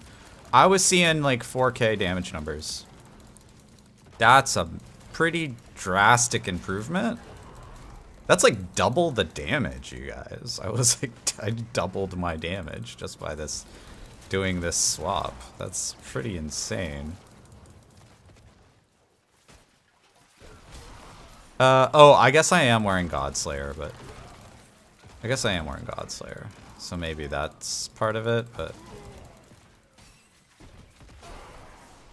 still very surprising that I like doubled my damage. So definitely feeling the change here between the Scourge swap and so on.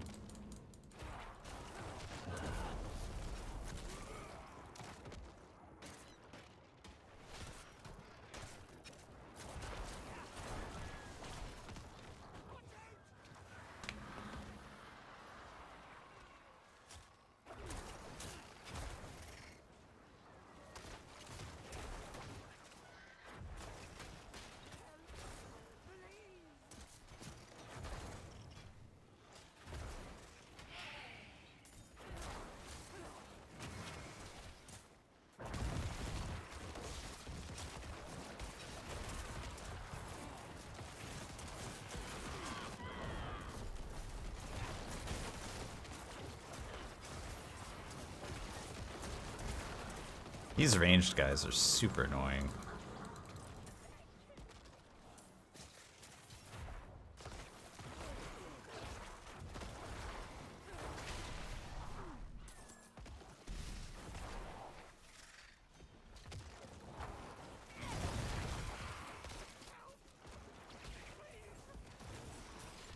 He had toast and some cashews. Damn, dude.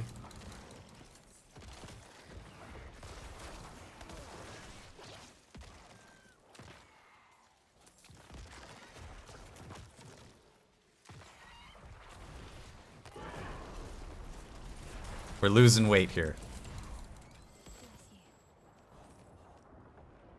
How did you lose weight? Well, I played a lot of Diablo 4. Anything else? Nope.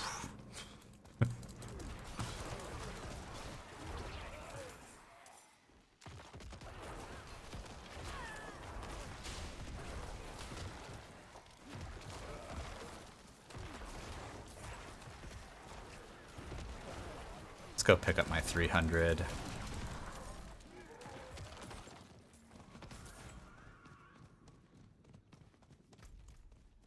It's gonna be way down here.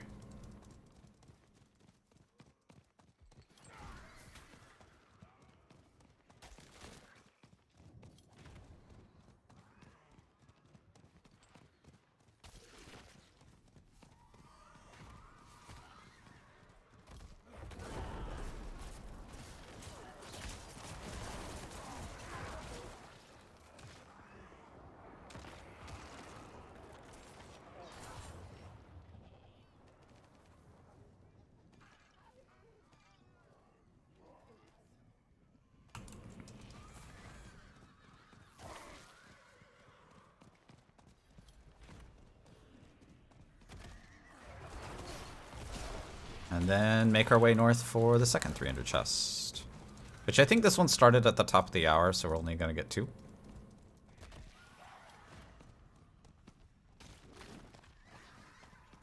Oh, that's a good point. When they make this Helltide change for Season 3, there will only be 2 chests per hour. Or a chest per zone per hour. Which is probably okay if Helltide is every hour, because you can at least finish it and then you can go squeeze in some nightmare dungeons in between Helltides or Whispers or whatever.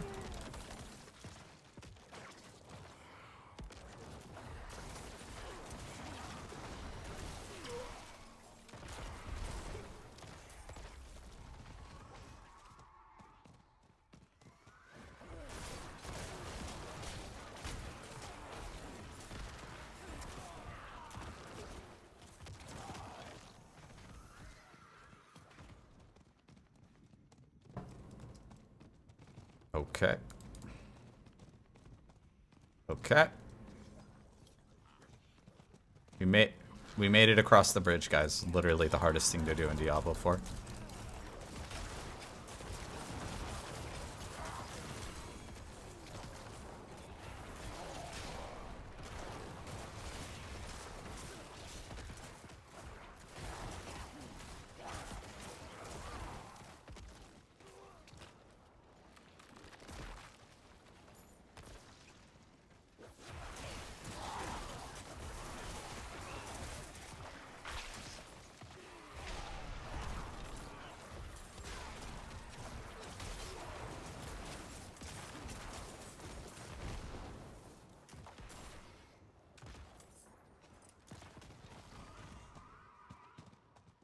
Yeah, there's a massive damage increase at basically very little trade-off. My base armor is a little bit lower. My base armor is slightly lower. I think like 600. Yeah, it looks like 650 lower.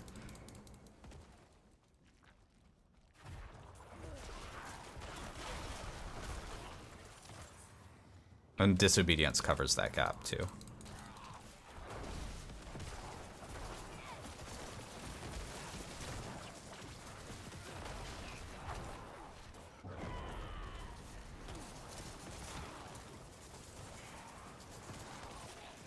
I don't think shared misery is really strictly necessary, but I'm still hopeful that we can use stuff like that. We won't know until we play Abattoir Zir, right? We really won't know until we actually play it, but I definitely think we can step into AOZ 1 and be fine.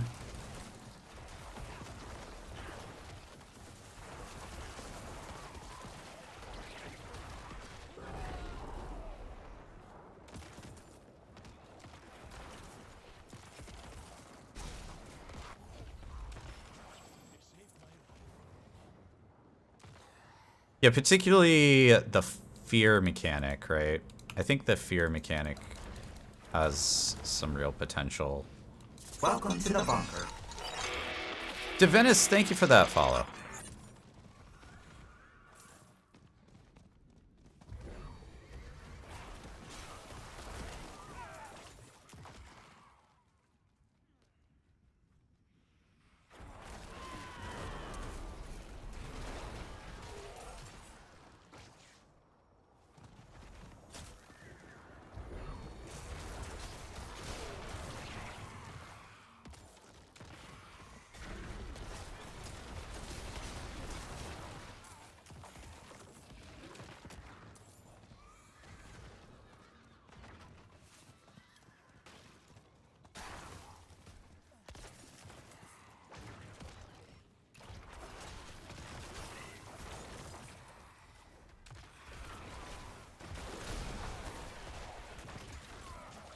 Glad to see that you're excited for the itemization changes. Yeah, they look good, man. I'm excited about them.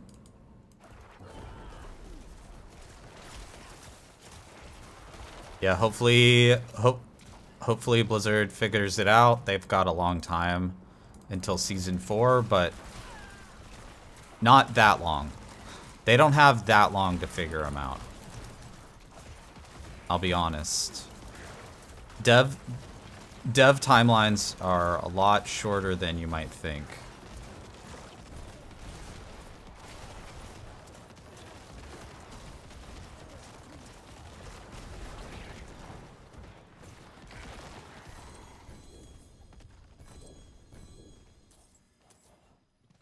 Dude, where is this 300 chest? I'm gonna have to start opening other chests.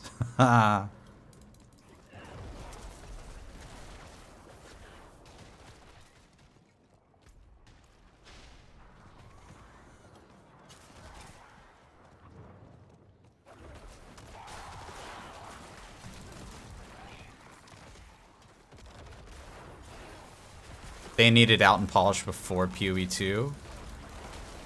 Well, PoE 2's beta doesn't even come out until end of next summer.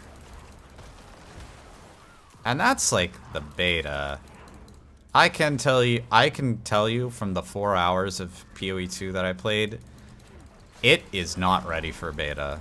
It is not, man. They have a lot of work to do. I think people would be pretty disappointed with PoE 2 with the state that it's in right now. I think it looks pretty cool, but it is not ready. Not for prime time, man.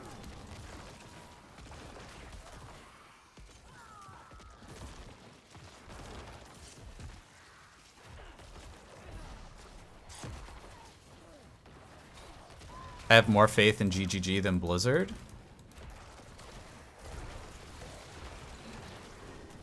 I don't really think I have faith one way or the other. It's more of like what the teams do and what the game is. So PoE 2 is less of a new game and more of a layer on top of PoE 1's base systems. So like if you like the itemization in PoE 1, then it's the same itemization. Like there are things that they are not really changing.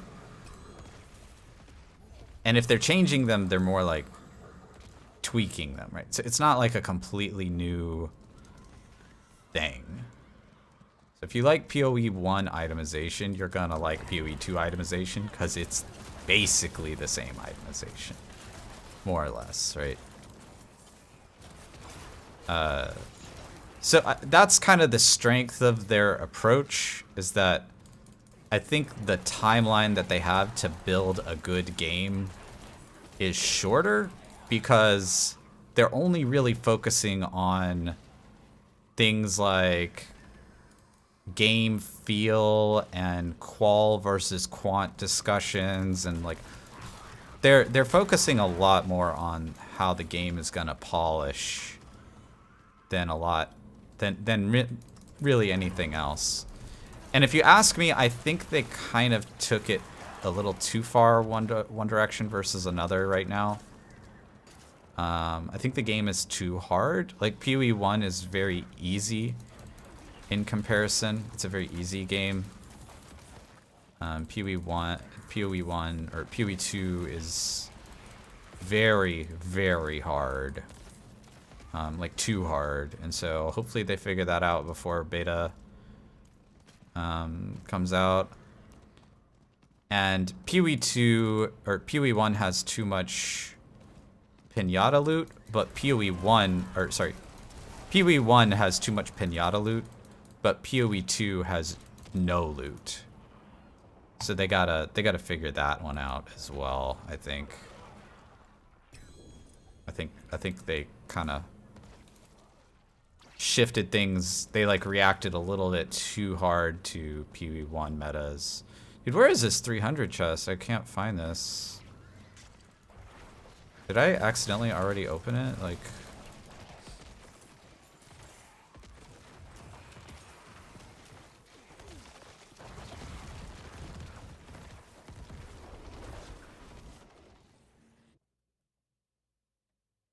I have more respect for GGG as a dev team.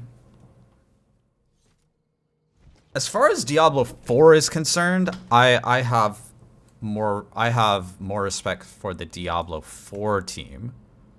Blizzard as a whole is a different thing, but specifically the Diablo 4 team has done a pretty great job responding to feedback, I think.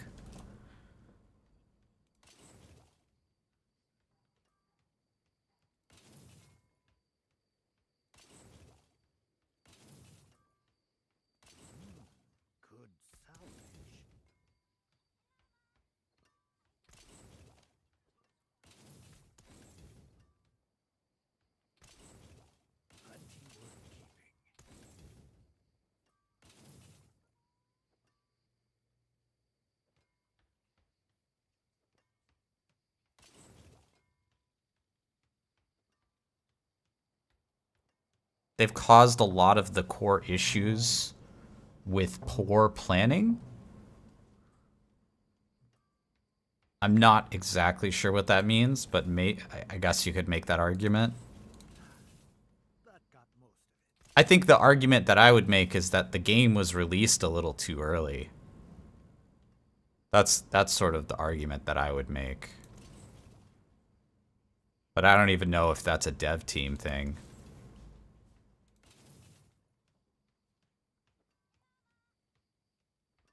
Like when you have a company as big as Blizzard, the dev team is not really making the go-to-market decision. I'm not even sure you can even say that that was the dev team.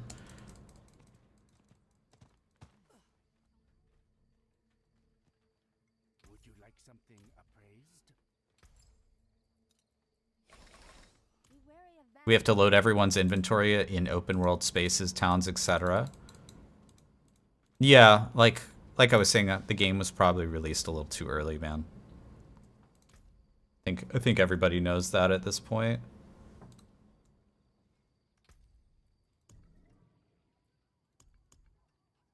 These are like talking points from like June. I think we're past this stuff for the most part. Let's take a look at this guy. Oh, it was in this bottom right corner. That's why I missed it. What do you think will scale better for AOZ, Shadow Dot or X-Falls Crit? I mean, fundamentally, they're basically the same build. The main difference is that Shadow Dot can equip more survivability, and that crit X-Falls can do more damage. So I guess it kind of depends on what you need. I would say hardcore players are probably more interested in survivability. Softcore players are probably more interested in damage.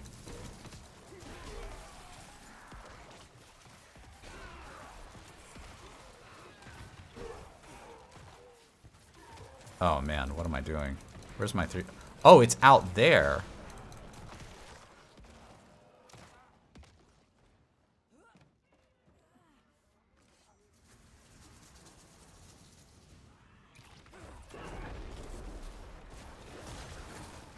New follower. G Tobizzle, thank you for the follow.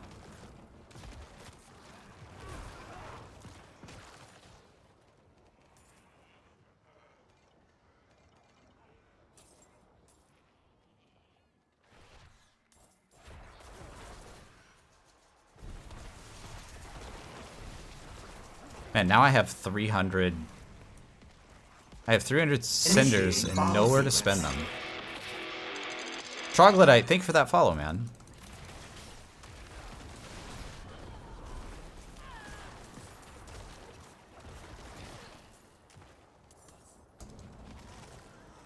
Let's go spend these remaining cinders somewhere.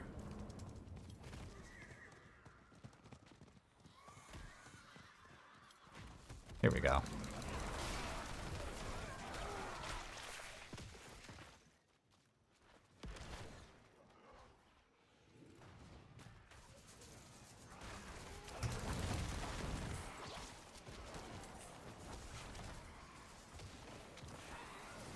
Oh, come on.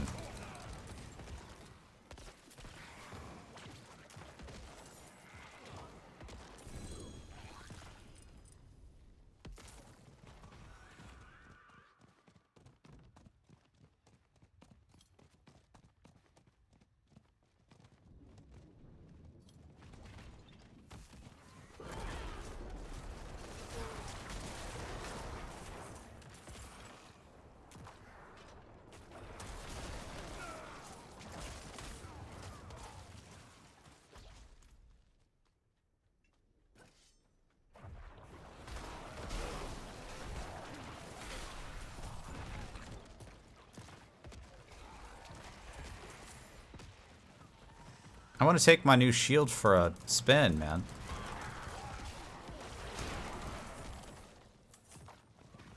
Give me these chests. Keep finding juicy packs.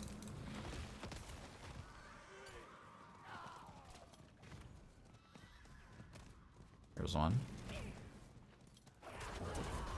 Here's two. Okay.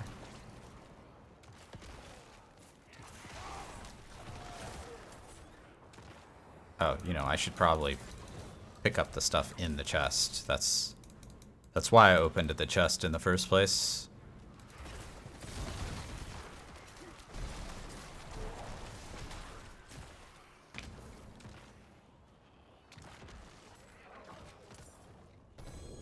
Ooh.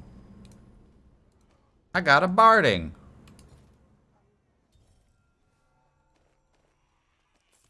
It was a new one too.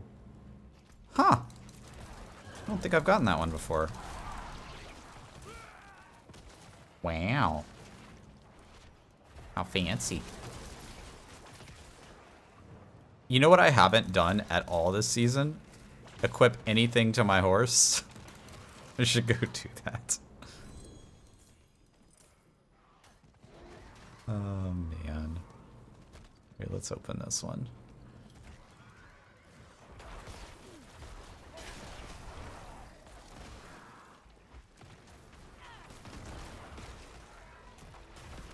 Let me open it.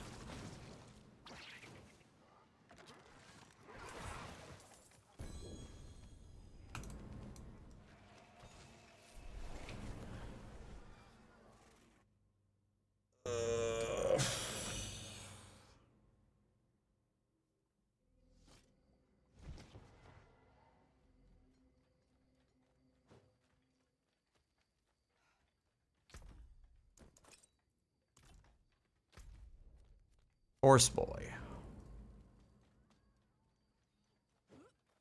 The horseman is over here.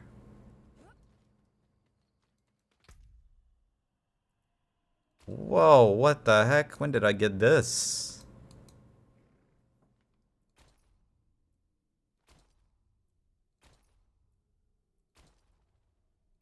I haven't looked at any of these.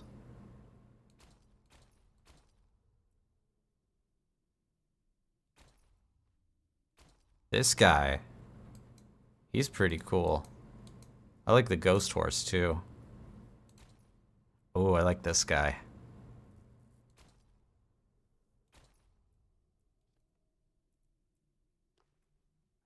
Symposium Steed. I don't know where I get these. I don't check.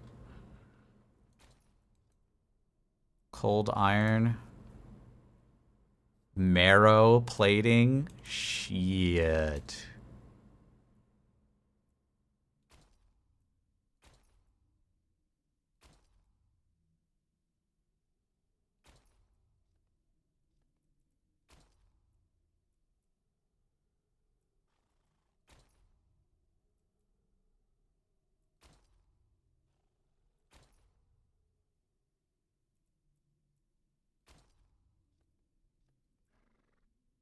The Midnight Harness.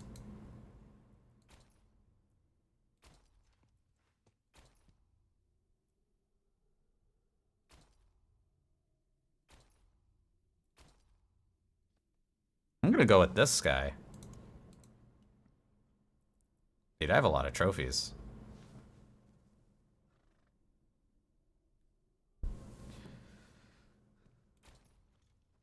We gotta put the Ashava on there.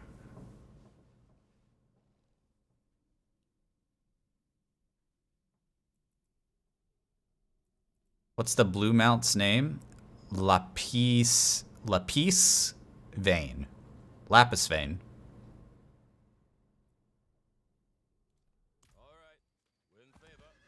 Oh yeah. Oh, he leaves behind little electric things. Oh, that's Nino Burrito. That's pretty cool, man. I'm gonna run that one now.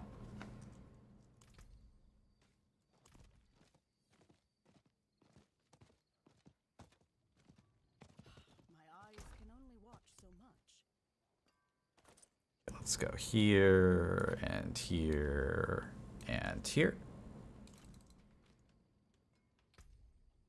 Oh, it's from BlizzCon.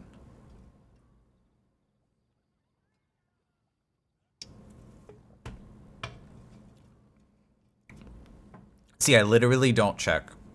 I don't check like stuff like that.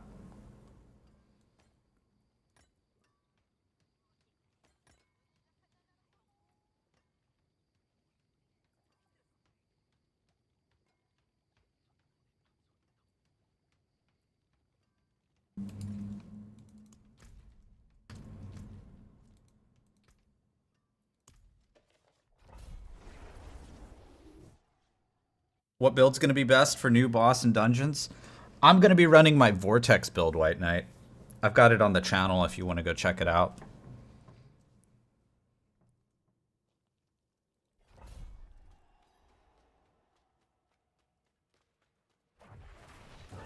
I've also got the planners and stuff in the Discord.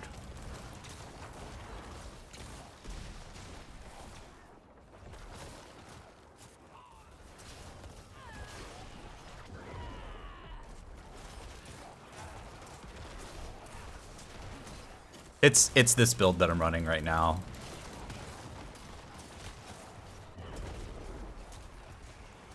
Oh, this is Blood Blister, so gotta be aware of the blisters.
Oh my god, I'm so dumb. I forgot to deposit the... Fuck.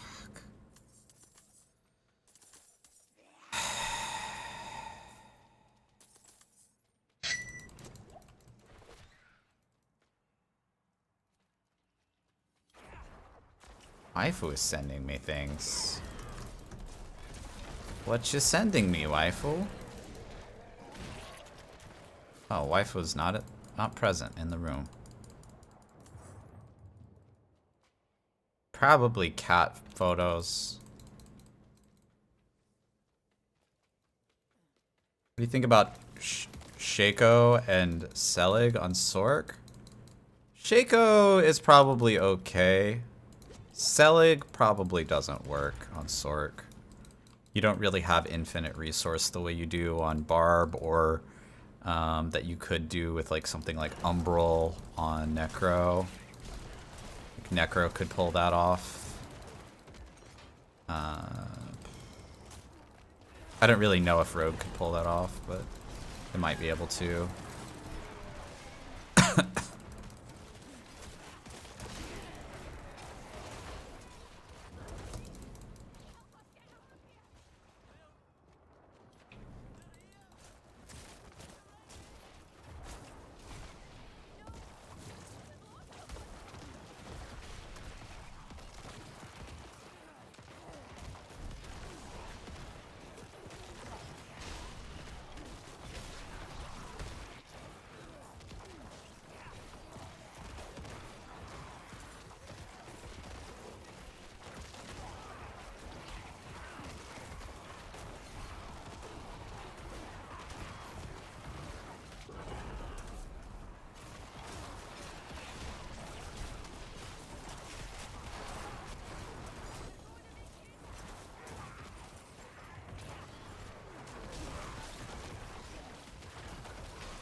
I'm using your Vortex build. It's fantastic. Will you upgrade the Paragon section for Tears of Blood? Yeah, the good thing is that you don't really have to make that many changes. I've already made a bunch of the changes today. But yeah, I'll have that updated for you.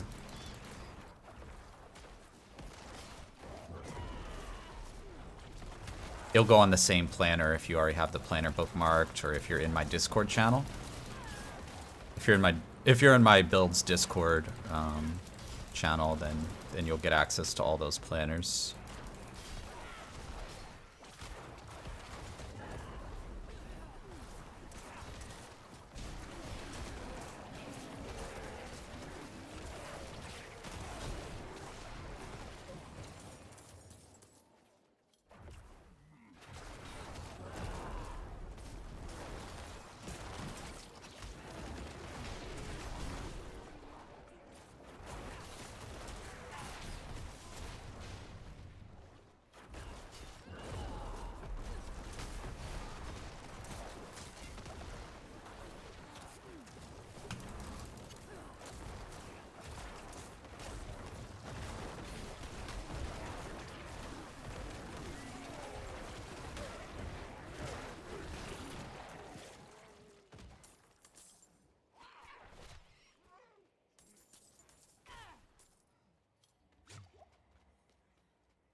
I got blasted by one of those explosions. That was an ouchie. That was an ouchie moment.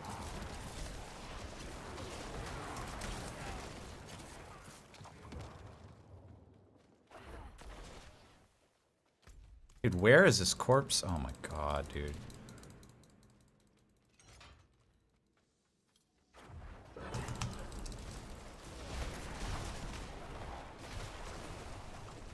Stupid blood blisters.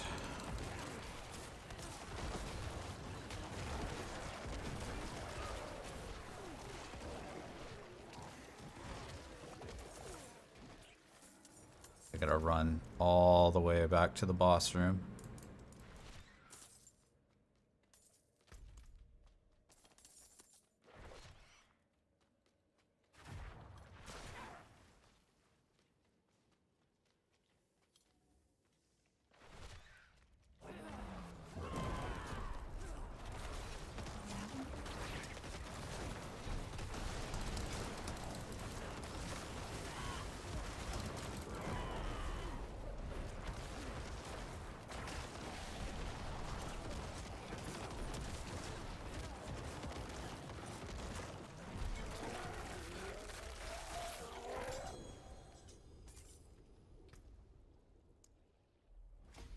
That was pretty nice, man. I'm liking this kind of new setup. Let's look at the gear one more time and maybe call it.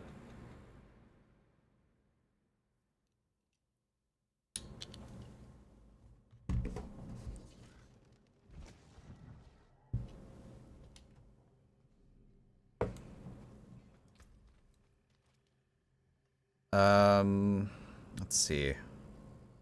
I'm going like in reverse order. Bone Storm 4, distance. No. No. No. No. No. No. No. No. No. No. No. No.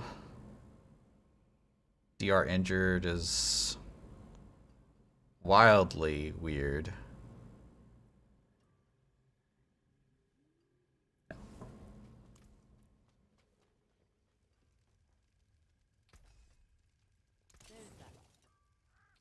Yeah, I think lidless you lose too much DR, Troglodyte. I'm on NA War Lyric.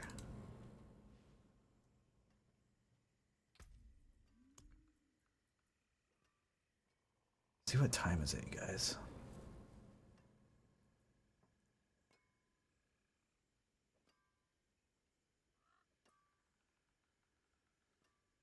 Why no ultimate shadow? Yeah, you just can't fit it.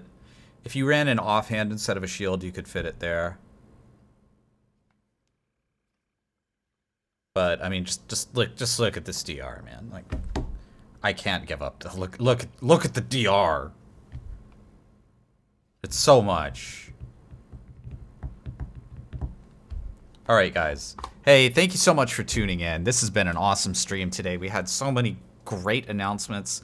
We had the Campfire chat, which I should mention, if you guys didn't see already, I am talking to Blizzard about the itemization changes. So I'm providing my feedback.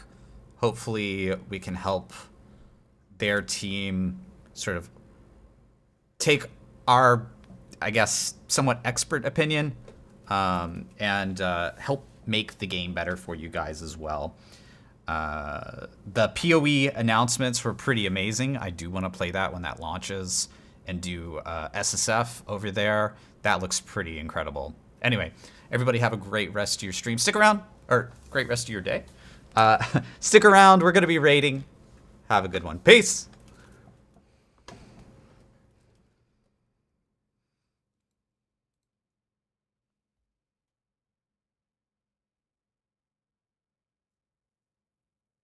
Tell them to reduce the drop rate. Feedback already given, Michael.